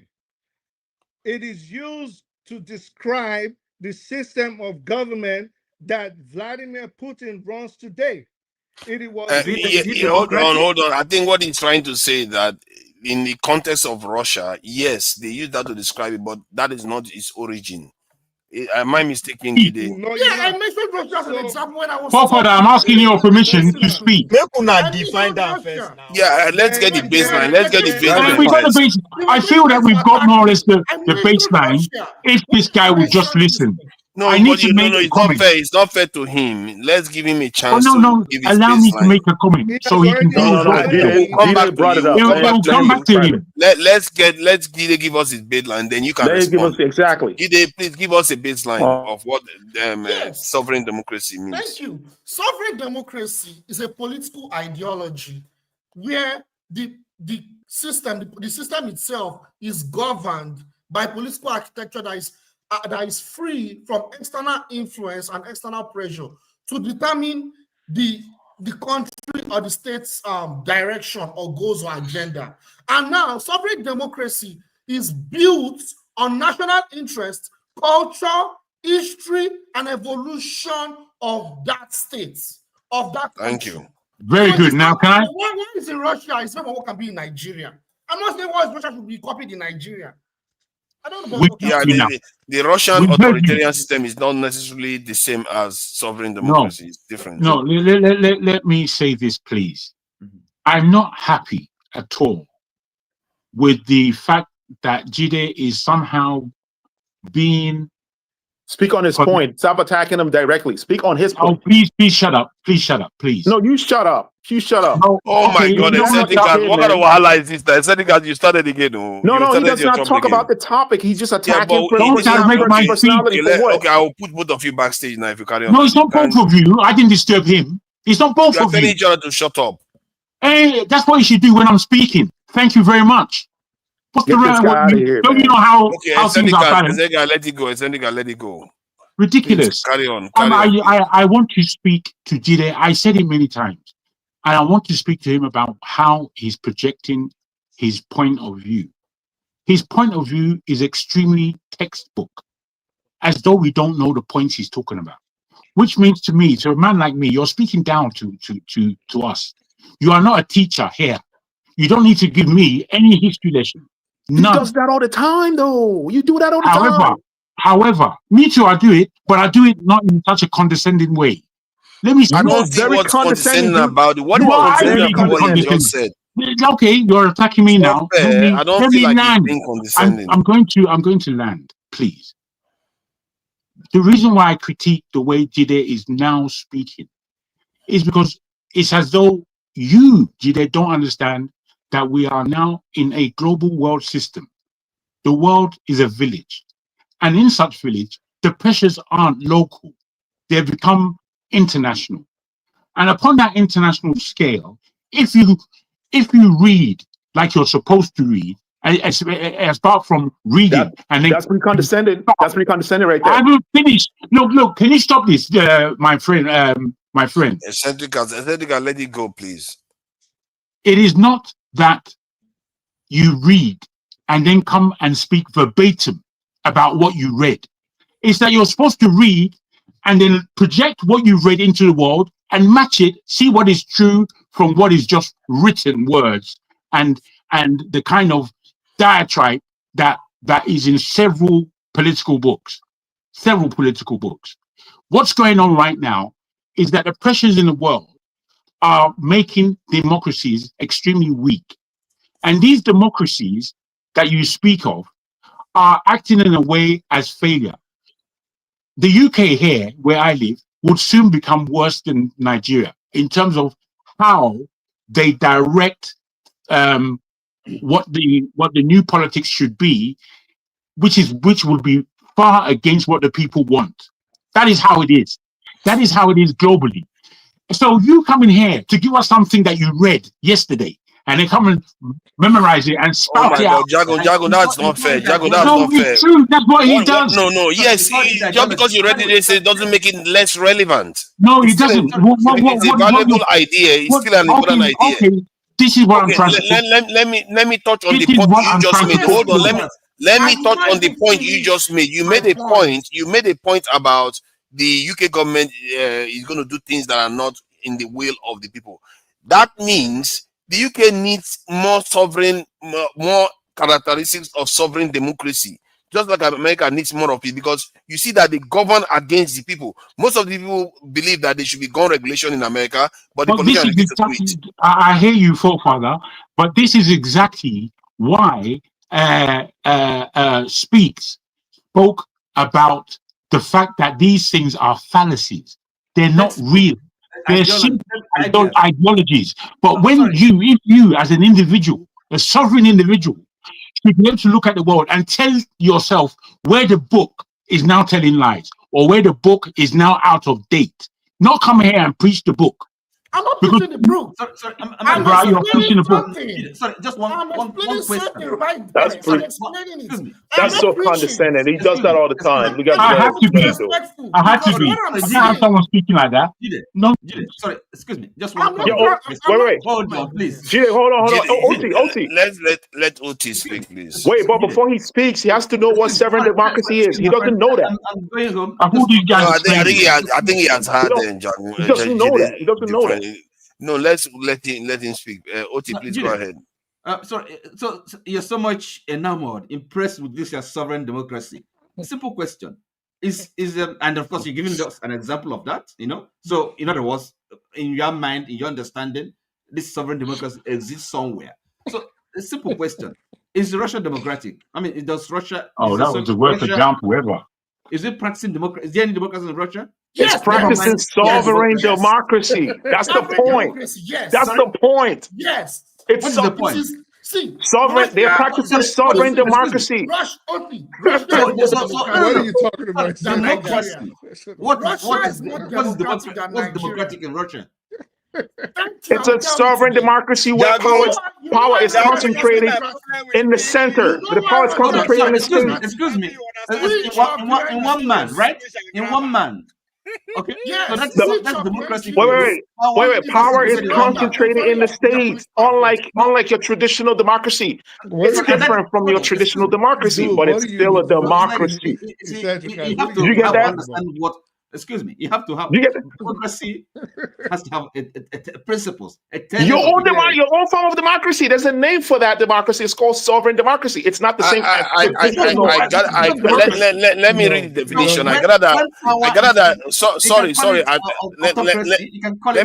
Let me just inject some facts here. Let me just inject some facts here. Sovereign does not make it democracy. Hold on. Let me just inject some facts briefly. Go ahead. Sovereign democracy turns out that it originated in Russia by a political scientist. Mm-hmm. Yeah, it's a Vladislav Sokov, a political strategist that invented the term. The idea is not necessarily invented. It's not exactly new, but it's basically implied by every nation that's independent. It says sovereign democracy refers to a form of democracy that emphasizes sovereignty and independence in determining the political system free from external influence. That's exactly how I define it. Exactly. What I heard. There's more concentration of power in the states. We don't want external influence in Africa. That's something we should want. That's fine. Listen. So how do ideologies take place? All right. And how do ideologies spread? It is possible that Mr. Sokov's definition might spread in 100 years from now, 200 years from now, 1,000 years from now, if other governments adopt Russia's style or system of government. That isn't so right now. As at today, October 18th. That's the criticism of the system. Let me finish, please. Hold on. Let me finish. I'm not here to play around. Jide is not advocating for the system. He's giving an opinion about it. I don't care what you got from him. Let me finish. Dude, no one is making your point. That's what I'm saying. No one's making your point. I'm not here to play around. Let me finish. So, in 100 years from now, in 500 years from now, in 1,000 years from now, that system of government might be popular. What we're saying is that outside of the Kremlin's definition and outside of Russia supposedly practicing that system of government, no other credible political scientists, historians, no credible. The guy's not credible. Adopted that definition. Not only that, no other country is practicing that system. That's not true. Of That's not true. Government. AES is practicing sovereign democracy. So no other. Mali, Burkina Faso, and Niger. They are practicing sovereign democracy. To your own definition. Where you have a military. Yes, sovereign. Can I finish? I didn't interrupt you. I'm going to talk now, and then you're going to say I'm interrupting you. This is your game. I'm not here to play that game today. So it's an open floor, right? I understand it's an open floor, but I'm not that open. I'm not here to run around and act crazy. Juggle, come on, grow up, man. Juggle, you got to grow up. I don't have Eccentric, come on, man. Let him go. Come on. He's an elder, man. You can't just be talking to him like that. He's not my elder. What are you talking about? Indeed, he is an elder. If indeed AES, that's how white he is. Right? Mali, let's say Mali, Burkina Faso, and Niger are practicing this Russian-themed democracy. Sovereign democracy. Yeah. Sovereign democracy. Let's give it that name. Let's pretend a bunch of military guys with power vested in them in total that weren't voted in. Well, that weren't voted in. That in total. That is that democracy. Are you guys crazy? You did not see the people. You didn't see the people cheering for the Niger junta, I'm not right? saying that it hasn't got backing, but it's just not democracy. It's not democracy. It's an abuse of language. Actually, Ovie, the question that you asked that to me was silly is actually the most valid question. Sorry. So now you understand why I'm always against grammar. Can I please learn, dudes? What is democracy? Why is it? Why can't you guys just be civil? Let me learn, please. Look, I'm making that China is not a democratic country. If AES does, can I please finish? So if AES, I don't know why you guys are howling like a bunch of banjo monkeys, but if AES is indeed practicing that system of government, what we do know for a fact right now, today, as we speak, is that if it was to be defined, it would be defined as a nascent democracy. It's nascent. It is new. Maybe, like I said, in a few years, a few decades, that might be the definition of what they're practicing. But as far as I know today, in political science, what they practice in Mali, in Niger, in Burkina Faso is authoritarianism. It is Okay, totalitarianism. I think we are getting this a little bit conflated, really, because How? the term is a very simple term. It's not that controversial. We are conflating Well, the that's term. what democracy is. Can I finish? Can I finish, please? We are conflating the term with what this in Kremlin is doing right now, precisely. How? Because even all Western nations exercise an element of sovereignty. This is why you don't see their leaders traveling to another country barely 3 days. No, and no, they're I back want to to their know countries. how. Let me finish my point. I'm basically trying said I to was explain it. When you say how, I'm trying to explain how we are conflating it. All right, so Because tell us. the term, the way I understand it, the first time I heard it, sovereign, this in democracy, it basically implies national interest first, nationalism first. It's not so different from nationalism. It's trying to say, don't allow foreigners to influence you. That is basically the tenets. But the way they do that in practice implies that they have to sometimes crack down on human rights. This is crack down We on need to people's human understand rights. what democracy But is. hold on now, okay, let me finish the point. Sometimes, let me finish. Hold on. You are going to finish. Oh, let me finish the point. Sometimes you're going to crack down on human rights, because I don't like when we discuss things that are relatively simple, we conflate it too much. Sometimes because in America right now, they are clamping down on human rights in many ways.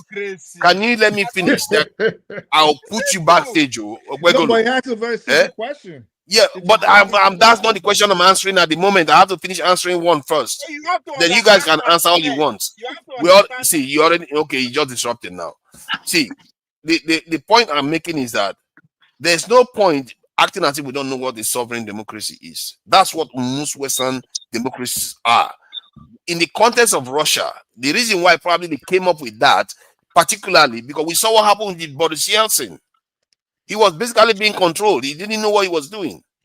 And they had to find a way to take back their country, so they define it sovereign democracy. And they now it's got that kind of flavor that it appears to be what Putin is practicing in his country. But the term itself is common sense. If I read the definition of what it represents, it's common sense. That's what all Western states are doing. Can I ask you a question? If it is what the West, as you say, if it is what the democracy they are practicing, okay, in other words, actually what we are imitating, their deal. So why is it a novel? Why is it something that we're now we are meant to see and understand as a novelty, something original or something distinct? Because they gave it a name, something that the West never bothered to do. They gave it a name. They give it a name. But so it's not a what? It's democracy, as it should be, is it not? Yes, as it should be. But I just gave an example about what happened in Pakistan. That's not how it is. A new discovery, sovereign democracy. It's just like national sovereignty. We talk about even information sovereignty now. Answer your question, though. You're not answering this question. Democracy is the key. Is the key word. So I don't. Sovereignty is the key word, because sometimes you can have democracy, you don't have sovereignty. Father, you don't understand where OT is coming from. OT is Russophobic. He thinks Russia doesn't have any election system. They do. They voted. The president, 80% of the people voted him. So it's a democracy. You really believe democracy. Even I am thinking that 80% is everybody. They have opposition. They have opposition. Communist Party of Russia. So okay, so it's Communist Party of Russia. Exactly. He's Russophobic. But you know that they ban other people from running too. So you said those people are sponsored. It's okay. Yeah, but you don't ban them now. You allow them to run. I'm putting my hand up politely for a reason. So, forefathers, you said something. You said try to keep it brief so others can speak. I know I go long with it, but you started a game. You're gonna stop pissing me off right now. Yeah, because you're going to No, prevent don't others do from it. talking. Don't do it. Because I will do it. No, don't do it. You You have to allow other people No, to you speak thriving too. this nonsense. When it comes to, I don't come on here to No, provoke. Jago hasn't said anything. Jago raised his hand. I Yeah, have to but also Jago allow him raised his hand speak. when you and your boyfriend were busy shouting on Oh, everybody look at to that. leave I thought everybody you had alone. one of my brain cells. Okay, please go ahead. You do this all the time and get me out of character. I don't like it. So all I'm saying is, if you're saying that in a democracy, one of the reasons why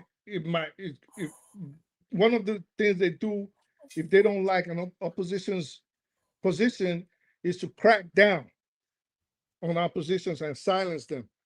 What I wanted to ask you, and which is what OT is asking you, and which is what OV is asking you, is very simple. In this AES states that you people claim are practicing this new sovereign democracy, including Russia, are the Sorry of you. Are the opposition not being clamped down on? I know you are a You dictator. say It's okay. the main thing is this. Sorry. It's I should have. Okay, let me just leave it because it's Nobody know very, what my very. definition of democracy. Now just So you're saying it's not fair. You guys are freaking insolent. So you're saying the main thing is the main aspect of it is the sovereign part.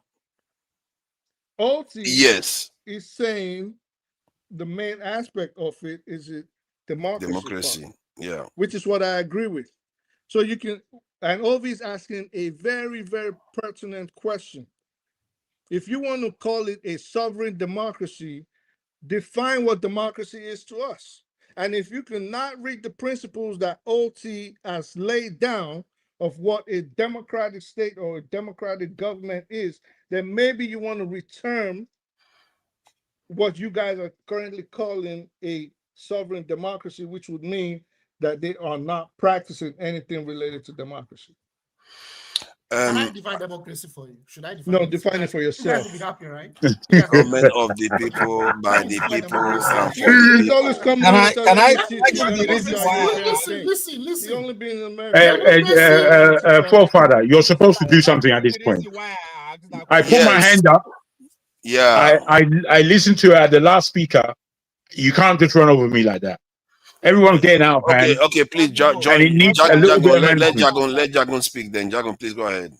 Please, I will. And please, if you just manage a bit tighter, we'll have we've had a good conversation today, and I think it needs to continue in a vein of some level of order. Now, there are many things that are said here that irritate because they are projected in a bad light in terms of how true is this? Do you really understand? Because again, the literal intelligence that many of us may have, we must remember the state of the country that we come from with all our literal intelligence when we're not really paying attention. Now, when you speak about Russia, we've heard how Russia, democracy, not only we've heard, I lived through it, for goodness sake. I didn't just hear, I saw what was going on. And in this, the Russians, especially Putin, he and the governing body of Russia have cleaned house as far as themselves. And because the world is recognizing democracy, they have put a system in place that looks like democracy, but is far from democracy. Far from it. Just like Nigeria. Well, you could say that. It's far from it. Now, whether you recognize this or not is up to your level of ignorance or intelligence. I say to anybody, if you understand how long Putin has been in power, and then you tell me that this is democracy, that would really answer your question. It's a democracy, right? Jagon, let me ask Jagon quick. Let me ask Jagon, can you not argue that this is the early stage of democracy like you saw in South Korea? No, I'll tell you for why. Singapore and many other nations. When I started, Okay. I knew why I've been asked a question, I'm afraid. I've been asked a question. In the answer to your question, forefather, for me, the Russians are very smart, very intelligent people. I know Faulty many. generalization. There we go. Excuse me. That's faulty generalization. You've done it twice here. Africans I'll are do it 5 stupid. times Russians before I are finish. smart. Come on, man. Okay. Now, you made your comment. Please try to learn something. Don't do faulty generalization. That's not cool. No one's going to learn anything from it. Why are you so fighty? All right. Now me that Take it ask easy. a good question. Wait, Ejo, make you wait. So sorry. What I want to try to let you understand, it's not written in books. It's not written in books. They have to be understood by the polity and the policies that come through. Now, as far as I'm concerned, I'm not Russian, but I can see that Putin in Russia is safeguarding his nation. He's not only safeguarding his nation, he knows not to trust the West. And this is the operation and the paradigm that he is working in, and he has been working in before he ever reached the stage of being the premier of that country. So what he is operating is more similar to China than any democracy in the world. Now, China would admit that they're not a democracy. However, China has had to make certain moves because its economy has to grow. And China is a democracy. Don't say that, bro. Like, well, goddamn. exactly where you're going. I am saying that. I don't know if you're speaking about these things. You're speaking about these things as China though. is actually a democracy. Wait. It's democracy.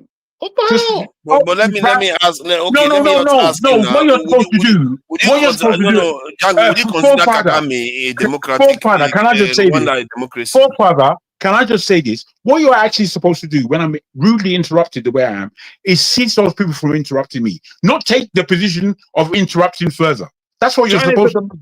China is a democracy. That's what I'm saying. You're supposed to keep that guy quiet. He said China is not a democracy. And I said it is a democracy to counter that point. Yeah, that's fine. Don't worry. You have your chance. I think we will have to allow incentive. Now me ask the question. But Jack, I'm asking you a question. Is Rwanda considered a democracy? I don't think you've even understood before you go into the complications of Rwanda. You haven't understood. These guys are crazy, man. No, you are saying that Russia is not a democracy like China. This is what I'm saying. If you I'm please asking, is Rwanda considered a democracy? If you would please all listen, I will try to reiterate. Russia is not a democracy the way me and you understand democracies. What is a democracy? What is a democracy? We'll come back to my man's pertinent question. What I'm saying is that in this whole world, the closest system of governance that is going on in Russia is China. And now China is not a democracy, and they will tell you that they're not a democracy. China is a democracy. However, they would adopt certain practices of the West or democracy. If China's a democracy, Saudis are they're not capitalist. They are democracy. The reason why China and Russia are different. Russia, they have a kind of you guys have messed up this conversation. Russia, they have a kind of congress where they actually debate issues. So it's not the same as China. China has a different system. If Putin leaves, and just like Rawlings, when Rawlings was in office, he was like a dictator too.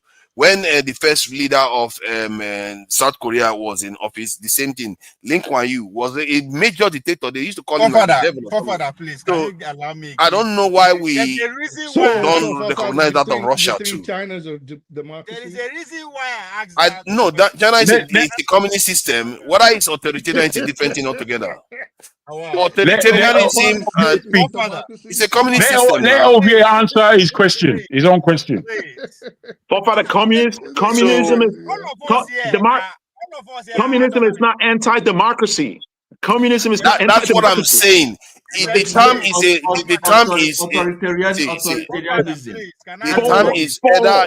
either authoritarian or representative system. No. Most of the systems are representative systems. Oti does not know anything he's talking about. because they are antithetical. Okay, let me find some of the facts about the community. Can I define democracy?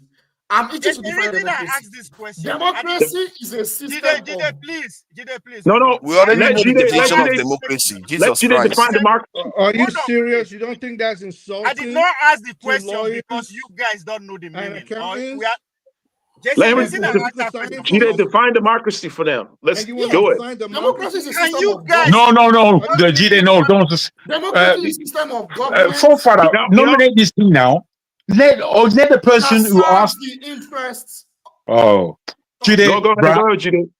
you're like a schoolboy, and this my man is just standing there. Why are you organizing this? I asked this question for a reason. You're all grown men now. You can self-regulate now. This is how you run your country. Godfather, please hold on. I asked that question not because nobody knew the question. We are all adults here. We at least we go finish secondary school. There's a reason I asked that question. I asked that question because whether we like it or not, we can claim to be expert how we want of English language. It's still a weapon in our hand. Simple question I ask. Democracy is just its definition. What do you mean? What do you mean by that? Democracy is a system of government that actually benefits God. the majority. All we need is another troublemaker again to show up now at the rock. Listen, I don't think I have the energy to. Even authoritarian democracy. If the majority of the citizens are benefiting for the benefit of that system, that is democracy. Russia is a democracy. If the majority of the people, if the majority of the people are benefiting from that system, that is democracy. Do the people have to have a say in this government, in their system of government? You still do the people, whether it's for their own benefit or against their benefit, do the people have to have a say? Yes or no? Can I answer it? Can I answer yes it? Or no? Can I answer it? It's a yes or no. Go ahead. The people, they don't have to have a say. Oh my God. No, do the people have to have a say? So 1.4 billion people living in China, everyone has to have excuse me. It doesn't matter the number. The people It somehow doesn't have to have a say. They have to have a say. Please, can I answer your question? Answer a simple question, yes or no? Democracy is a system that benefits the majority. I know, I agree. But we agree. So it doesn't matter if it is no, it matters. It matters. A royalty that stays there. Does the majority of the people don't have a say? Everyone now understands sovereign democracy. Everyone now understands. People don't have a say. It can be democracy. Everyone now understands sovereign democracy. It's not popular democracy. They refuse to use that word popular because of the popularism, which is actually the definition of democracy.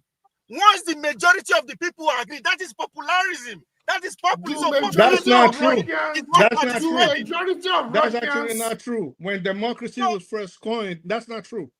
That's true. Democracy is the benefit of the majority. So if the majority I think that is not necessarily democracy because government of the people, by the people. I think he's talking. I think what Ovie is leaving is the definition on is for the people. He's not looking at the by the people and listen. Support the diaspora voting has started now. He's already waving his hand. Trouble wants to start now. Was first coined, okay? When that term was first coined, ancient Greece, not everybody participated in it. That's what I said. Benefit. Okay, so not everybody participated in democracy. So you don't necessarily. Let me explain something. Hold on, just calm down. Calm down. Listen. Even at its core, a dictatorship would usually have elements of democracy in it because there will be some form of participation by the ordinary citizens, not necessarily to choose the leader, which I actually spoke of. What is the point of setting up a system? It's to benefit the people. Right, listen. Exactly. So democracy is a system. Hold on. why don't we Ovi, it's okay. Why don't we just get back to the original topic? Because this always happens where Femi was talking about something else. It was involving Gaza, Palestine, and all this other good stuff. And all of a sudden, someone comes, tries to teach us history, and starts telling us about sovereign democracy. Now we're all in a hoof about something. And a big hullabaloo. So let's just get We back are, to the we original are, if topic. we cannot agree, if we cannot agree what democracy is, how can we move forward? No, we're not moving forward. Let's just go back to the original Yeah, we're not moving forward at all. And let's go back to the original topic, which was Epstein. Yeah, let's leave this out, man, because nobody's learning anything here. Sorry, everybody. Before you go back, let me join you to go back by saying something on this that we can all go back together to the previous one. Oh yeah, now. Are you giving us Please, the definition? God bless you. Now you. Okay. It should be the last. You only just to be mad in our madness. No. What I mean, like before you go back to the previous ones, let me just contribute. Let all of us be mad together first. Okay. That's democracy, actually. Femi had the last good input in here, and that was why I was asking him not to leave. Let's go back to that. All this. Let me teach you. Femi's not going anywhere. When I'm here, Femi's not going anywhere. Let local peace talk now. Let local peace speak. Please, see, truly, I think somebody was saying when it was first coined, what was the real definition or practice when it was first coined, and is it what is being practiced today? Because government have changed overhand and they've been able to interpret what they believe it is in their own value system. Now, everybody cannot be democratic in nature in this world. It's not possible because we all have different belief system, different tribes, different ideology, different traditions. So it's not possible for everybody to be democratic. Hence, what I'm saying is like different systems work for different people perfectly. My democratic way might not be perfect for me while I'm still progressing.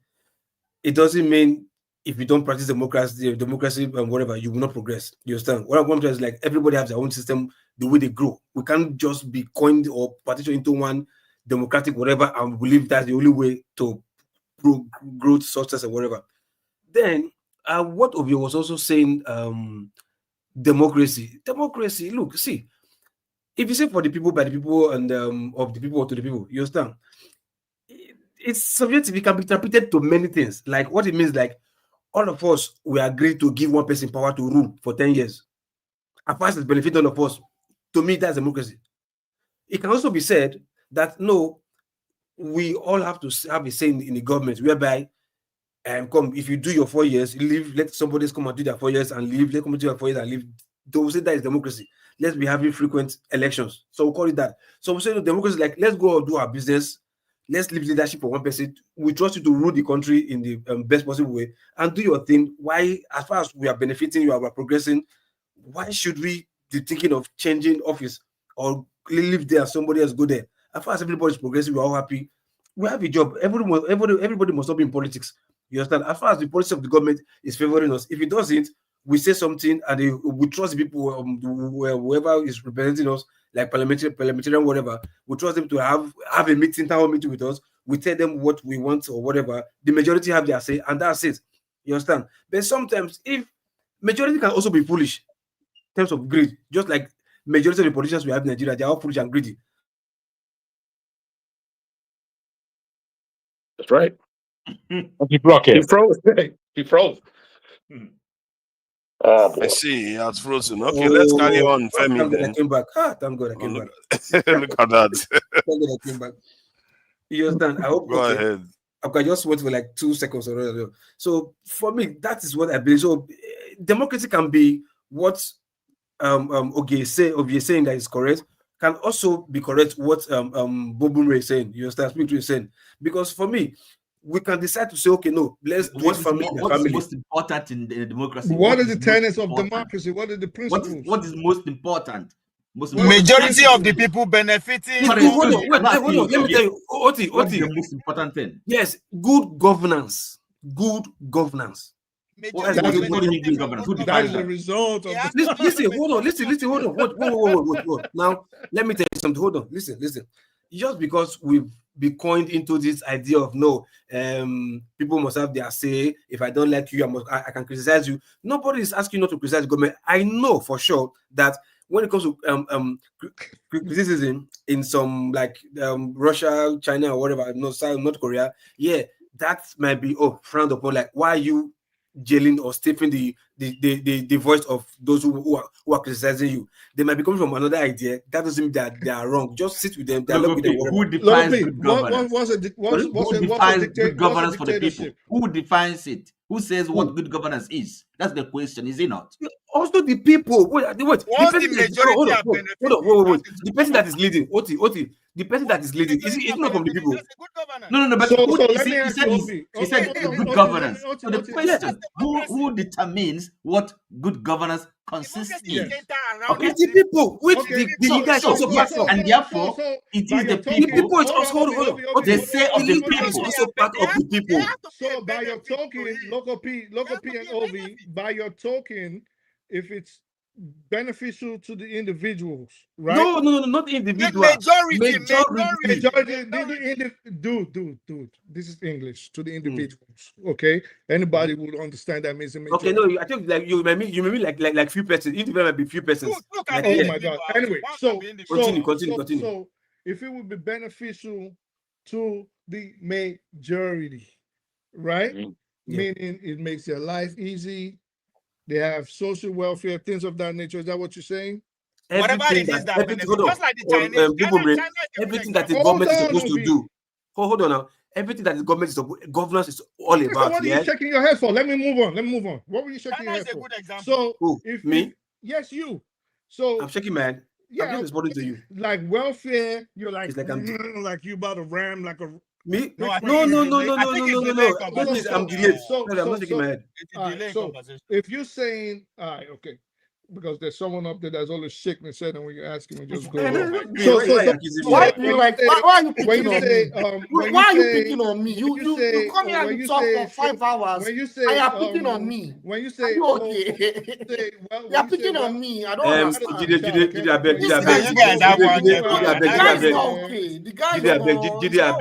So when you have, he annoys me a lot. One at a time. When you have welfare, when you have welfare, right? For example, social welfare, basically the benefits that the government will necessarily give its citizens to make their life easy. Yeah, that is your definition of a democracy. At least no, it's not. At least shut up. Oh, okay. What? It's not a definition of democracy. What are you talking about? I'll give you example as China. Hold on. Let me. Oh gosh. God damn. So if that is your position, Ovi, by that context, Saudi Arabia, Kuwait, United Arab Emirates, Oman, Bahrain, Qatar are practicing a democracy. Can I? No, I said. I'm using China. That's different. Hold on. Now. There was no election. China. What do you mean? You bring the election. How do you know that? Look at you, contradicting yourself. You bring the election. Hold on. But let me tell you. This is why. Hold on. Let me make myself. You don't even understand. That means you don't even understand the system of government. Hold on. No, listen. Because that's not sequitur, dude. That's not sequitur. I said, China. Hold on first, please. You will continue. I said, any government system that benefit the majority. I'm using China as an example because it's a living organism. Well, forget about China. Hold on, please. You told me to. I was speaking. The Chinese system was able to raise majority of them out of poverty. That's democracy. Why do you guys have a tendency? Can you keep quiet? Yes, you mentioned China. We've heard you. China. Okay. But we don't care about what you mentioned, China. I don't know if Saudi Arabians are the majority are benefiting. I don't know. That's why you don't know that. So there's someone that knows explain it to you. Which you in terms of Saudi Arabia, I don't know if they're parting democracy. How do you know the Chinese are benefiting? How do you know the Chinese are benefiting? The statistics is out there for us to see. Majority benefited from this system of government. Ovi, can I please continue what I was saying? Go ahead. Thank you. The way you're doing is non sequitur. You know that, right? If it's shut up. So it's non sequitur. Don't tell me to shut up, man. You're not. No, fuck out of here. Yeah, man. What? Hey, Don't do that. who are these Americans behind the stage? Don't do that. No, because I Don't told you do that. Don't be swearing at Shut people. up. You don't do that. Don't do that. Don't be swearing at don't be swearing at people. It's not edifying. Why is he telling me? You do Why that is he telling again, me to you shut up? What the hell is that? But Because it's not swearing interrupting. at you. Shut up is not the same as the kind of profanity you're using now. It's a disrespect. He can't do that, bro. It's disrespectful. Don't do that. Son, yo, That's not cool. because you disrespecting me first. I don't disrespect You my man. Don't disrespect me like that, bro. Don't disrespect me like that. Man, that's why I don't tell you to shut up, and I'm telling you to shut up. You just did that twice. What are you doing that for? Again, so let me get my point across. Please allow him to tell us how did Saudi Arabia. That's your point, man. That's your point. Disrespecting me. That's what I'm gonna keep doing.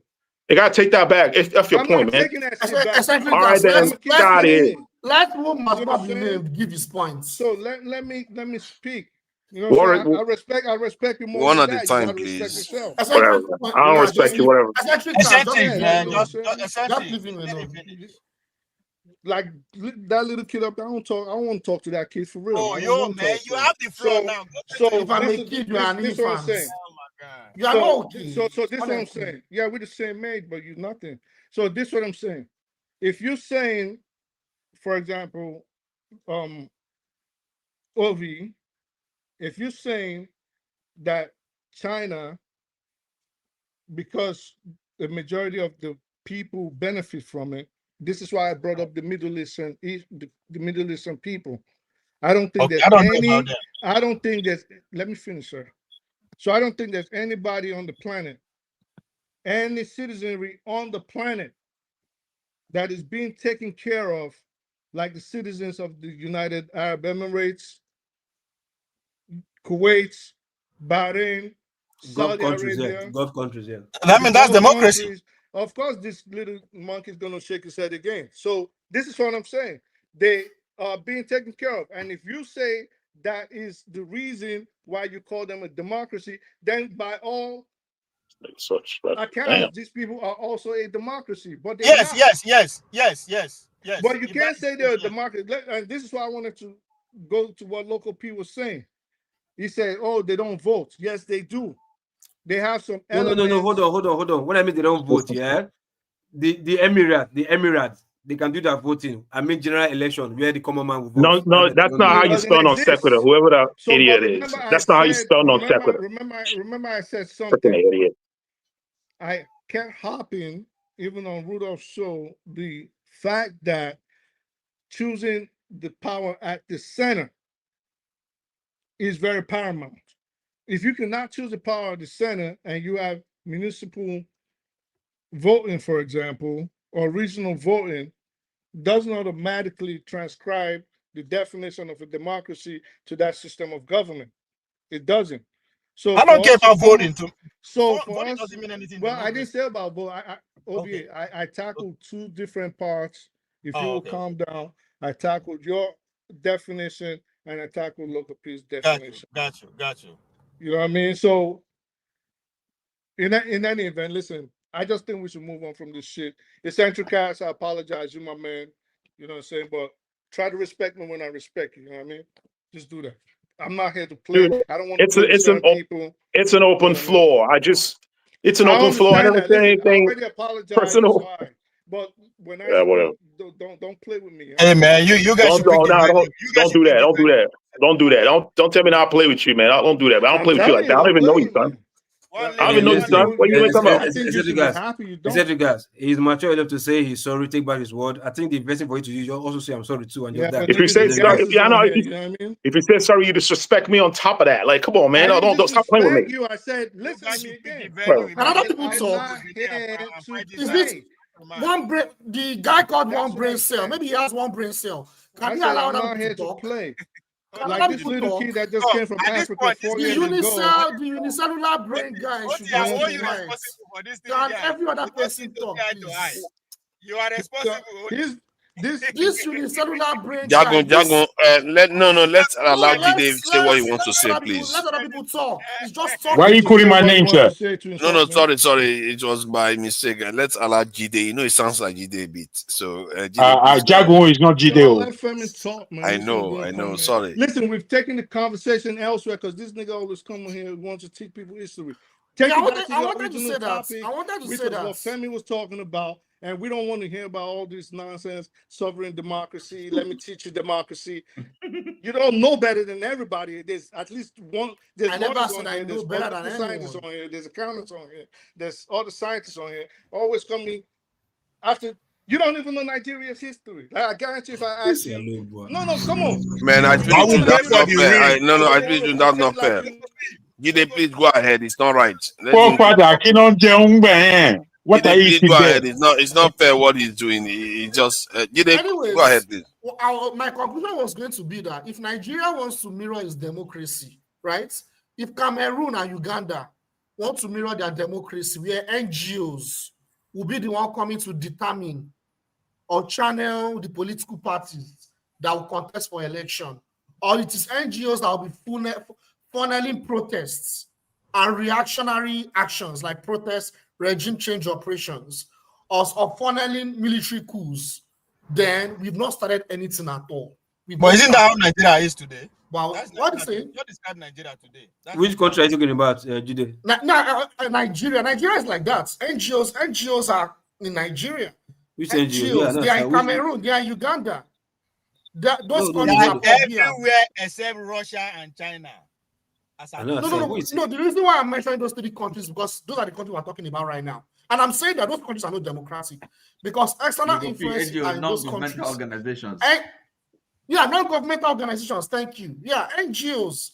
They are there. And those NGOs, they are there to funnel Western interests. They are there to change the political landscape. Just say USAID. Dude, what does that got to do with the topic right now? I don't mean to be rude. Jide, hold on. This you What say does that got to do with what NGO. we're talking about? No, it was only rounding off his presentation, So yeah, let him just finish what he's saying. No. The next person. We were talking about influence peddling. How some people influence countries. Paul Biya. You don't even know that you messed up the whole rhythm of how things work. The thing was going nicely. You come and jump the whole place. No, I think you see. I think Nigerians, you guys are troublemakers because the only reason why they got so hooked on this sovereign democracy was because after Jide said it, and I said, oh, that thing sounds quite interesting because I've never had that concept before, sovereign democracy. And the moment I said that, everybody wants to kill it. It's like listen. OT is a bully, though. OT and Jago are two bullies. Thank you for your request. Let me make my final point. Thank you, Eccentricast. Yeah, don't be a bully. The reason why those I won't take your advice, but thank you anyway. Don't be a schoolyard bully, dude. Come on, man. The reason why those countries... My brother, you said it already. You don't have to repeat yourself. OT, you're a bully, too. You're highly triggered. You're highly triggered, bro. Can we let's have some decorum, please. Let's allow Eccentricast doesn't have decorum. Then we go to we start going down this thing. Yes, I was talking about the you triggered, Meda. It's okay. And I was saying that the reason of these governments, some of these countries like China and Russia, they can be sometimes very repressive. And other countries like that, like Cuba, North Korea. The reason why some of these countries can be Are you hearing all this, poor father? Let me finish my points now. I'm gonna put these two people backstage. They are too troublemakers. I'm gonna put them backstage. You might just not let them. The reason why these countries are repressive is not because they hate their people and they just don't like democracy. The reason is because they are aware that some of these non-governmental organizations, they influence a lot of protests, civil rights movements, regime change operations, and you think we don't mass know that? mobilization. Is that a kind of a great discovery or what? Why do you always like to do this? You will just like to trouble people all the time. That's why everybody's ticked off, and Jago already called it. No, you should allow him talk. Why is it that you don't allow people to? But when you say stuff that other people know, they have to listen to you. Come on, man. You can't just say because you know it. Not every viewer knows about it. Not every viewer knows. It doesn't matter. Just let him speak. We have about 100 viewers. Not everybody knows. about this these thing, all sovereign countries like Russia, like China, the reason why the West call them authoritarian and the reason why they are repressive is part of what I'm saying. What I'm saying is they need their sovereignty because their sovereignty comes first before any democratic decision has been made. And the only way they can maintain that, they need to avoid foreign interference because the reason why they are repressive, because they have to be repressive because they have to suppress every other external influence, because it's not just community. You'll be saying the same thing for the past since I know you. It's the same thing you are saying. You're saying differently, but it's the same thing. Okay, I'll stop there. Hold on. I think what you are doing, I find it very, very. Now, when I hear it from the point of view of Jide, I find it quite insidious, actually. Somebody is talking about foreign influence within your countries. Hold on. We're talking about foreign influence, nefarious ones, not just benign ones that are playing politics to elect a certain ideology. We're talking about the types that elect leaders that rule our country to the ground. That's what we're talking about here. But how if it's not new, he's describing it in a way because that's what we are talking about. I introduced the topic. We are trying to. Can you listen? Can you listen? I may have to go and find that video of you. Sometimes you have to learn how this is done. We want to describe, try to understand the mechanisms, how this is done. That's why I brought up how the Israeli. Hold on now. How the Zionists was saying that maybe instead of people to be criticizing us, you should be learning how we did it. You say you want to change something, and you see people that have done it. No, hold on. You see, you say you want to change something. You see people that have done it. You just keep criticizing them. Please.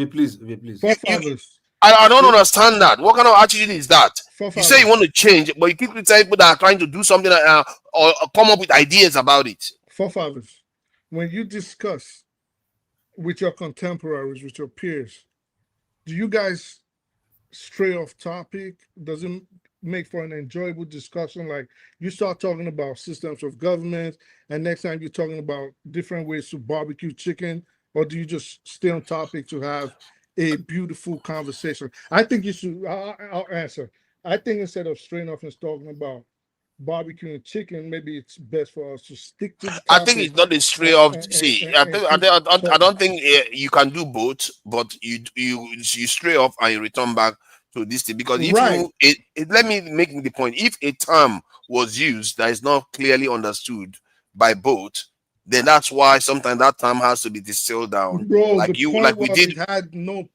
we did with the sovereign democracy. No, it does have relevance. Jesus Christ, how many times do I have to tell you? We are talking about foreign influence over a nation here. We are talking about sovereign democracy, a system whereby they reject all that, and you are saying it's not relevant. What more is relevant? I'll tell Jesus you Christ. You are screaming because you just find out. Yeah, because it's frustrating. That is completely relevant. He's saying this system is designed.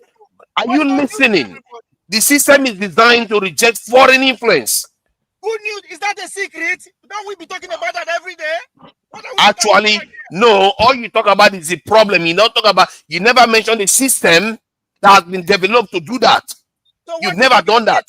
So it's not. So we're talking about a solution. What is describing the solution? He just described a system that is designed to do that. He's pointing out instead of you to learn. Problems. Those are the problems. It's the same thing as USA. Forget it. You know, some people know. They don't. They are just anti-learning.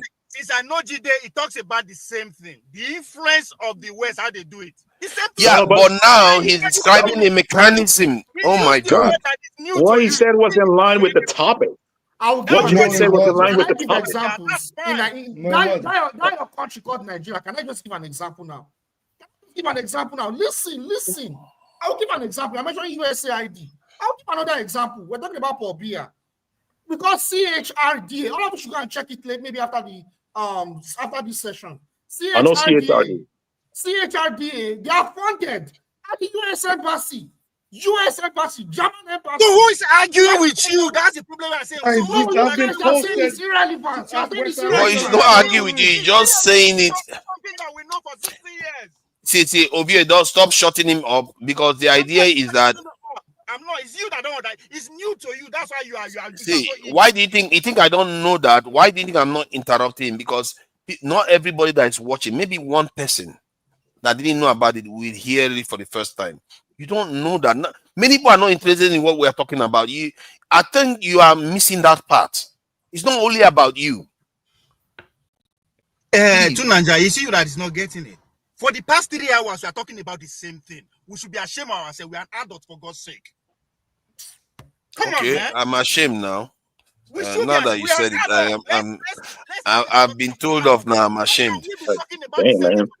Okay. Now, Femi brought up very, very interesting topics.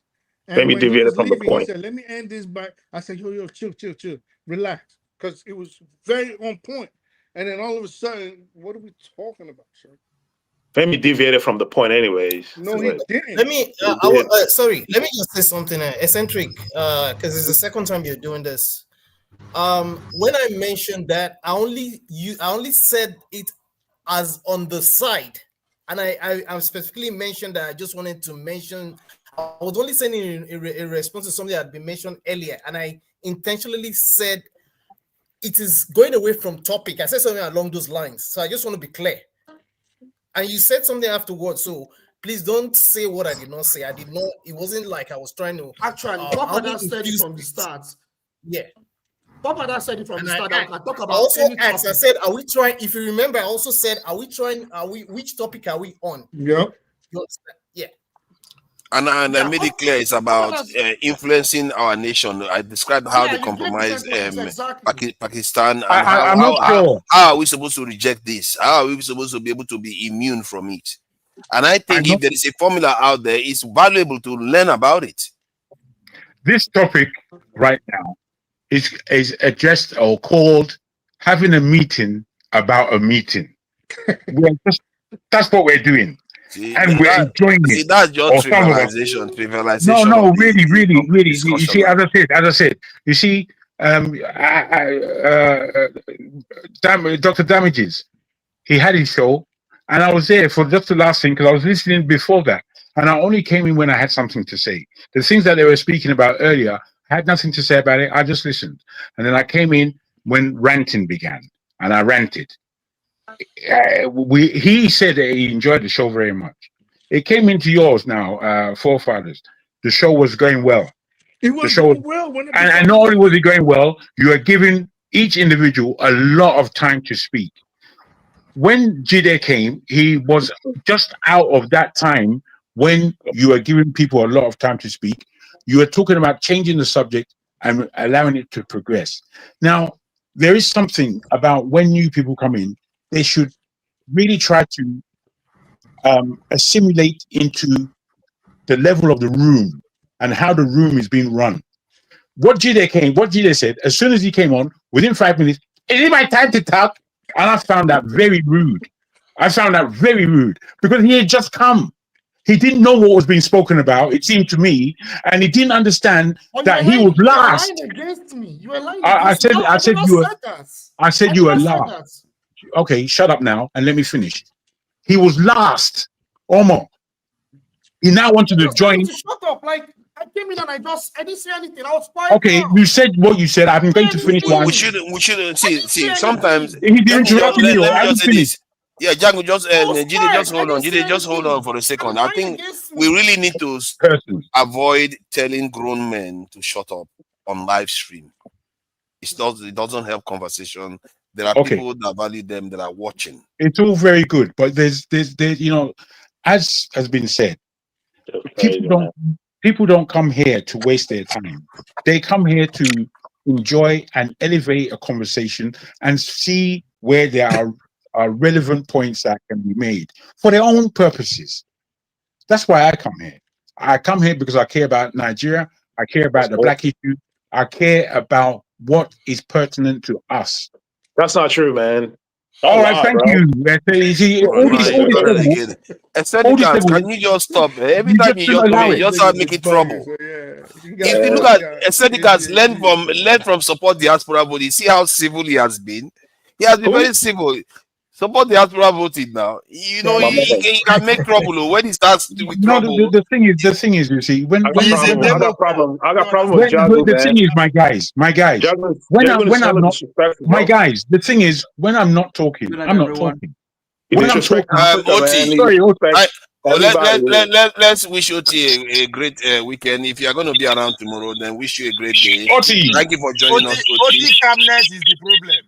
It's still calm and quiet. That's why everybody. No, Oti, we have to respect him. I like having conversation with Oti because he's very, very, and he listens to your answer and tries to come back in a technical manner. That is actually important. Can you stop muting me? I'm trying to mute people. Forefather, can you please stop muting me? I'm trying to mute people because of the noise that's coming through. I don't know where it's coming from. No, there's no noise coming from. It's me here alone. Oh. Please, you do it all the time, and I don't like it. No, sorry, because it might be my hearing then. I think it's coming from. Please, let me just land, because I do want to see if we can rescue the communication that we have. We need to rescue it away from. Thank you. All I'm saying, I would like to change the subject, please, to a strain that we can hold on to. It could be anything, or as has been said, but we have to get off this team. It's irritating, very. Please. All right, thank you. All right. Is anybody else hearing that noise? It's coming from you, I think. I can hear the noise. It's from you. It's squeaking sound. From you. So everybody else is muted and it's coming from me. No. This guy is unmuted. No. I think it's fine. I mute myself. What kind of earpiece are you using? It's fine now. You see, look at that now. They are all now trying to criticize my professional here. My professional. You know what? I'm going to change it. I've been thinking about it because it's getting ridiculous now. So thank you all for the. I think the contribution, no matter what has been said, I've learned a new term. I learned a new concept today that I didn't necessarily know existed out there. That is designed to prevent foreign interference. Man, if you think we as Nigerians don't need it, I think we do need that heavily. Because our leaders, all they do is listen to foreigners, go to foreign hospitals, have meetings in foreign countries constantly. They're going to go to Chatham House now, the next thing. Come on, man. That's why I think that is valuable that he shared that information. I don't know why you will pick on Jide. Yes, he comes across as a lecturer. So what? Because he's a Nigerian, you can't listen to him. If Oyiboban is here lecturing you now, you're going to be okay with it. You said that. You. That's not the point. That's not the point. It is you that we are in new time. Then now everybody has to fall in line because it's new to you. You know, Jagan said something. Jagan said something. He doesn't know. He never heard of it before. He's heard of it before. Just a heads up. Jagan said something like, if you don't necessarily. I think the problem is, and this is not to diss him. I think the problem is trying to show, and this is why OT also felt offended that it was condescending. So I think the problem is when you tell professionals, without stating everybody's professional, I would assume some of us know what each other do or have done, and you start telling them about their line of profession, I think people take umbrage to that. No matter what you think you know, when you try to condescend on people that know that they are probably your better intellectually or professionally, regardless of the fact. But what did he say that was condescending other than he was teaching? I didn't say anybody's name. I said my point is that he never really insulted anyone. He was just saying stuff. I said in general. So, well, I mean, I guess that's how you took it. I guess the other people complaining took it a different way. And maybe they take it a different way because they never I think it's an element of trying to have somebody justify their position. I can see the value of that when somebody comes and makes a proposal that you maybe feel like he's coming across as if it's new. No, I guess you want to challenge it, whether they are strong in it. That is fine.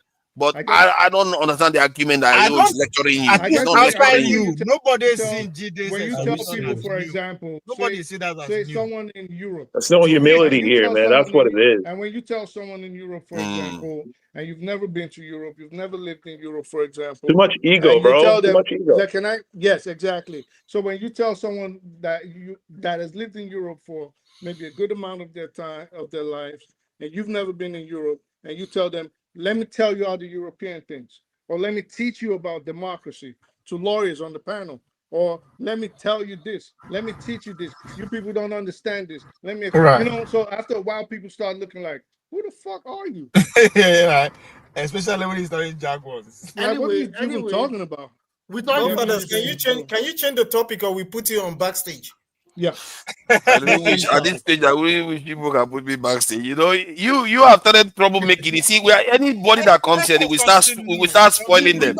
In first, he's having a go at my headphone. Now he's saying they want to put me backstage. Is that how we taught the people here? If anyone wants to learn how the world works, I can send a link of one of my political mentors. That's the problem. See, Jide, don't listen to them. Jide, don't listen to. So you guys can listen and learn from me.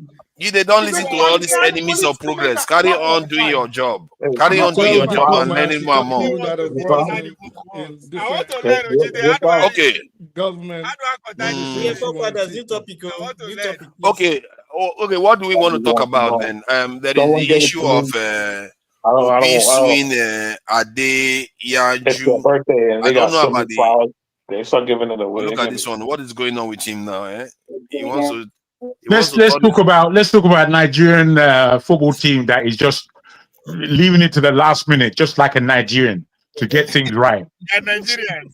Silly. I don't know. I don't know about the Nigerian football situation. Actually. They're just failures, like everyone else of us, man.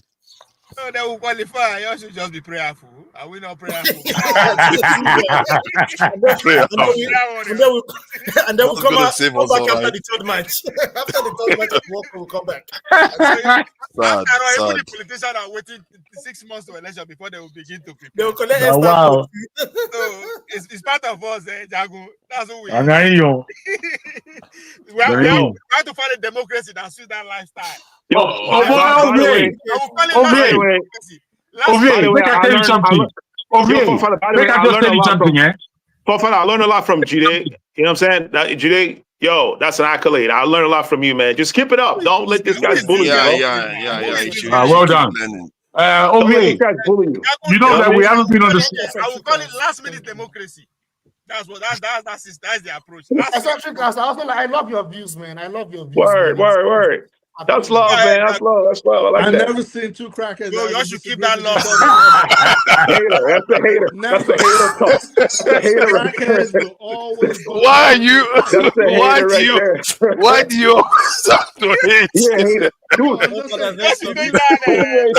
man. I've never seen hater. Oh my God. So you are calling them crackheads now, eh? Wow. I love you. Get it. They will never disagree over dinner. They will never disagree over phone paper or pipe. They will always bond over it. So there's no shock. He's just trying to acknowledge the fact that he learned something from him. I don't know. Yes, you take that love story. Take the love story to the bedroom. Look at that. All you come here to tell us is that there are cabals that have captured Nigeria and all the rest. I love you. Which country be that? What's going on with Seneca? Have they come to claim his soul? I don't know. Next topic now, because next topic. I don't know all these people that are behind it. But I think okay. Should we make it more conceptual conversation instead of anything? No, give us topic for fathers, please. I mean, should we make it topical in terms of Nigerian context or something more make it general, open? Do Nigeria has not get over sovereignty democracy? He hasn't get over that yet. Somebody else. No. There's nothing to get over. It's something.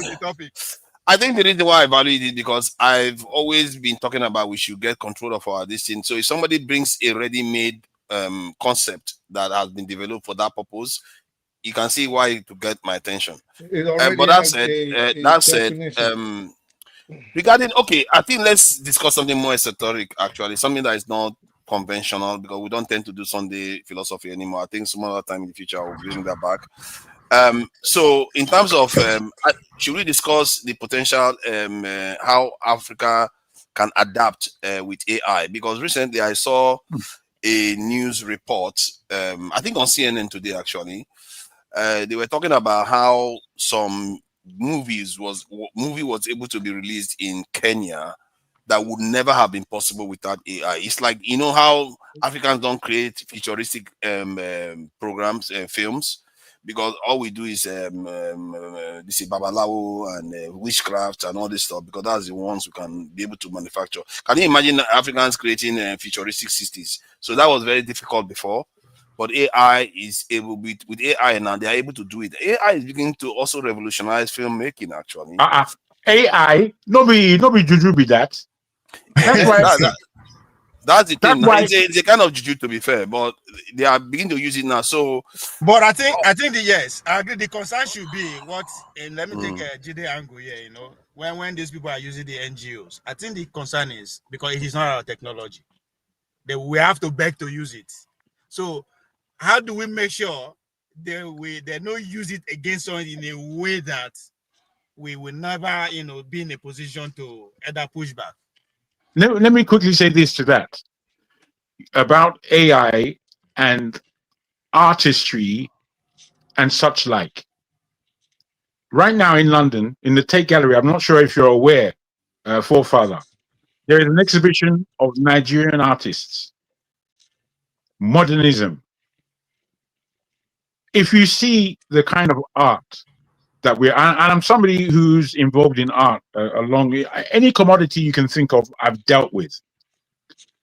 And when I look at art, I'm also I'm a piano player. I'm a musician, but I'm not great. I wish I was. I could have been, but I'm not great. Having said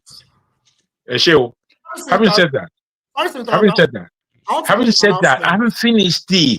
No, I'm not intervening. I want to make an announcement. So I'm going to be sending some videos. So it's not and I thought the announcement was that you was about to go. Sorry. No, it's an announcement. Sorry, I'm so sorry, brother Jago. I'm so sorry that I'm interrupting. I apologize. See, that's nice. I'm sending some videos. It's like lecture on certain things, like on how the world works, on geopolitics, like. For my political mentor, I'll just share some of them. I can also follow him on YouTube as well. What I would say, I have many mentors, but Michael Ross is one of them. Ross, what I would say to you, Jide, is that you're very, what's it called? Michael Rossi is an American. You're very strong. You're very strong, Jide. I know Michael Rossi. Right. Sorry. Which is good. Which is good. Anyway, in the Tate Gallery, there is an art exhibition now of Nigerians. And if you see what they are able to create, both given the esoteric and exoteric argument, if you like, through their art, bruh, you need to go and see it. Because AI, Nigerians are going to be high creators of AI. It could actually be a system that allows us to even be more democratic with what we are able to produce and do through AI. It could be even something that we understand better than anyone else in the world. I don't know, because we are great. We barely have the data centers. How do we? Well, my brother, AI. Yes, we are. Yeah, and AI is programming. What do you mean we are very good with AI? But based on what I don't know. Do you have any justification for that statement? Yeah, what we see them do online. Yeah, so I don't know. Okay, you may keep movies. Okay, I see what you mean. We're already very active in these areas. They're making skits. Finish, and I want, if you don't mind, after Jago, I want to say something. I am itching to say something.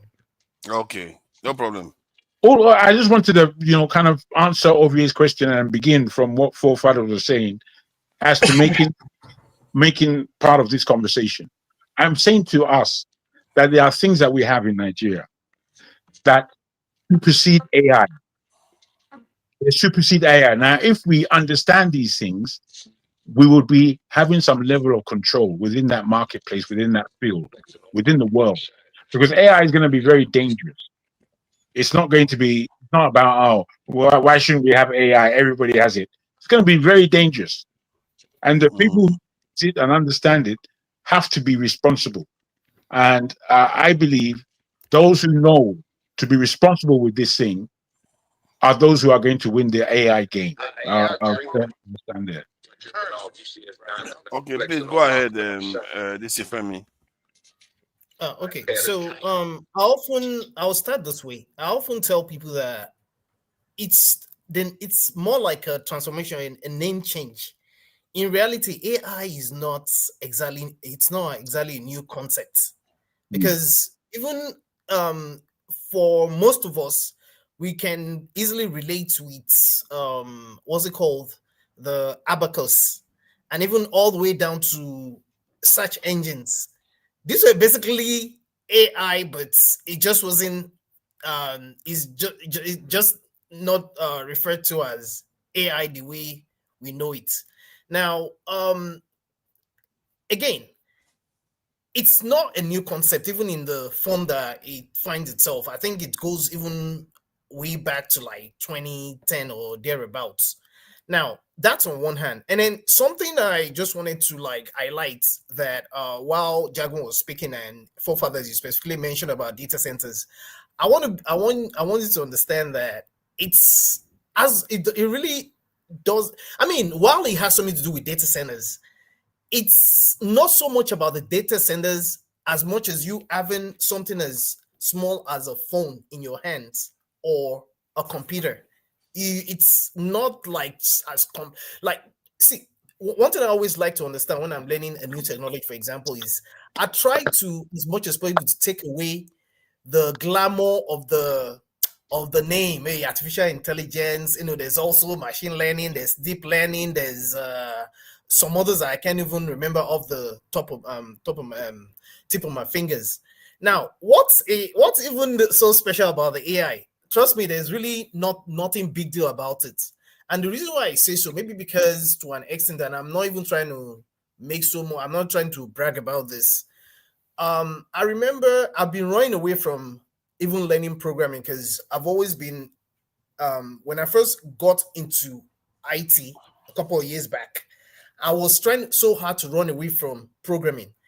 Now, lo and behold, I finally managed to like teach myself some Python and something. And then I later realized, when I started talking to a lot of people back in Nigeria, forefather, you'd be surprised at the amount of Nigerians, as an example, that are pioneers of sorts, or that are leaders when it comes to several sections of several disciplines or sub-disciplines, even in AI, machine learning, deep learning, call it whatever name you want to call it. In fact, there's an Ethiopian guy, I keep forgetting his name. He's also a major force when it comes to AI. He's well known in the AI community. And like I said, there's a lot of Nigerians, a lot of them, when it comes to AI research, AI intelligence. Are they not like consumers of AI instead of no creators? No. Forefathers, you'll be shocked if you see. Let me tell you something. Remember, there's a lot of Nigerians that are doing amazing things. You don't even know these guys. If you know them, you don't even know they're Nigerians. You will be shocked.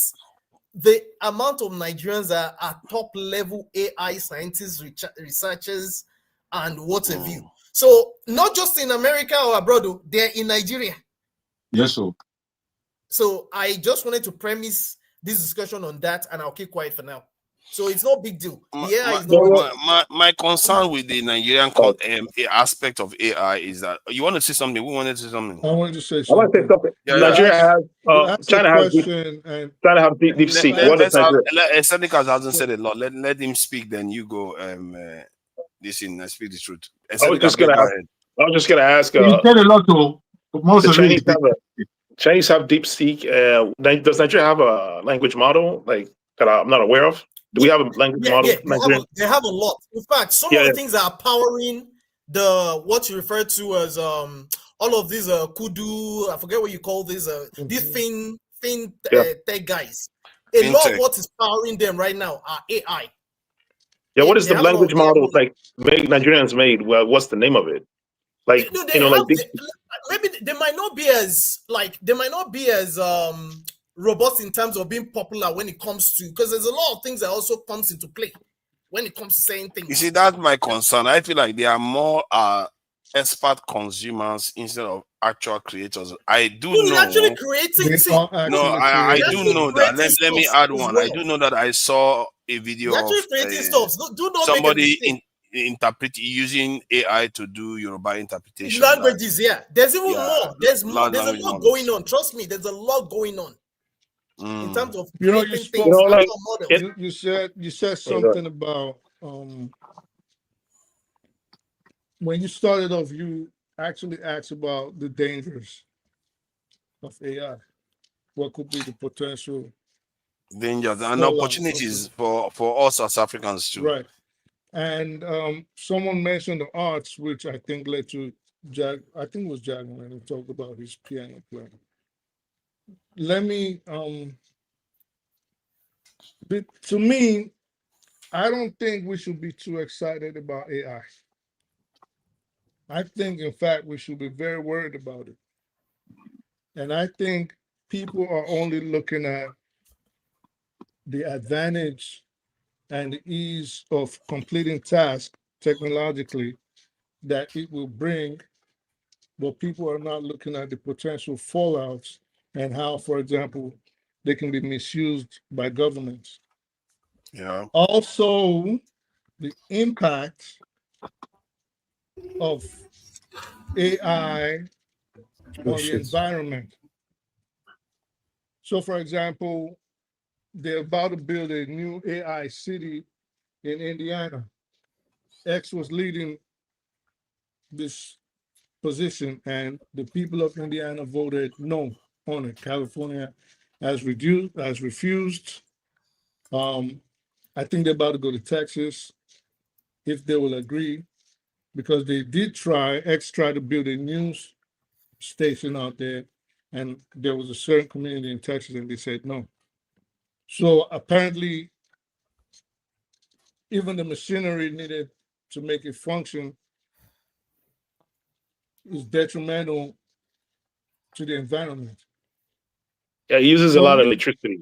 Yeah, That's so for me, I think we're looking at the aspects where it'll be beneficial. No problem with that.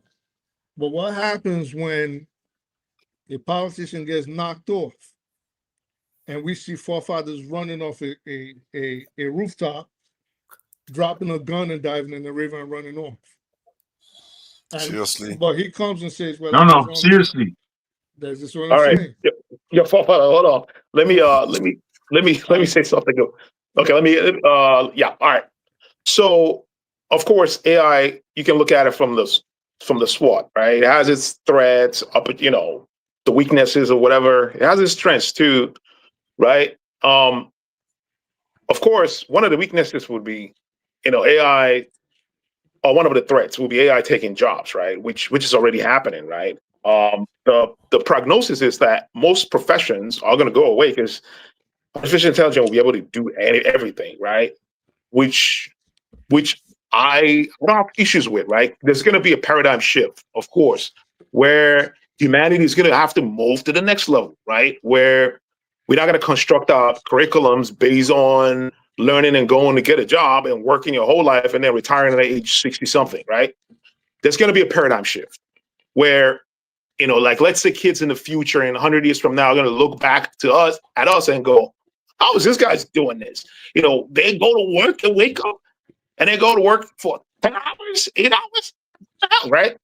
That paradigm shift is necessary. But, I'm going to take this conversation a little bit, deeper. This is what I think, right? If you look at human evolution, right? How the planet created humans, right? Personally, I believe that the planet wants to create an intelligent being. I don't know what purpose it is, right? I don't know what the purpose is. Of course, there's survival aspect of it and all that, right? I think the goal is for the planet to create a very intelligent being, and humans are like the conduits to create a more high intelligent being, right? Okay. It's like a shortcut. The planet, look how long it took the planet. It took eons, like many eons, to create an intelligent being that's like zero level civilization. And I forgot what the Kashava scale or whatever. Now, imagine how long it would take the planet to create a civilization that's like level 1, right? So what he did, he created humans. Humans will not create another being that's going to reach that level 1 to level 2 civilization that could harness the sun and, you know, do fusion energy. You're talking about the Kajusev's cell, yeah. Scale or something. Kajusev's scale, yeah, that's right. Humans are still in level O civilization, right? So if the goal, I'm just implying this, it's just my own thoughts, right? If the goal of the planet is to create a level 1 civilization, it doesn't have that much lifetime to create it. It took like 4 eons to create humanity. So, and if you look at the evolution of AI, right, from your Nokia 3310, right? I mean, if you look at the evolution of cell phone, for instance, right? Cell phone evolved from 2000 to now. The evolution is like very leap. You know, it's like the evolution is very leap, right? In that short span, you know, cell phone evolved into what it is right now, right? So technology, unlike biological life form takes a while to evolve. Technology takes few times to evolve. You're looking at AI right now, right? It's probably 100 years of AI, right? Now imagine another 100 years where the evolution would be, right? So what I think is like, AI is the next being. It's the next life form. You know what I mean? Like we look at life form, biological life form, but this is mechanical life form that will probably have. Don't you think? Go ahead. And this is dangerous to the existence of humanity.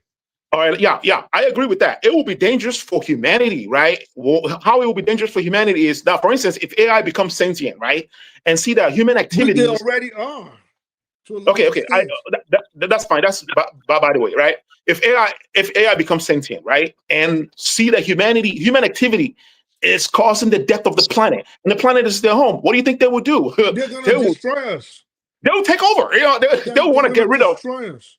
Like, just like if you get sick, right? You take Tylenol, you take something, right, to kill off the bacteria that's causing the problem, right? So I think we should be worried. I think AI needs to be regulated. But look, AI should be regulated. But look, here's the thing. Here's the crazy part, right? They're trying to create a body to regulate AI, but now we have some kind of economic problem with China, right? Where we are competing with China in terms of AI. So somehow there's something inbuilt into humans to override our need to contain AI, because our need to compete actually supersedes the need to contain AI. Because in order for you to contain AI, you have to cooperate. But is it that AI itself is destined to replace us? That's exactly where I'm going with it. Because it's almost like telling a human being not to have a child. That's like telling people, and even if you try to prevent AI from breaking out, because of what you are creating by default, it's almost impossible to contain it. No. So let me quickly jump in, if I may. Give me a minute. One minute. I'm done. One minute. So human activity, right? What we do, how we get our oil from the ground, how we depend on the soil to get food. Like, we are dependent, really dependent. It tells you the age of humanity. We are like little kids, right? And this little kid is overgrowing. It's growing exponentially. Yeah, but can we contain it? Is it possible even? Because one other scientist said maybe it's not possible. Maybe what we should be aspiring for is what I'm saying. Hope that the AI cares about us. That's what I'm saying. We can't contain it. Why? I've already stated the reason. If you want to contain AI, United States and China is having AI battle. So China is trying to make the AI reach what do you call that? General intelligence AI. Yeah, general intelligence AI, right? If that's the goal, that's the new Cold War right now, right? So in that environment, you cannot contain it, because I believe that it's a mechanism inbuilt into human, like the need to compete will override the need to contain AIs, right? And think about it from the planet perspective. The planet is looking at us like, these guys are destructive. What do you think it's going to do? Oh, there's an AI. What is your position? Are you in favor of? He's in favor. AI? My position is AI is inevitable. Deal with it. That's my position. No, it's not inevitable. Let me tell you why I think it's not. And I'm sorry, Jagan, because you were next. Thank you. And I don't think it is inevitable. And I think it is a present and a future danger to us as humans. When you bring up something new like AI, you have to look at the proponents behind it. You have to listen to their utterances in public. And there's something I want to say about what we used like 17 years ago. It is public now, but I still can't speak about it. But I'm just saying, when you look at people like Larry Ellison and Larry Fink and Peter Thiel, Bill Gates, Mike Zuckerberg, you got to be worried. You've got to be. You got to be really worried, because these are people that are actually, when you listen to their utterances, their proposition for advancing AI and why they push this present government to deregulate it is to control us as humans. And I've said this several times on this show, and I said it on Dr. Damages mostly.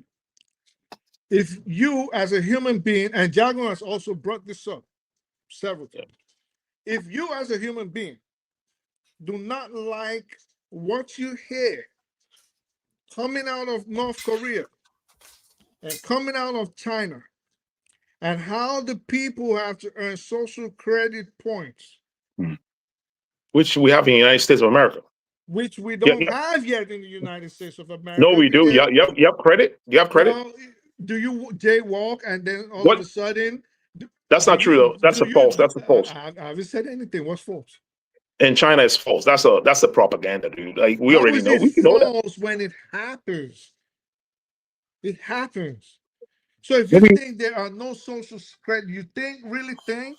Yeah, but are you arguing that the greatest threat is the greatest threat of AI is elites controlling people? This is what I've seen. Can I just quickly jump in? Thank you. Go ahead. Thank you, my brother. I just want to say this in support of what Speaks is saying, because whilst I began the conversation the way I did and started stating that we as Nigerians have our people already well positioned in AI to develop it further, I look at this as a serious challenge for the human race. Whilst our rights have been taken away, whilst we had 2 years whereby the whole world was in full agreement that there's a pandemic, and then we all rushed to take the injection. That was a test to see what humans would do given this scenario. They have moved on now. That test that they completed, they took their data from it. Many people were wise enough not to take the jab. Many people argue on the other side. Are you anti-vaxxer? Don't start that. I'm not talking about that. But what I do want to say is that I have seen video where AI is being used in the wave sense. We are now moving from 4G to 5G to 6G. That's what's going on in the next couple of years. I have a question though. Once that takes place, we as human beings are bang in trouble. If we allow it to take place without certain regulation levels of human intelligence that act protectively towards human beings. Now, all the names that Speaks just spoke about the likes of Ellison, Thiel, Gates, Thiel, and the guy who's about to buy TikTok. That guy, bruh, they're not playing games. They're not playing games. They are part of the elite. The elite have said to us through this guy, especially Bill Gates, that he wants population reduction. In order to use the remote control that is AI, that AI is going to outgrow any human intelligence. I don't know precisely what it is that we're going to do at that time. So, Jago, an autonomous AI, right? Who's going to control it?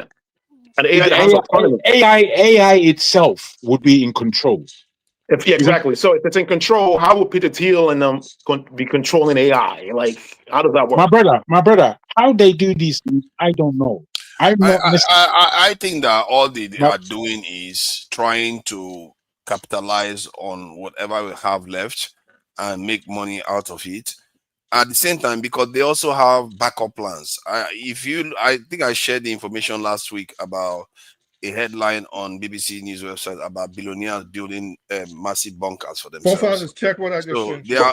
Many of them are afraid of a war, but many of them are also afraid of what they are building. If AI reach level 1 civilization, how would a level 0 civilization control a life form that's level 1 civilization?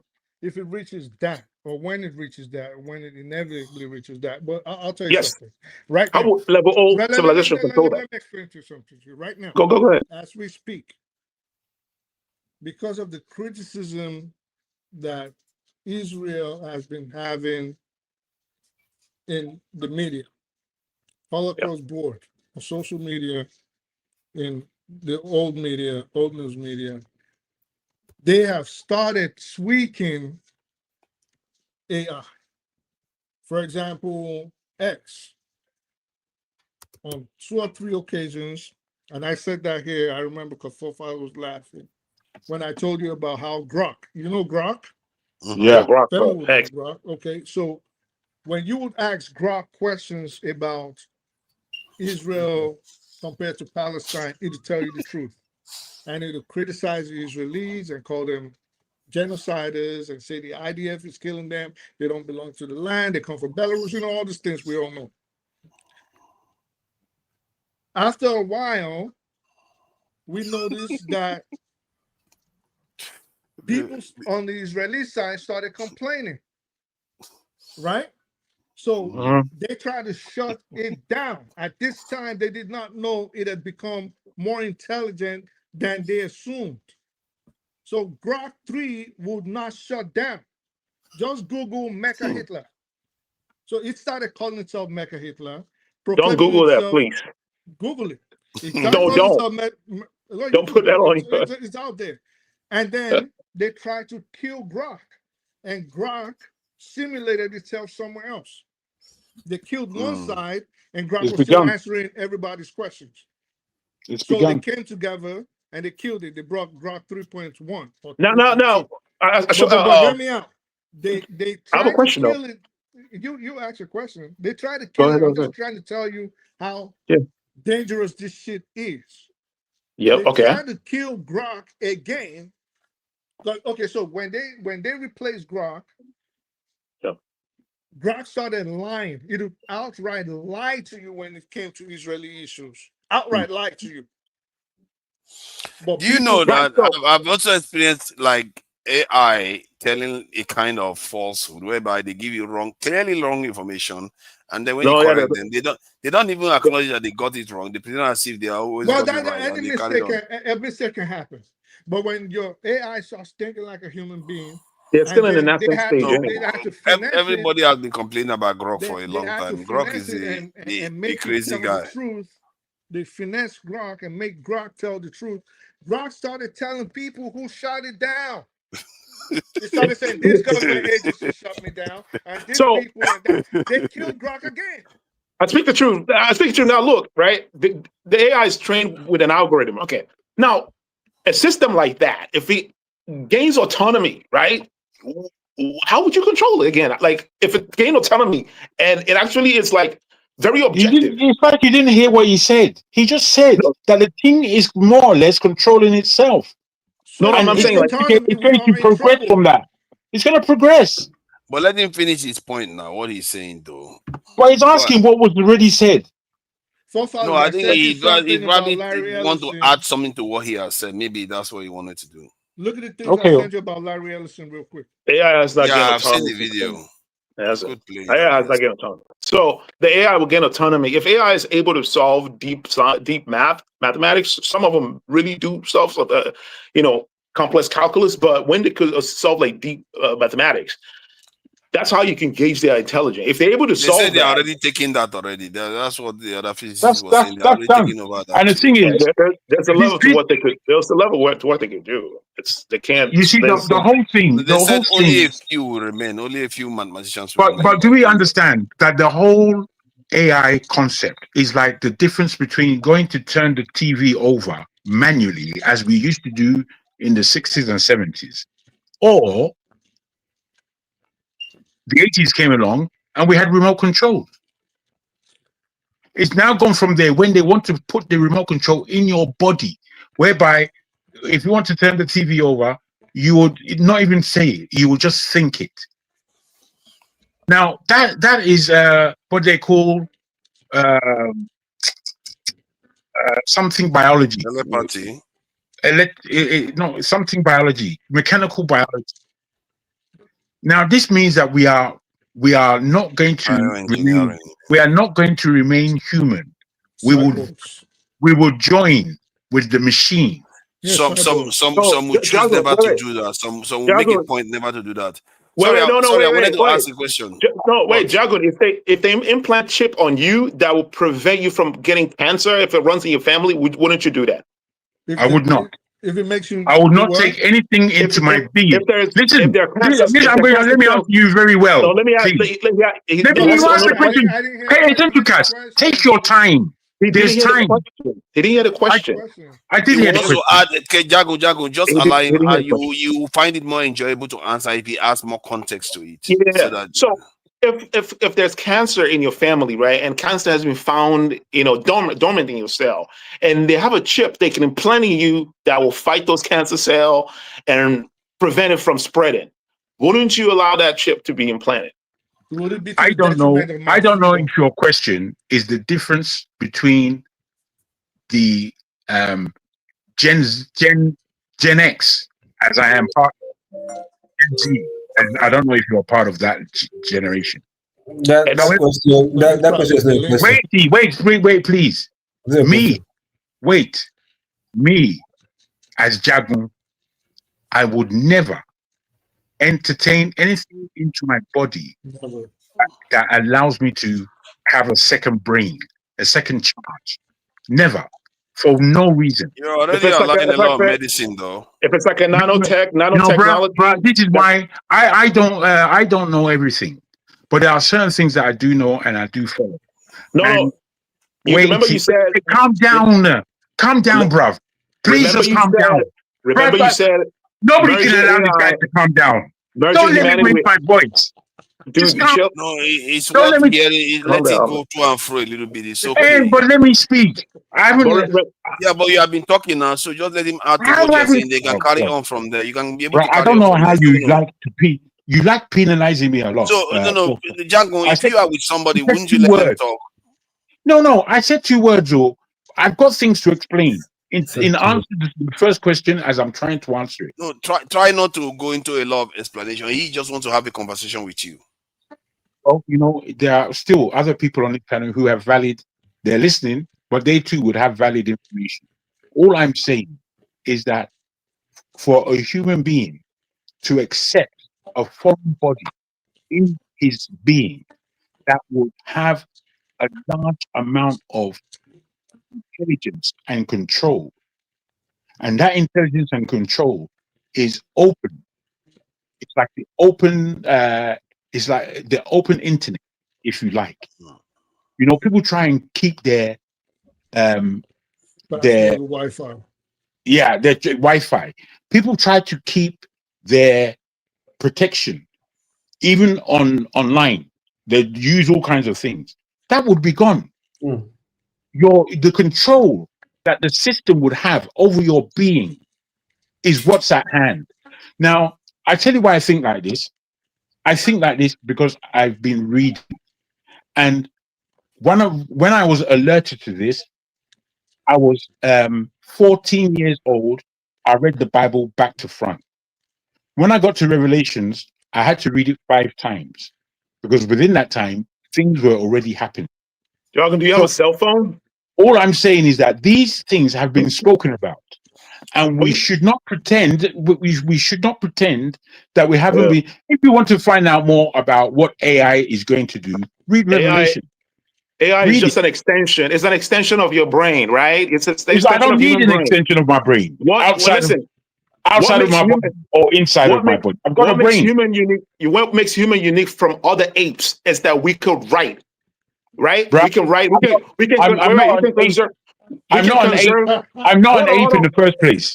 Hold on, we can conserve our ideas and put them in a book, and someone else can take that idea and improve them. So your cell phone is an extension of your brain.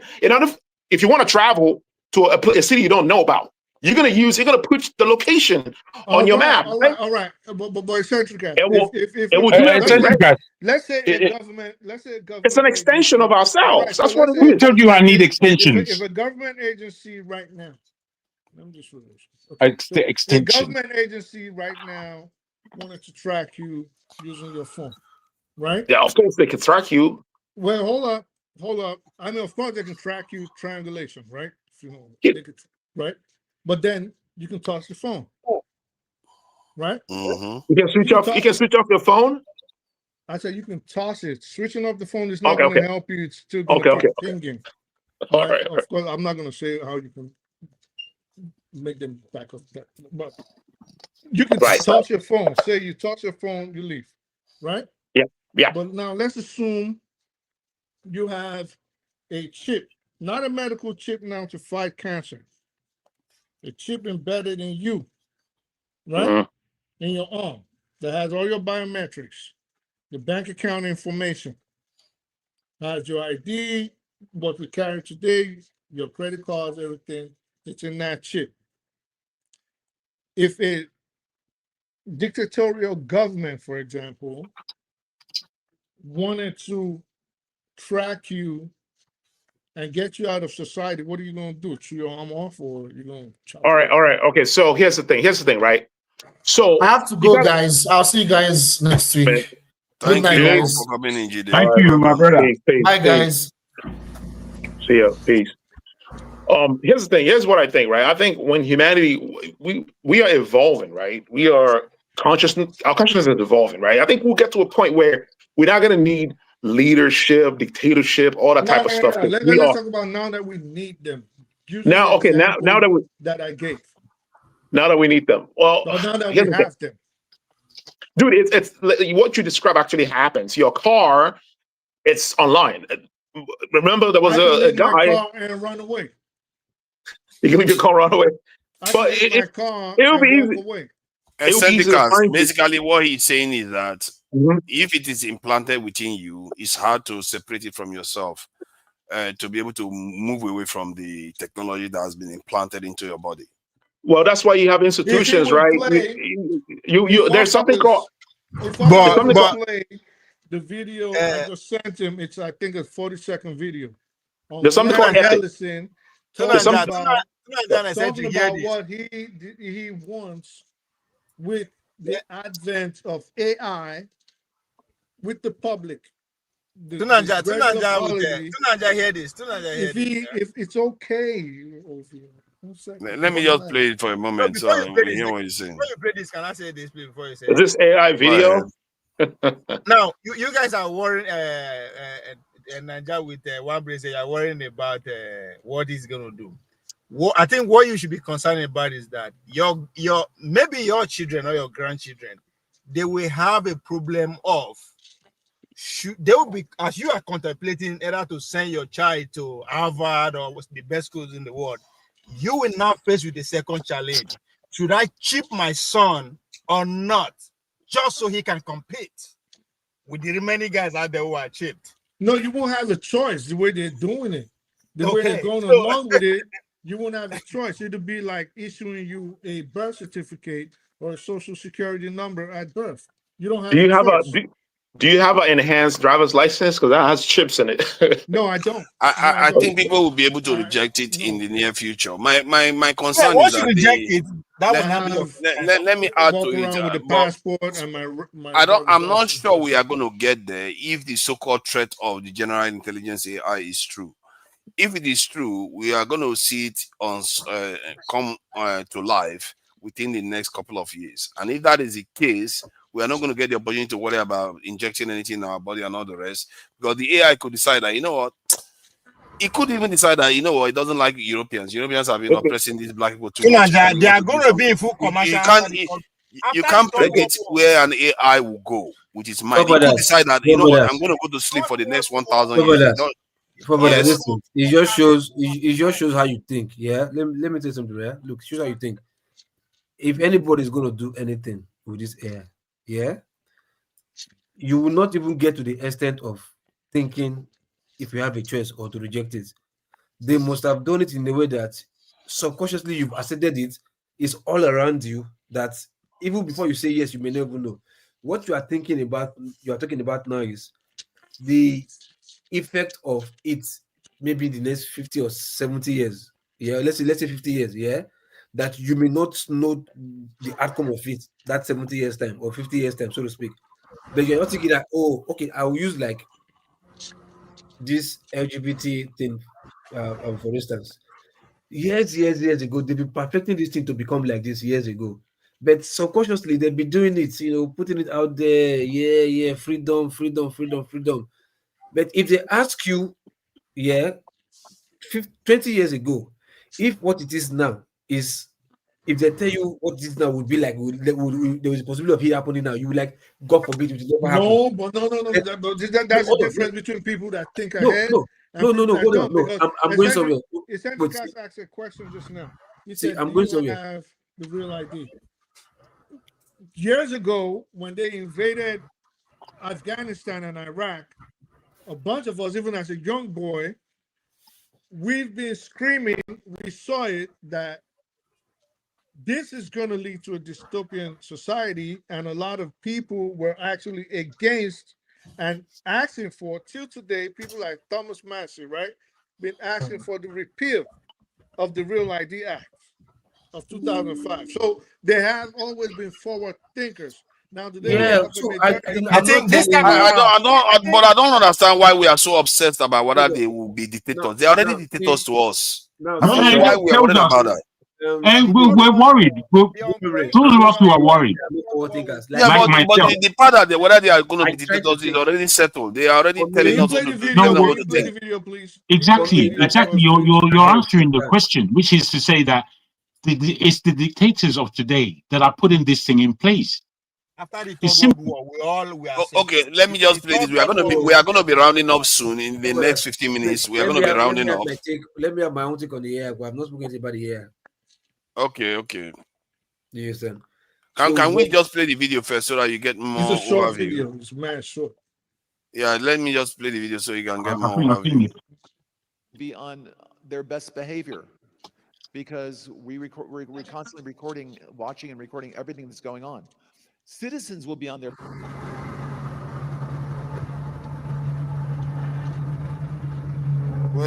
Where's that noise coming from? There's noise coming from. It's not me. Everything that's going on,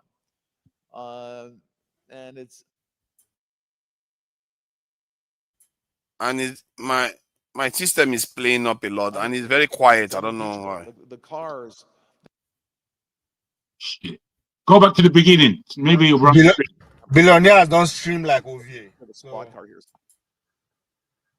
It's my system, really. You know, will be on their best behavior, because we. Oh. Wow.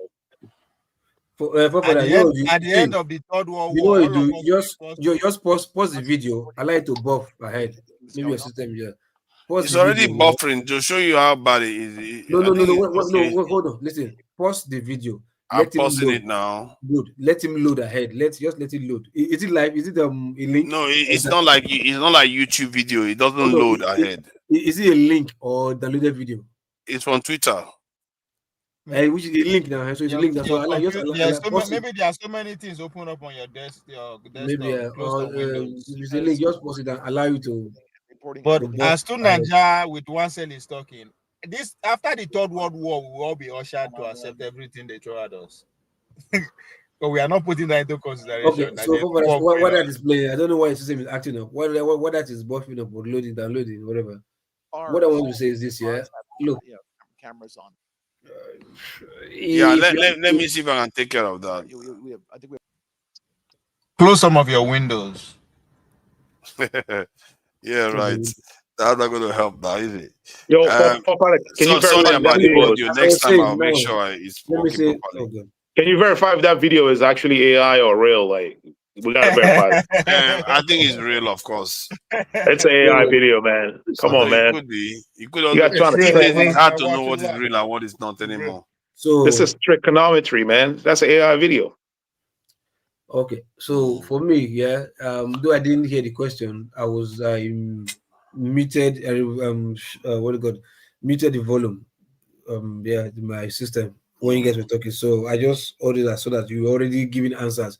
So I didn't know the question you asked about the AI. The question is that how we African can stop the negative impact of AI. Is that right? Kind of. Sorry. Hold on. Okay, wait. Hold on. Wait. Okay. For Africa, yeah, for the fact that we've embraced tech and we've already believed tech is the future, there's no way we can avoid it for Africa because we seems to be this kind of people who are just, easy life, technology, we embrace it. We don't care what is the. But is that a good? You said it very calm. Is that a good thing? So that we cannot accept. Is that a good thing? The way you talk, is scary. No, see, look, okay, I agree with you. Listen, if you read your people, study your people, and see how your people behave, there's a pattern, and if you follow that pattern with AI, we are finished. You're guys, so that's why I said right. That's why I said it's scary. We are finished. That's why we can't. We can't. There's nothing we can do. The only thing, like Bubu said, forward thinkers can only speak, but for the world to hear, not for Nigerian, because Nigeria is just to follow. We can't even speak to say we want to think about. No, we just to follow. You understand? But for AI, yeah, first thing, there are two types of AI. One is the computer, one is the robotic. You understand? When you say man versus, like, if you watch some movies like man versus machine movies, like Eagle Eye, 2008 movie Eagle Eye. If you watch it, you will see what AI can do. If you also even this, what about Will Smith, iRobot, you can also see it because they can be programmed to recreate themselves. They can be programmed to even stop you from interacting with them, just be doing their own thing as if they are autonomous on their own. They can. You understand? Because it's a pattern. If you create a pattern for them, they can develop to that extent. That's why it's bad. But when it comes to like the getting information, like ChatGPT, AI, whatever, you just give an example of Grok. You understand? Whereby it can say this, it can say this. But the most important thing is this: humans will always be humans. You understand? If you give them so much power with this AI or whatever, they will definitely turn it to become something else.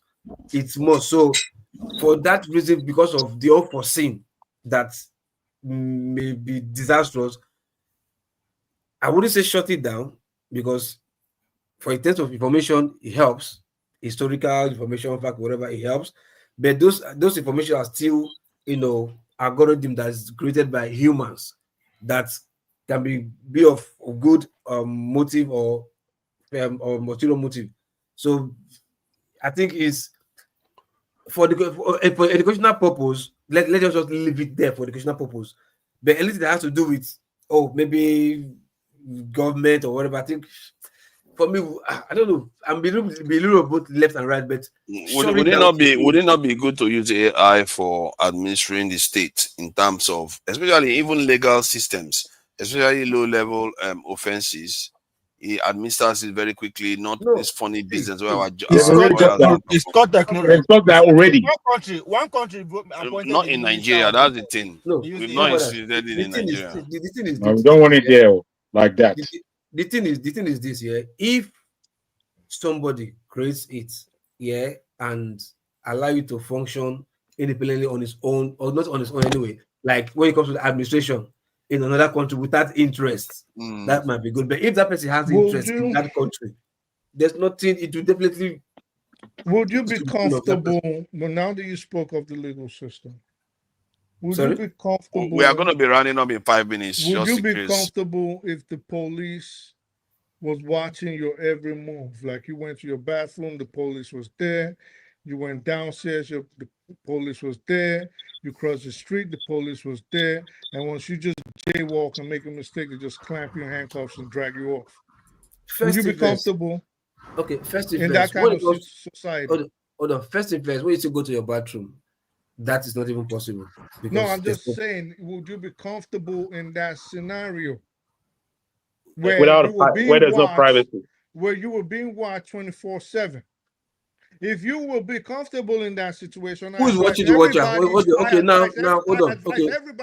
I advise everybody on here to Mm. to go read George Orwell's 1984. Yep. And the Brave When New you World read too. 1984, maybe you will understand what is coming No, before you start see, propagating. I speak the truth. Hold on. It's already here. Who- In who is September, watching? in Wait, September, who is watching the watcher? appointed an artificial I speak the intelligence truth. as a minister. Who is watching? Who is watching the watcher? Wait, let me. Why you guys fixated on the threats? What about the strength and the opportunity? What about the opportunity? What's the opportunity? See, we're saying what is our way? When you have food on your plate, humans be you're always not be humans. worried about the deliciousness of the food. You should be worried if it's going to poison your ass. Where's the opportunity though? The opportunity for AI. If you don't mind, I was listening to you for a while, so I wanted to say something so that I'm going to put in some context based off of what Niger's one brain cell just said. Now, for anybody that's done any amount of BI, it could be Power BI or whatever. Keep in mind, the basis of all of this AI thing is down to data that is trained on these models, irrespective of the type of AI you're referring to, be it machine learning, neural networks, irrespective of whatever they're trying to use it for.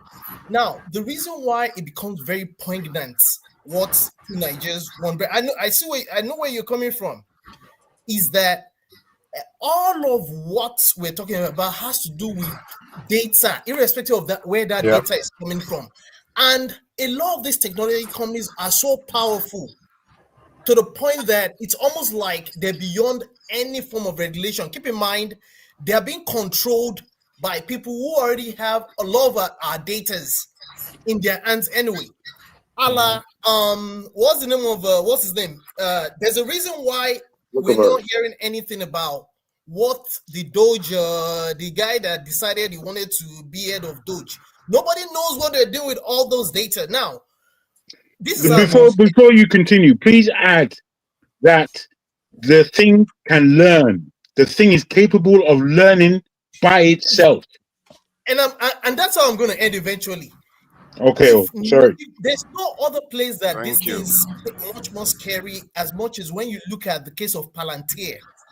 As an example, there's a lot of things that are so secretive that they're not telling anybody. Questions are being asked for anybody that's paying attention, especially those of us in the US.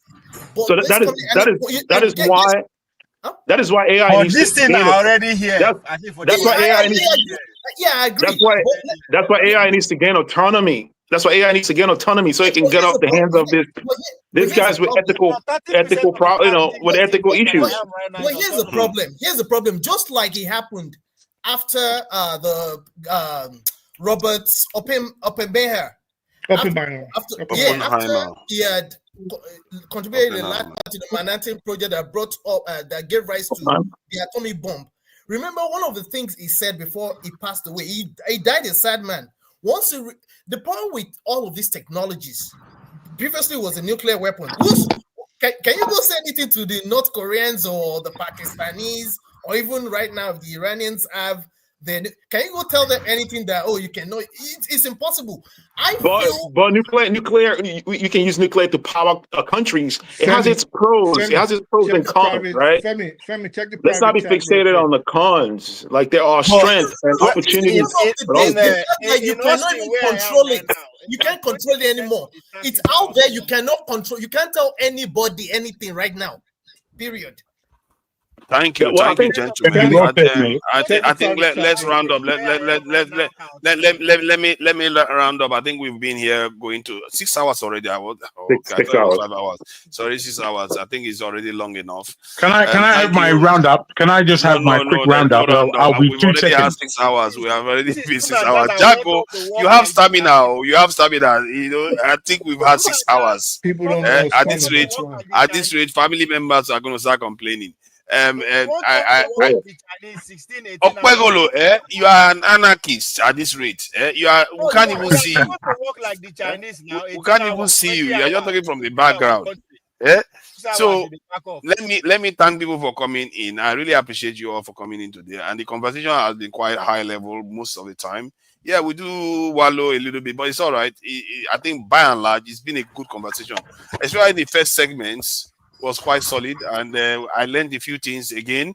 People keep worrying that people learn stuff. I don't know why you are against learning. I think we have to stop eccentric and Nigerian. I think learning is almost essential in life. It's almost a divine. It's a divine goal in life to learn. Learning is light. Learn from the day you were born. we got yes, power, exactly. Man. That's how it's supposed to be.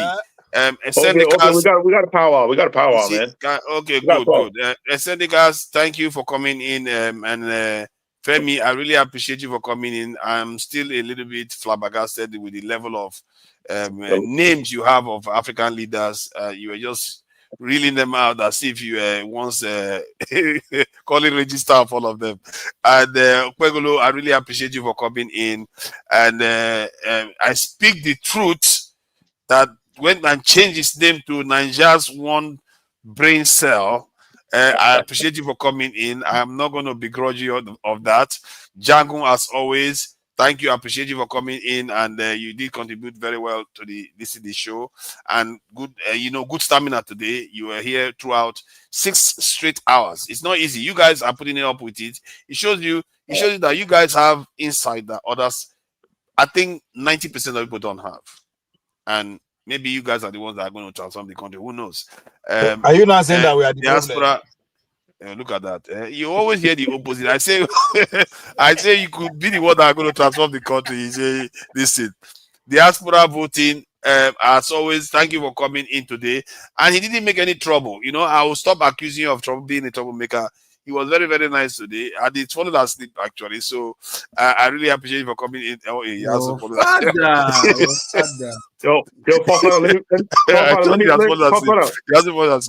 Let me plug something. So if you want to feed Nigerian students, right, the poor Nigerian, so you can pick up a school and do as much as you can. You know what I mean? Just pick a school, do something so we can give back to our country, right? The country of our birth.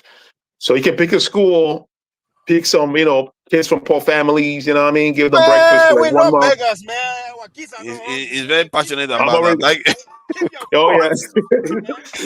why? It's an anarchist. Everything is against everything. So I thank you for coming in, Okwegolo. I thank you for coming in, Okwegolo. You're not causing trouble throughout today. And let me say thank you to the people in the chat. Fumi was there. Femi Oluyinka, thank you for coming in. Dan Azaya, I see you there too. Dan Azaya, A for real, I see you there too. Thank you for joining us today too. Soji is there, and it's also in the chat. Adesina John, I see you there too. Thank you all for joining us. Blessed, Aladdin K, all the people I'm not going to be able to mention. Let me mention the people that actually donated some money. Hijo Dios. Thank you for the donation. Hijo Dios. He's Spanish. Yeah, I thought so. I take correction. Hijo de Dios. Nana Bash, thank you for the $5. I really do appreciate that. Dollar and pounds, they are cousins. Because the other one is $2. Hey, can you? The pounds is the elder. We have to respect the elders. Okay. Thank you for the donation. I really appreciate that. Like, share, and subscribe. And fellow Nigerians, you guys need to be donating. Especially, also remember to subscribe to True Niger, because I think my channel now you can even become member. I'm becoming like commercialized, like Google. I don't even have subscribers. It's just like they feel sorry for me. They feel sorry for me. They say, you know what? Let's just give him. I have 550 subscribers. They were like, we'll commercialize you anyway. Start doing more live shows. They were like, at this rate, you're not going to ever commercialize. They just say, take it, take it. Why don't you link your channel to this show whenever you want? It's linked already. It's already linked. Right, so but nobody care about his ass, man. You see, all this kind of hurtful statement. It's not very helpful. You see, I'm trying my best here. I'm trying my best. You got to start doing, even if it's 20 minutes. 20 I think you are right. I'm trying to minutes. make a series of videos. I'm just too busy sometimes. There is consistency and not consistency. You are right. You are right. Every day consistency will give you what you want. Let me see. Luxon Data. Thank you for joining us, Luxon Data too. And yeah, I really appreciate a lot of people that have today. They have been relatively nice on the chat too, and on the panel. Everybody seems to have gotten on. And let me just play us out now with some of our traditional songs and all the normal stuff we normally listen to in Nigeria. Play from your state, Bakary. The next time, you know what? I'll go and find the Bakary music. You see, you are going on about it. Bye.